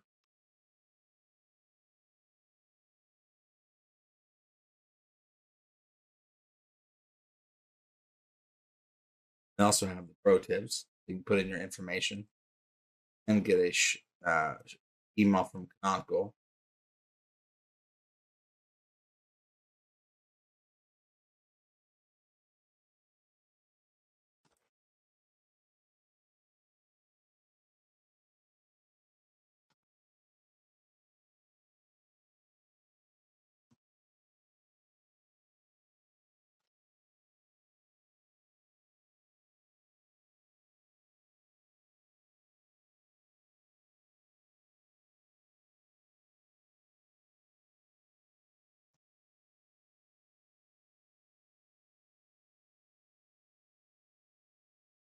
This in.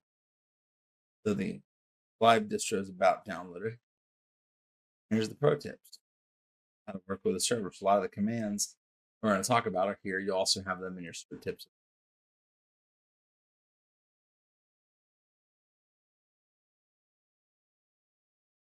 The desktops are more interactive, whereas servers are designed to run kind of autonomously and without interaction. Let's talk about some different commands. These are the commands we're going to go over that are important for the server.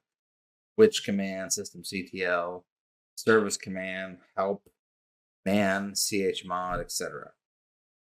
Go ahead and get into it.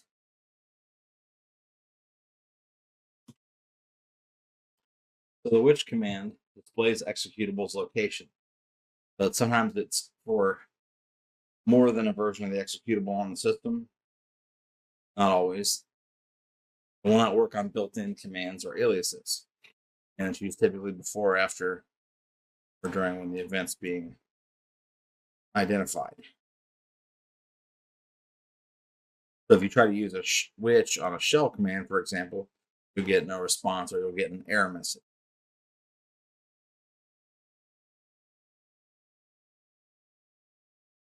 Let's look at the which command real quick.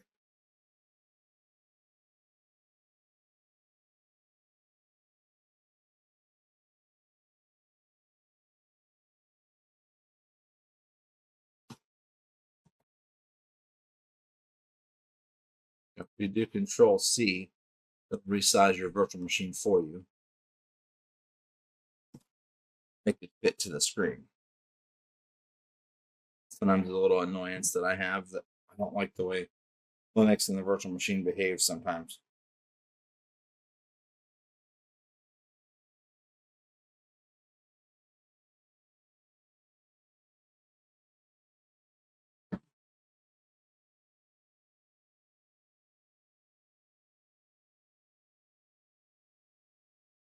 Put it in, we'll go and open up terminal.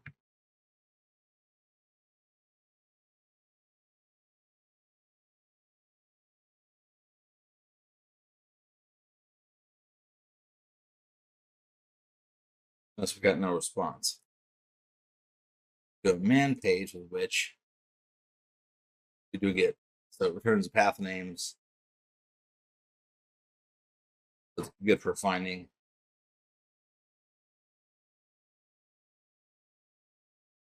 the commands.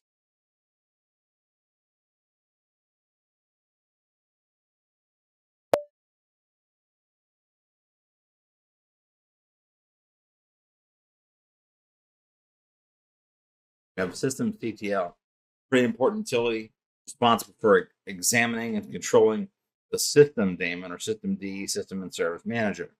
It's a collection of libraries, utilities, and daemons that function as a successor to the system V init daemon. So it's an init system with a compost of programs running in the background with auxiliary management services. So if you want to list all services, you can this command for the screen. System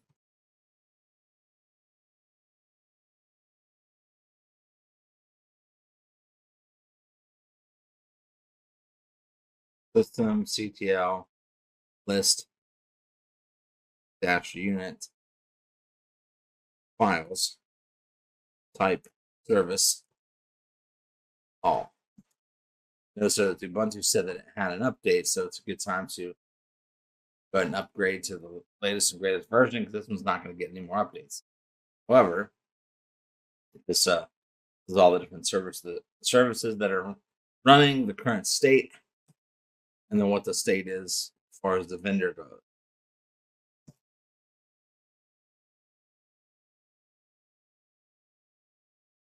You want to stop a particular service, let's say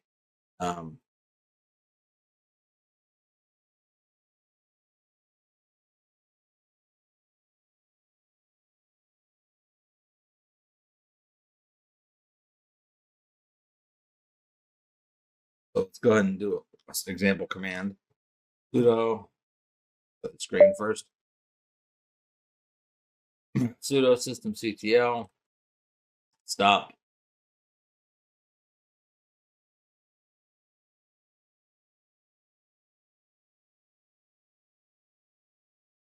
Our syslog service is now stopped. So that to start the service, we just do the opposite command.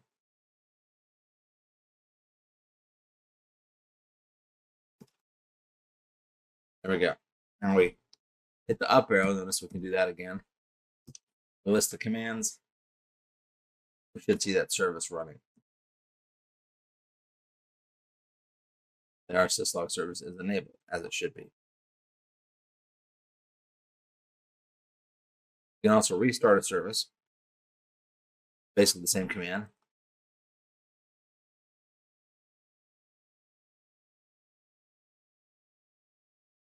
Sometimes restarting a service will clear things out and fix things.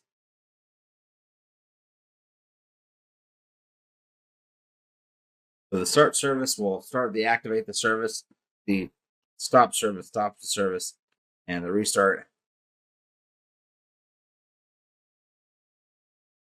refreshes the service essentially for the service that's in execution.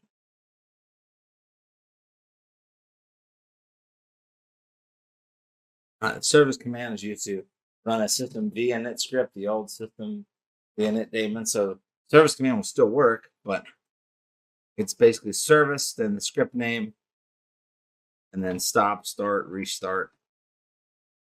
As is before, these are in the init.d directory.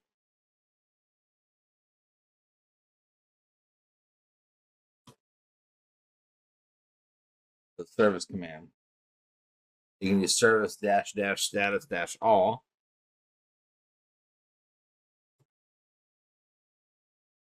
Let's show out the commands. A little bit different formatting.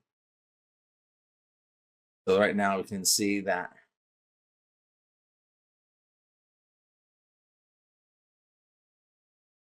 services that are stopped, like Bluetooth, you can go ahead and do service start Bluetooth.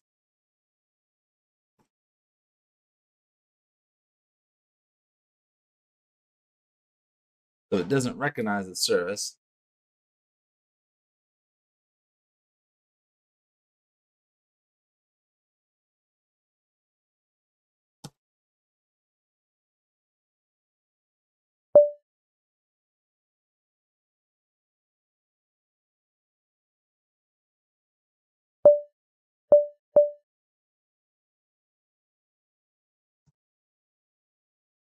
Now, after in, because restarting this service is a system service.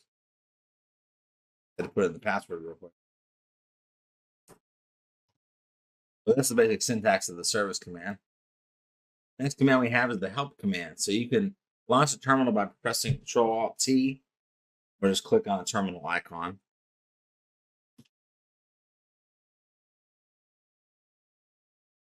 The help command is quite useful if you're learning about commands or new to Linux.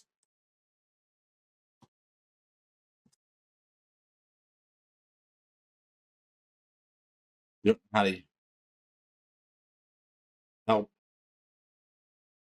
how to help about the change directory command.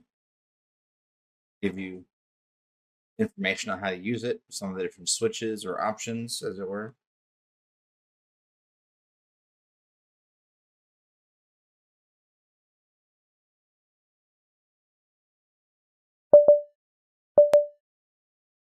Now, what about the manual page for the help command? Unless there's no manual page for the help. So if you want to do cd-h, which is normally short for dash help, it will give you a shortened version of the help command. So not the full help page, but you can do usually dash help or dash h. Some commands will not have help, however.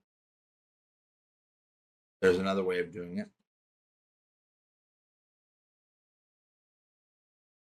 There's the ifconfig command.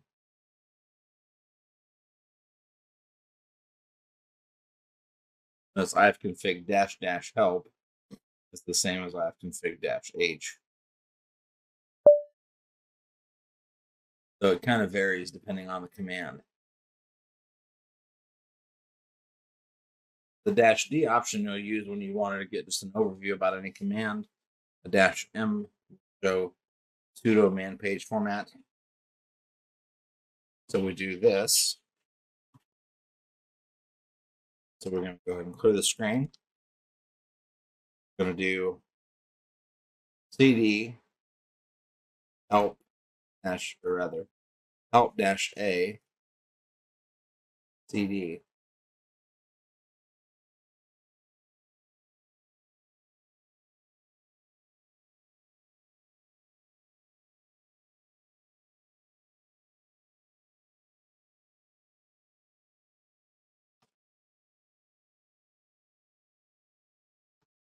The help, if you dash D, will search for help topics. Notice there's no help topic. We help dash D, and we hit the tab button.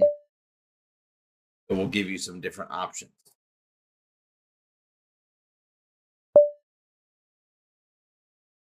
So not all commands will have help, but quite a lot of them do.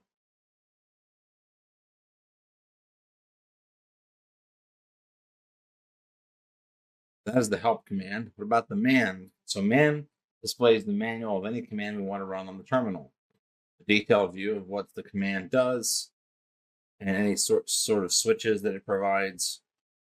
Every manual has certain sections. We have executable programs, or shell commands. We have library calls.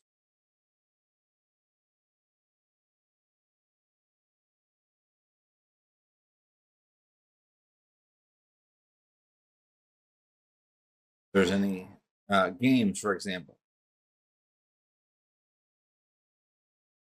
or special files, usually found in /dev, miscellaneous things like macro packages, system administration commands that would be usable for root, and then finally kernel commands.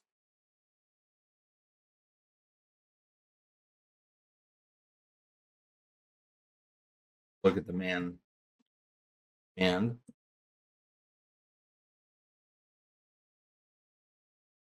echo can display a line of text,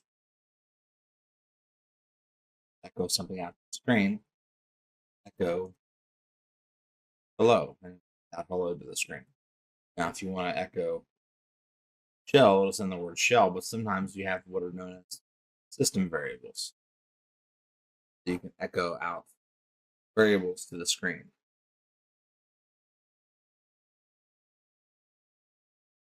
chmod command, which stands for change mode, it changes the access mode of a file.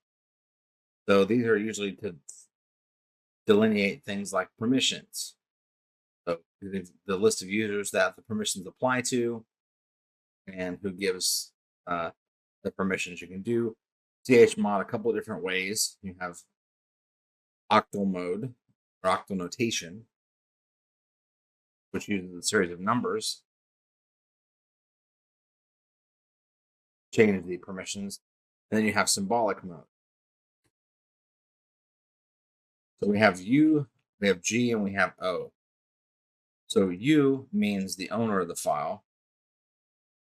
G means the group's users who are members of the file group. And then O for everybody else. Go over here to terminal.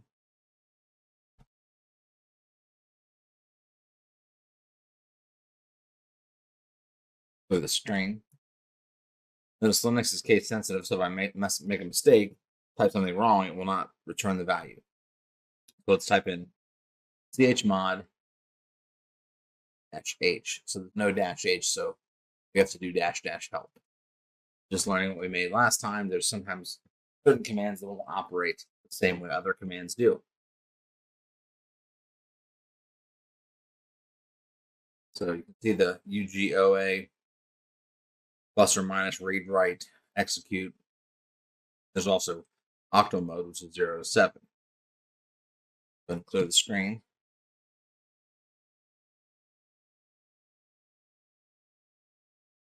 There we can read the actual man page.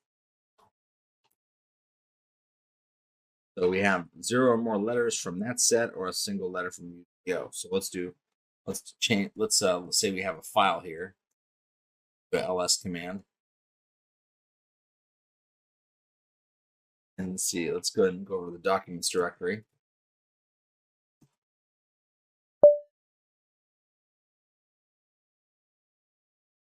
We have a new file.txt here. We can see that it has full permissions, read, write, and execute. What if we want to change it to 0 permissions? chmod 000, new file.txt. Notice we can't do that because we didn't sudo. We have to sudo root if we want to do that. Those permissions are reserved for root. So the screen. Now we do the ls command again. Now notice it's all dashed lines. That means there are no permission bits set. So have the chmod. What if we want to just set it to the owner's file permissions and then nothing for everybody else? Do chmod 700. We have to sudo again. Go. Now we have read, write, and execute for that particular file, but nobody else has permission. The group, no group permissions, no everybody else permission. So, what if we want to do chmod plus U want to give them read and write.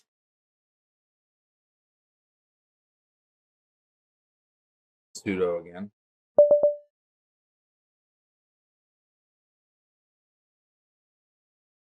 I noticed that only gave the owner, so the UGO. So that was the same permissions already there, so it did not change it.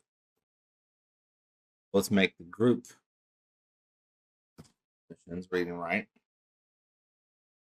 Now notice we have read, write, but not execute. So we have changed the permissions ever so slightly just for those members of the group, these 2 bits here. Each one of these lines is a bit. See a D here, that means it's a directory. So just keep that in mind when you're working with chmod command. So modes indicate which permissions are to be granted. And so read means read the file. W means to write or delete.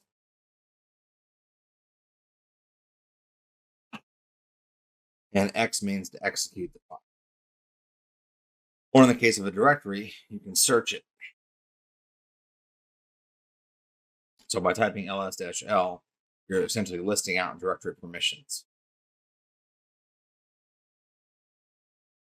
If you had RWX, that's full permissions for each one of these groups. If you had just r-execute, that's read and execute. Notice the file is green. What if we took away permissions? chmod -x sudo again. Now that file changed color because it's no longer executable, and the executable bit is missing. Common chmod command numerically, we could set that, it would be like this. It would be equivalent of this is a R is a 4, a read is a 4, a write is a 2, and an execute is a 1. So this would be 6, 6, 0.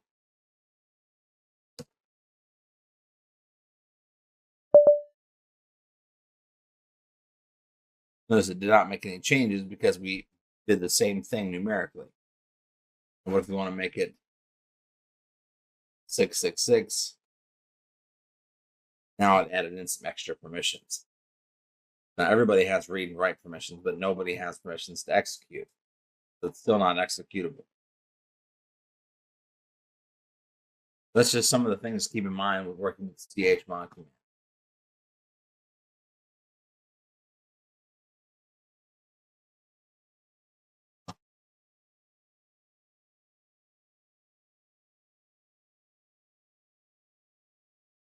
All right, the chown command or the chown command. This command allows you to change the user and group ownership of a given file, directory, or symbolic link. In Linux, all files have an owner and a group, and they are assigned permissions and access rights for that file's owner. Group members and others. So how do we use chown? Well, let's look at the command page.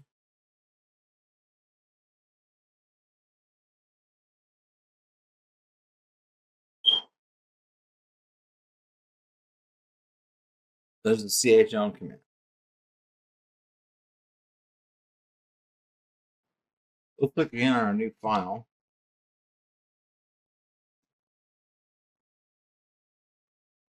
New file we have. We do ls-l command, or -la as I like to do. You can see that file is owned by root.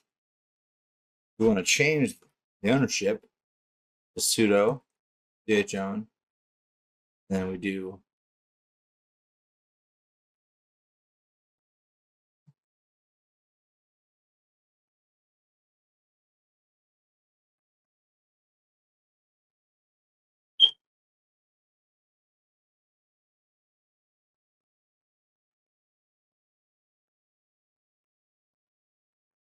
so we have to change the owner of, so we do permissions.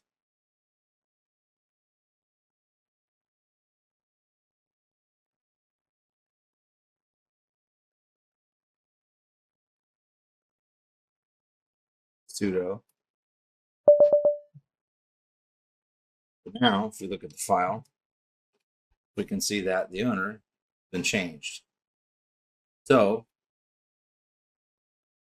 you can also use the chown command to change group permissions. So you could do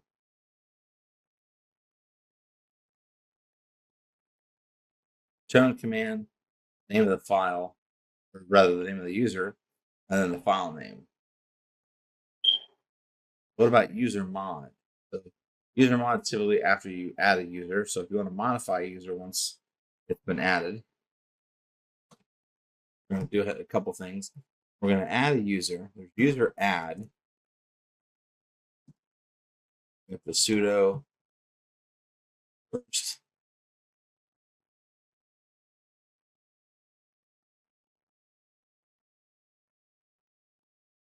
Added a user. Now, let's go ahead to the cat out the SE password file, which is where it'll show us the newly created user account. We now have a new user called Dave. Going to clear the screen.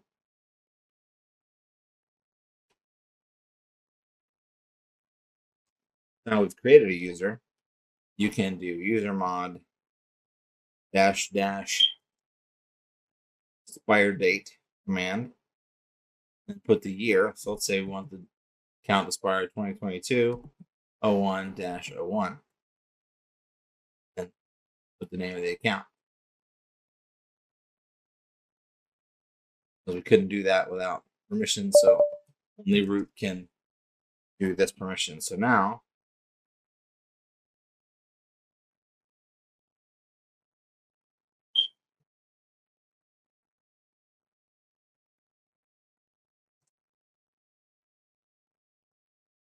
we have Dave, but if we wanted to get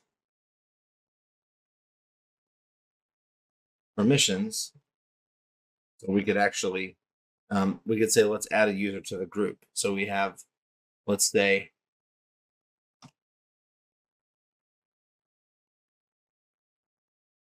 cat Etsy groups. So we have different groups. Let's add Dave to the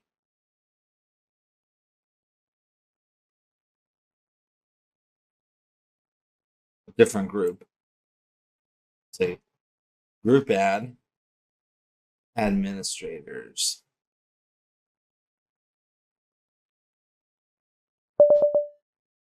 The sudo now. So user mod -a-g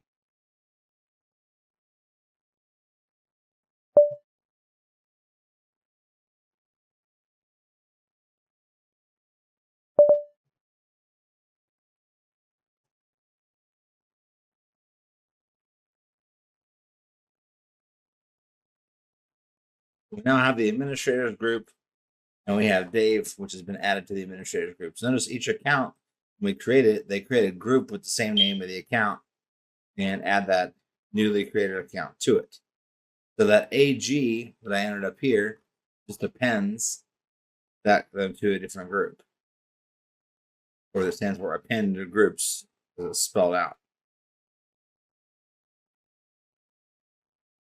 So you can change the things like -d for home directory.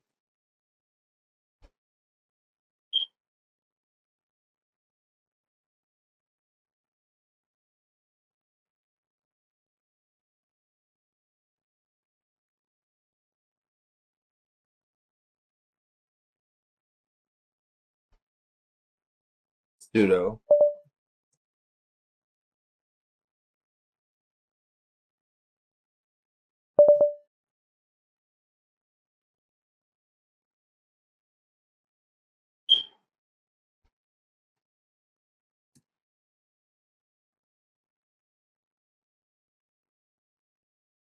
this is the Etsy shadow file, which has the different hashed passwords. You can also display groups a different way.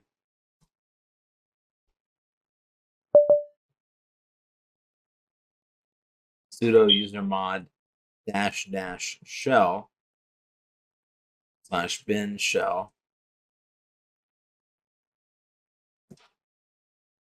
So no changes.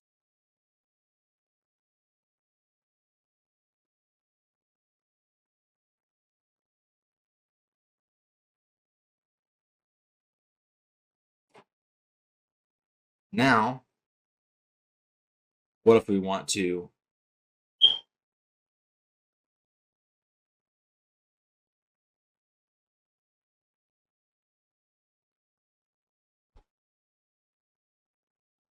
look at the man page?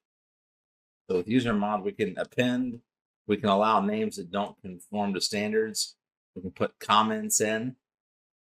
We can make an account inactive or put the number of days till the account gets disabled. We can change the group ID and lock the account.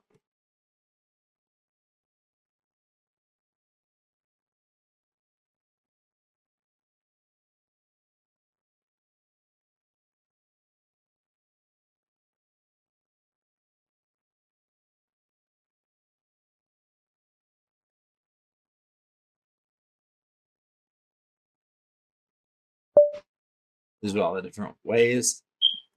Use the command.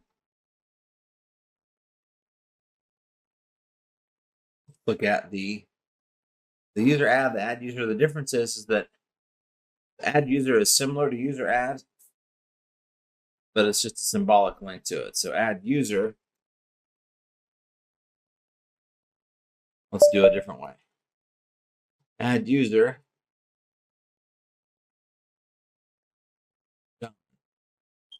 So only root may add a user to the group. Okay. So it automatically adds the user, the group directory, creates a home directory, and copies files to it. The user add command does not do any of that. It even allows you to set a password. This password is too short.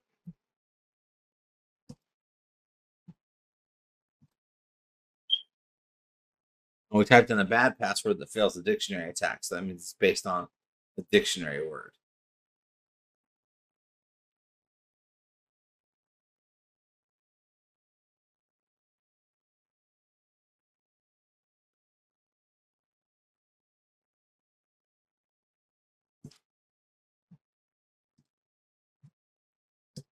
Now we've changed the password.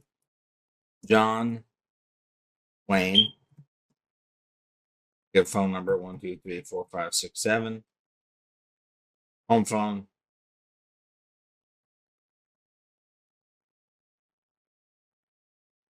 And we'll say once we're done, yes, it's all correct.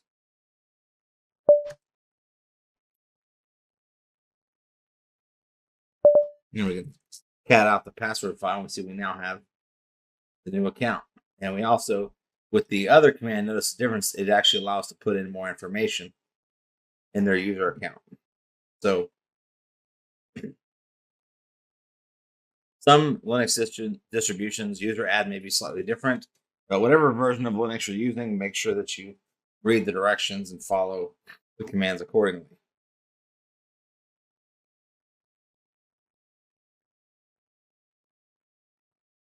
Only one user can be added. That username must be unique from other usernames that we've already entered.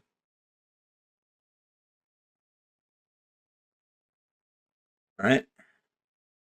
Let's talk about what the kernel is. The kernel maintains information about each process to help keep things organized. So each process is assigned a number called a process ID. Process IDs are assigned in ascending order, with the init always getting process ID number 1. The kernel also keeps track of the memory assigned to each process, as well as the process's readiness to resume execution. So like files, processes also have owners and user IDs and effective user IDs. So the parameters for modules which are built into the kernel need to be specified on the kernel command line. So modprobe is the command that actually looks through the kernel command line.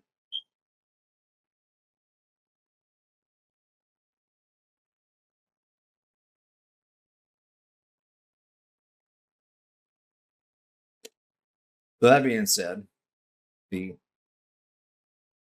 kernel parameters we have setup, we have core parameter, we have macros that get sorted that ignore all punctuation and digits before letters that are case insensitive.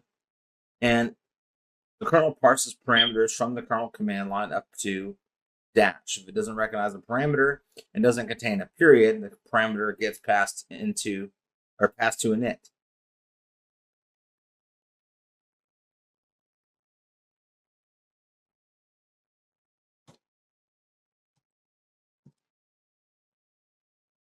Look at the mod probe command, add or remove modules from the Linux kernel. So if you want to add things to the Linux kernel, this is the command to do it.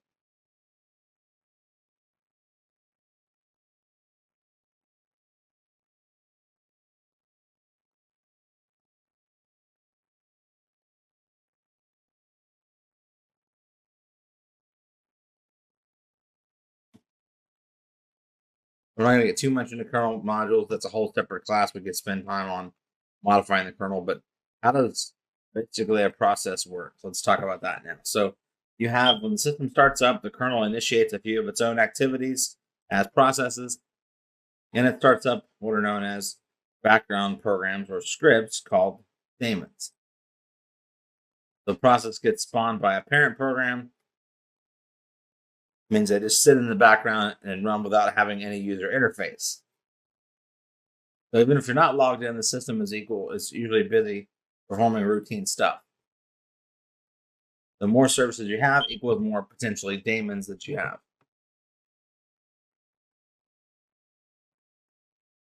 So a program can launch after other programs, or a program can launch other programs as expressed in a process scheme called a parent-child process. We have the inetd or internet daemon, and init, the init runtime daemon, and the init scripts. Then we have, so the inetd is the internet daemon located in the etc file. The inet daemon starts programs that provide internet services. The only process that starts listens on all ports for services in the config file.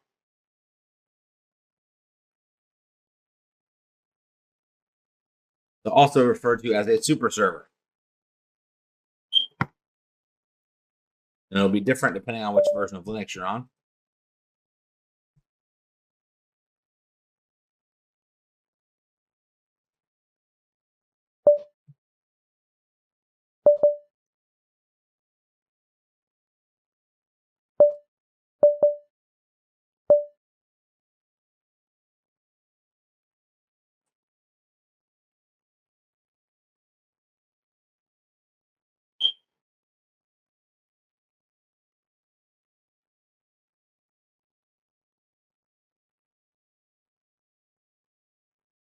So the new version of Ubuntu, it's a little bit different.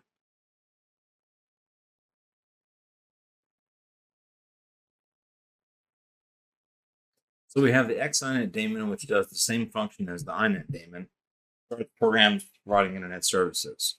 So they're having the servers started at system initialization time and be dormant until a connection request arrives. Xinet daemon is the only process started and listens on all ports for the services in its config file. Whenever the request comes in, the xinet daemon starts the right server, and because of the way it operates, it's also referred to as a super server.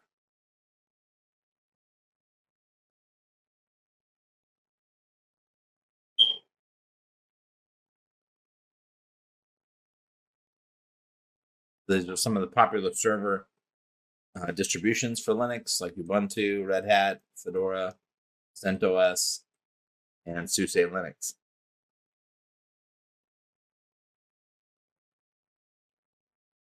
Let's talk about serving up the basics. Let's be honest, what servers are supposed to do, they're supposed to serve up services, right? So we have to understand a little bit about port numbers.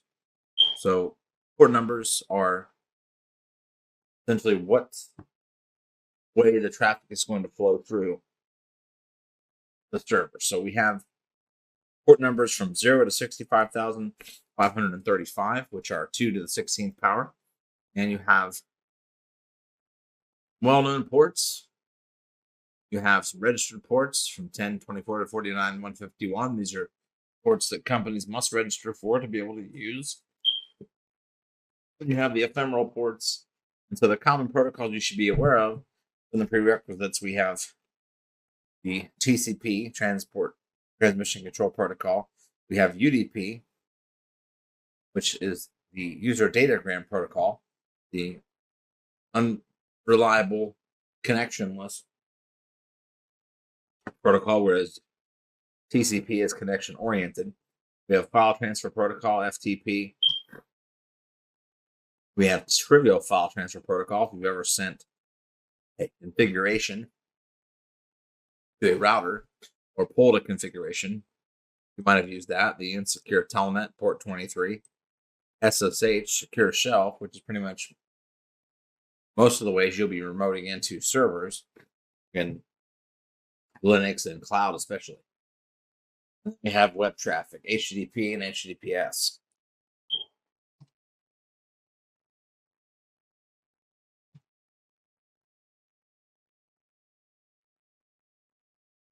These are some of the common port numbers. See, SSH, Telnet, SMTP, TFTP, port 80, Kerberos, Exchange, Network Time Protocol, IMAP, Simple Network Management Protocol. You get up in the higher, you have MySQL, the database, Layer 2 tunneling protocol, 1241, which runs Nessus. We'll talk about when we get to vulnerability scanning.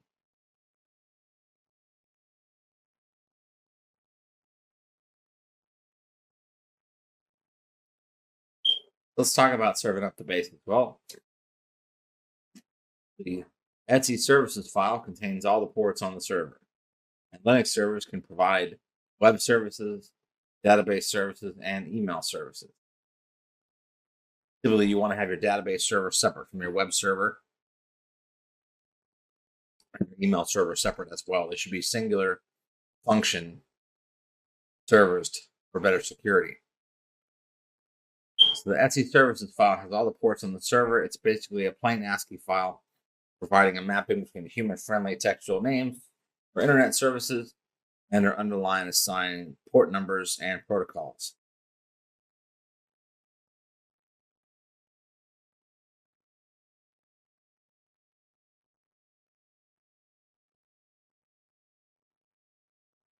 Port numbers are assigned by the Internet Assigned Number Authority, and their current policy is to assign both TCP and UDP protocols when assigning a port number. Most entries will have 2 entries, even for TCP-only services.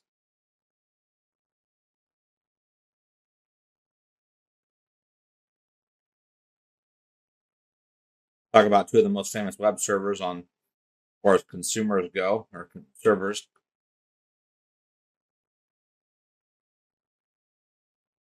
We have the Apache HTTP server project, Apache web server rather. It's an open source web server for modern operating systems like Unix and Windows. The goal is to provide a secure, efficient, and extensible server that provides HTTP services in sync with current HTTP standards. And the Apache HTTP server, or HTTP daemon, was founded in 1995, and it's been the most popular web server on the internet since it launched in 1996. Celebrated its 20th birthday as a project in 2015, and it's a project of the Apache Software Foundation. Then we have Nginx, which is pronounced just like it sounds, Nginx, plus load balancing and application delivery. So Nginx application platform has load balancing, better web application firewall support, and the ability to run application code, all being monitored and managed by an Nginx controller. It has a smaller memory footprint than Apache and up to 10,000 simultaneous network connections.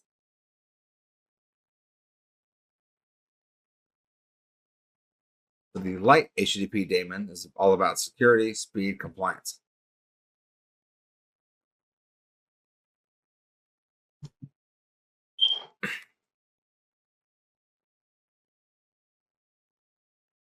Light HTTP supports several popular Web 2.0 sites.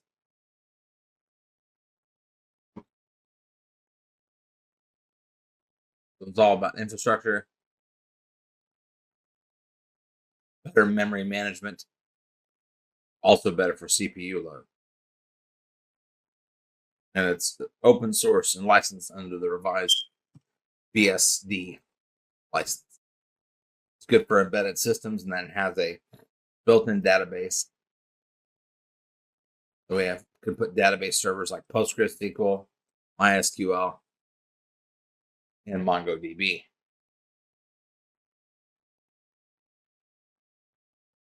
Let's talk about PostgreSQL first. Well, one of our company's primary training courses is PostgreSQL databases. The open source database, a relational database, over 30 years of active development. So you can download it, and it is updated quite regularly.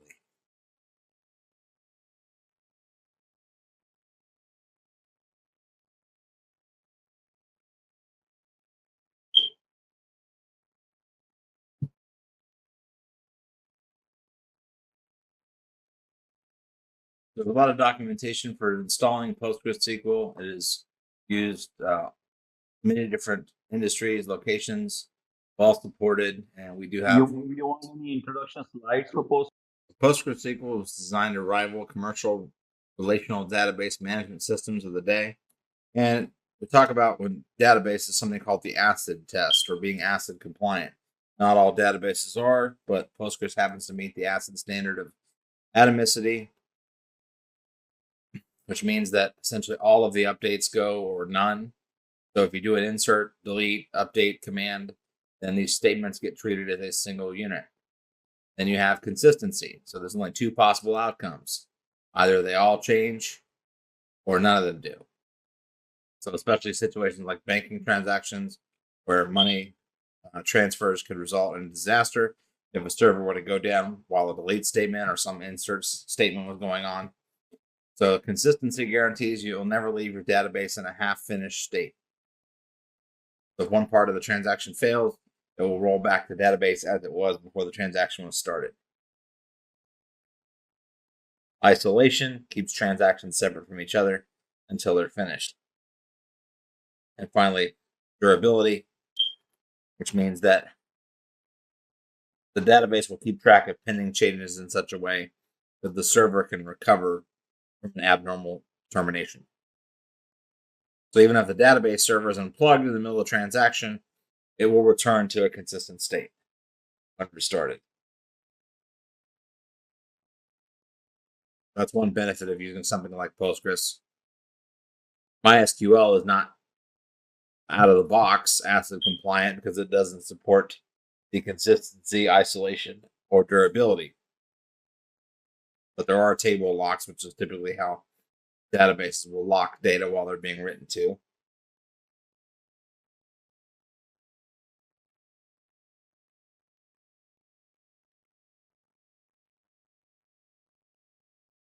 MySQL is more or less the de facto database for internet web applications.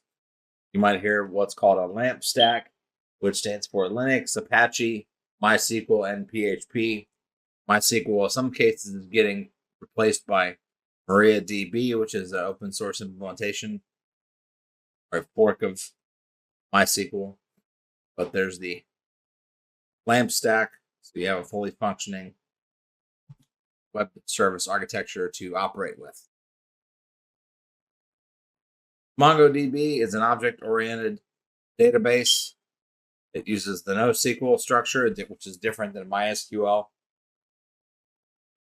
It is distributed by services like Google, AWS, and Azure as a fully global cloud database for modern applications. So it's a full managed service. No tables. Data gets stored as individual documents. That's the difference between MongoDB and the other two databases. Records get stored as JSON, which is JavaScript object notation. The default install favors functionality over security.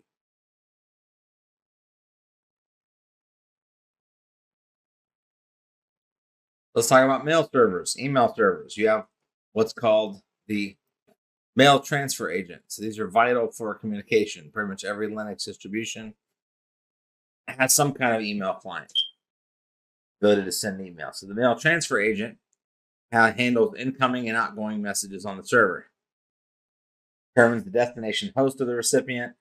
If the mail server is remote, the MTA must establish a remote connection with another MTA to transfer the message. Mail delivery agent handles the delivery of the mail, and the user agent is what the user sees. Here's when they're sending mail. The different software packages for mail transfer. We have SendMail, which supports virtual domains, message forwarding, aliases, host masquerading, but it can be somewhat difficult to configure. Postfix is a modular, simple email software package. It is 2 small config files. Many of our common internet providers that host websites will offer SendMail or Postfix or some flavor of that. We go over to our Linux box.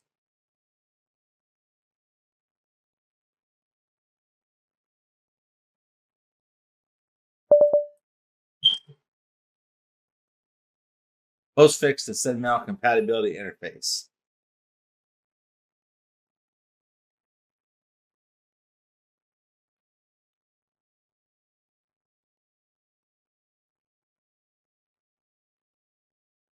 So XM is another one.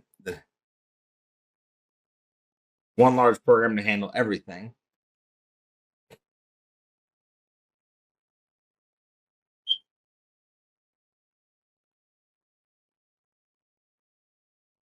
Depending on the version of Linux you have, it may or may not be installed. So there's a base package here.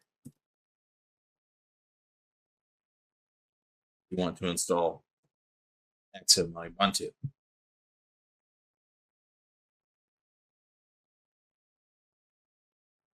The mail delivery agents, we have BinMail, the most popular /bin/mail location. We have ProcMail, which many distros have installed by default.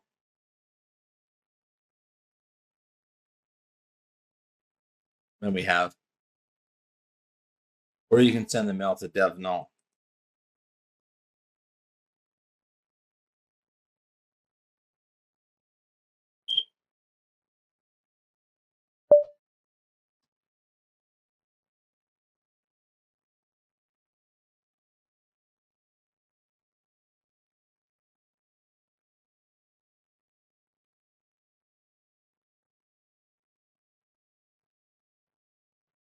So notice that when you install ProcMail, it will try and remove Postfix. Or it will try and install Postfix and remove XM. So you have to kind of pick and choose which one that you want to go with. Here's the XM mail transfer agent. XM more or less replaces SendMail.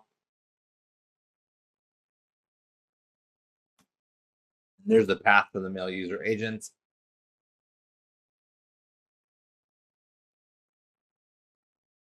You have some different command line tools for working with your mail settings.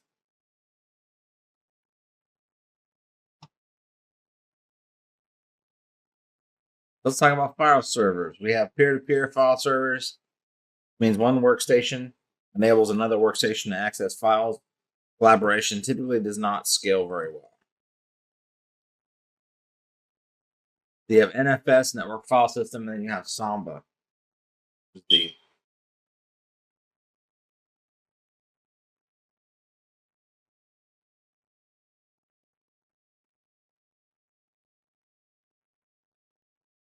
So we have Samba, which is often used. You might hear it called server message block, SMB for Windows. If you're talking about Linux, you'll work with Samba.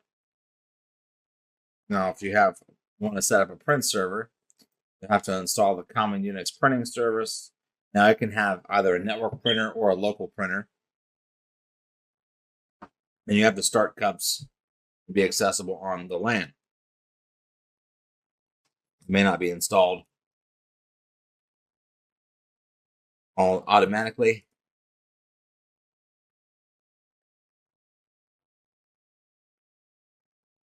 It'll be sudo apt-get install or yum install cups.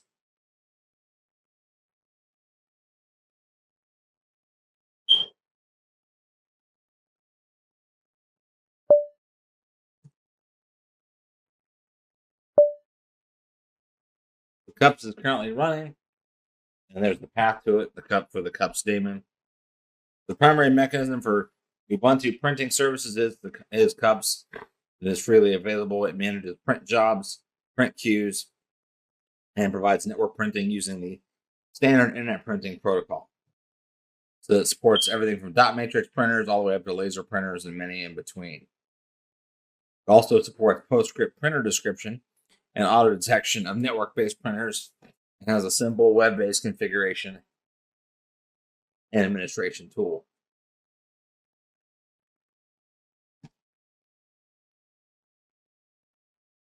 So Samba can also interact with printers as well. We're going to pick up networks in the next part of this module. So we'll see you there.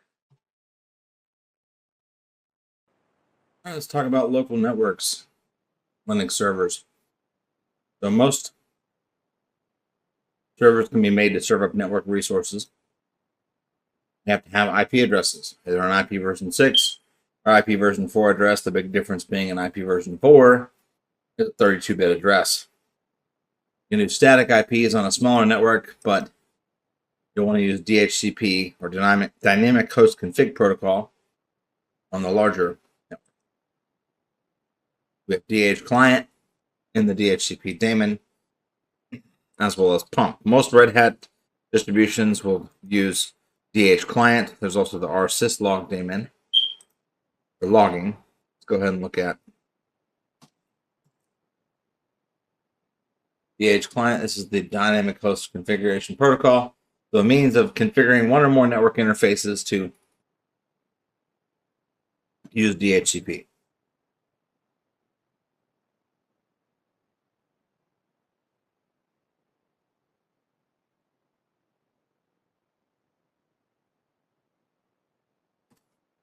The DHCP allows central server to maintain a list of IP addresses that can be issued out.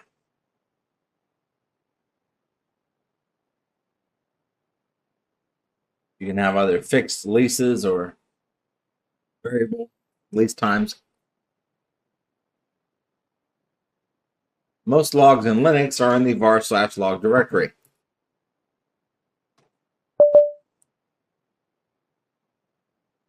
Changing in the var/log directory, you will have all the different logs from the system log to uncomplicated firewall,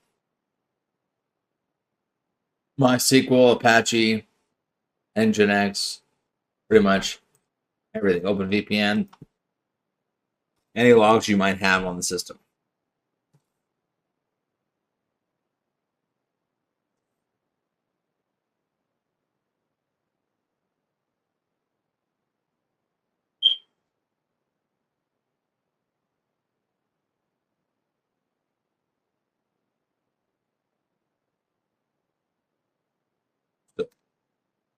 Installing here.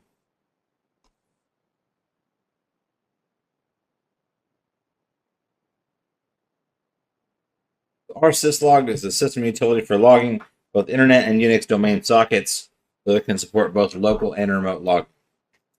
Best practice is to keep logs on a centralized server for security or use a SIM, and have it set to write once and read many.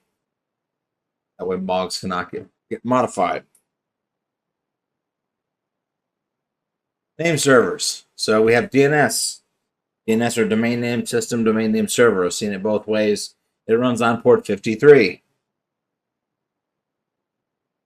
It is a hierarchical structure. It's bind or named the most widely used DNS software on the internet. Bind version 9 was released in 2000 of September, and 2009, ISC started an effort to develop a new software suite called Bind 10. The DNS maps IP addresses to host names, and it uses the Berkeley Internet Name Domain.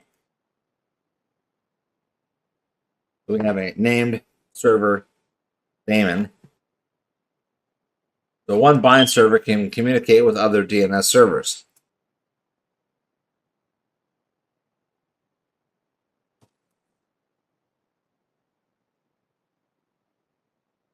Here's where we bind the name to a socket.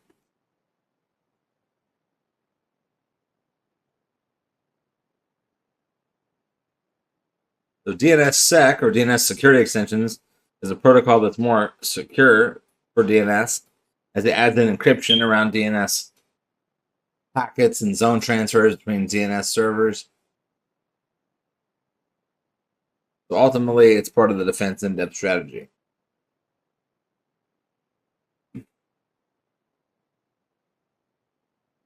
You want to have layers of encryption around DNS as well.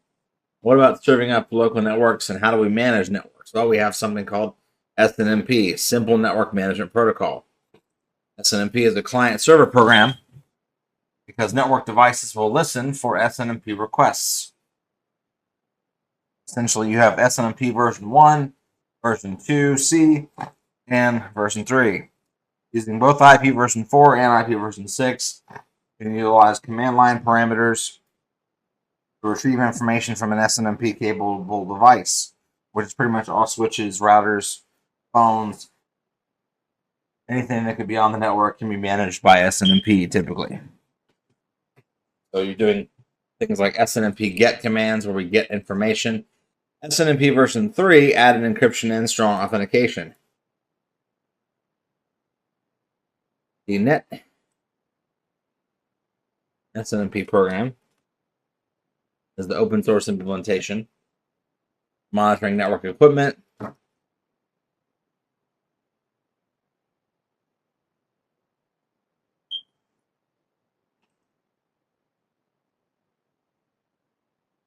allows you to retrieve information, may require a fixed configuration of data.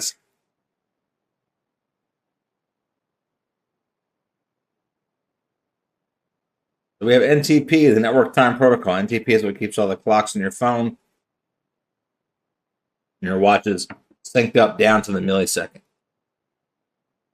Operates on port 123, and we have the NTP daemon.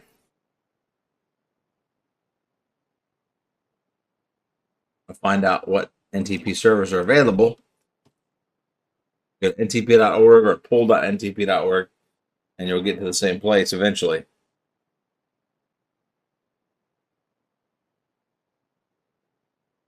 NTP version 4 was a big revision, and currently the development version.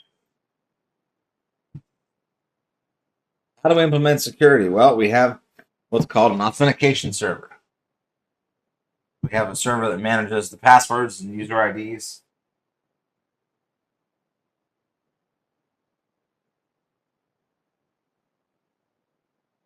So let's talk about implementing security.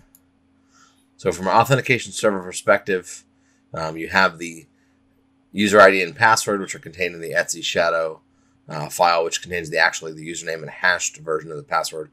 The Etsy password just shows which user accounts exist on the system. There are some other how do we share accounts across multiple servers? Well, we can use something called NIS, Network Information System. So NIS is a network naming and administration system for smaller networks that was developed by Sun Microsystems. NIS Plus is a later version that provides additional security and other facilities. Using NIS, each host, client, or server computer in the system has knowledge about the entire system. User at any host can get access to files or applications on any host in the network with a single user identification and password. And as is similar to the internet's domain name system, but somewhat simpler and designed for a smaller network. It's intended for use on a local area network. Then we have Kerberos. Kerberos is many Linux distributions will plug into Kerberos. Let's go ahead and open up a browser and we'll look at Kerberos's. It is open source, so they're probably the most famous implementation of it is in Windows and Active Directory.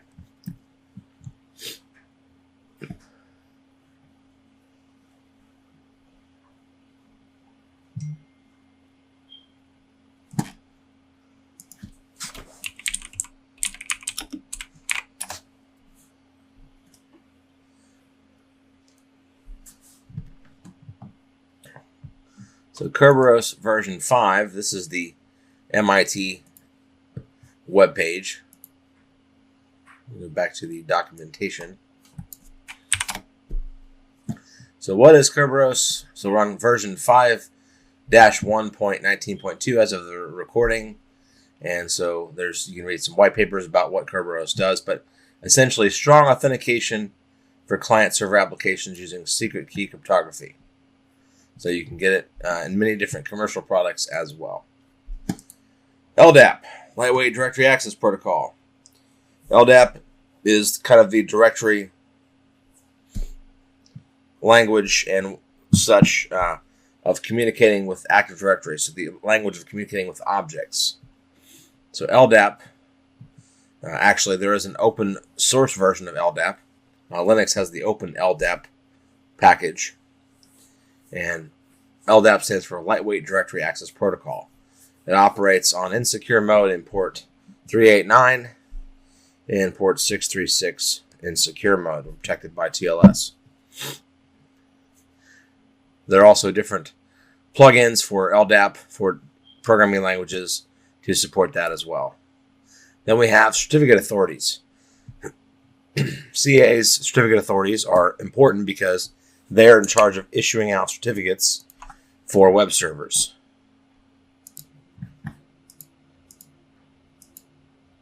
So digital certificates are an important part of security, especially for verifying identities and verifying access.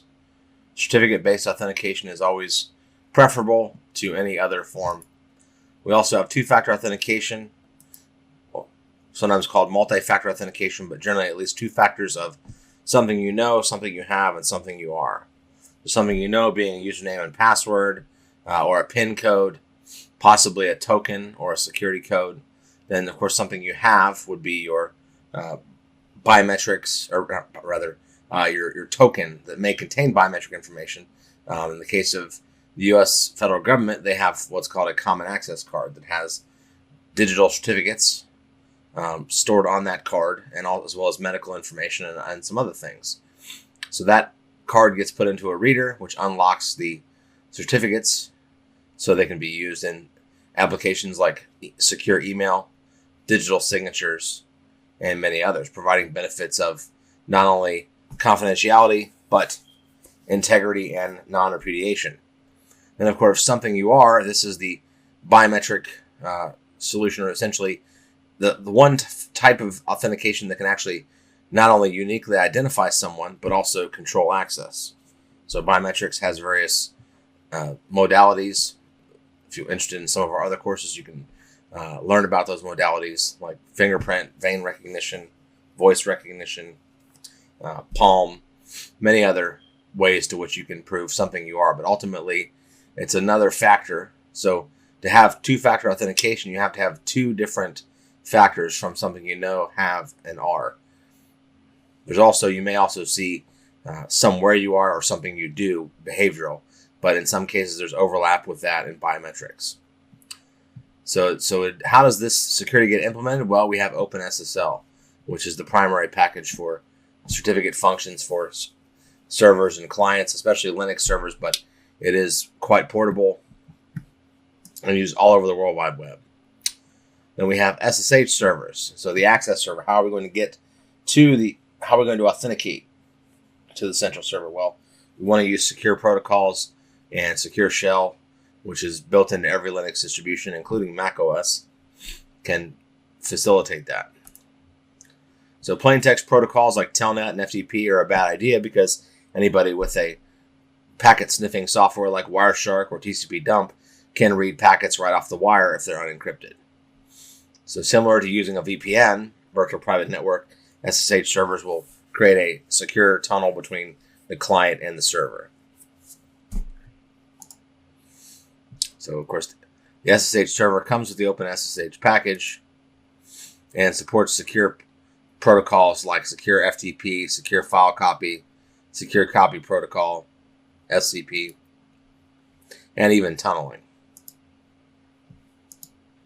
So VPNs, there are some solutions for VPNs. OpenVPN is a popular open source tool. Essentially, VPNs create a secure connection between your individual workstation and the server that you're trying to access out on the internet, or maybe it's a local server. But ultimately, VPNs will eliminate a lot of the eavesdropping attacks or man-in-the-middle attacks. So whether it's securing Internet of Things devices, whether it's securing cloud data centers, VPN software can be deployed almost anywhere. Web proxy servers. These are servers that can be used to block or intercept requests from local web clients. Can control how clients interact with remote servers. They can cache common websites or frequently accessed websites, so future requests will be faster. And all it takes is a simple Google search to find a list of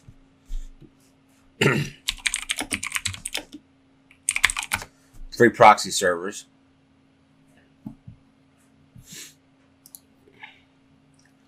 And you can find out typically they'll have different IP addresses, different port numbers, and different levels of anonymity.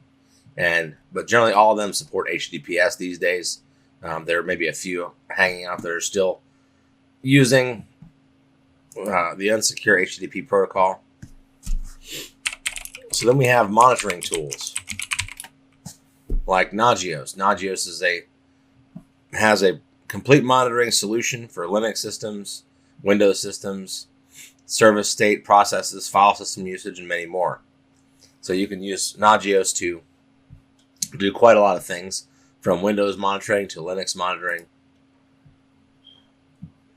So of course it does Windows monitoring with a graphical user interface.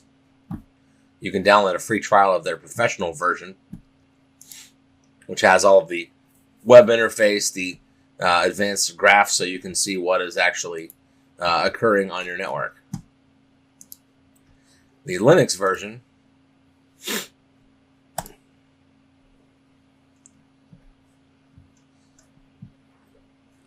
is actually the same version as the Windows version. The recommended software is Nagios 11, but there are other solutions like the core version. Now you just simply have to install an agent, which will do the check-in, and so the system will show up in the dashboard, and there's different plugins depending on which version of Linux that you're working with.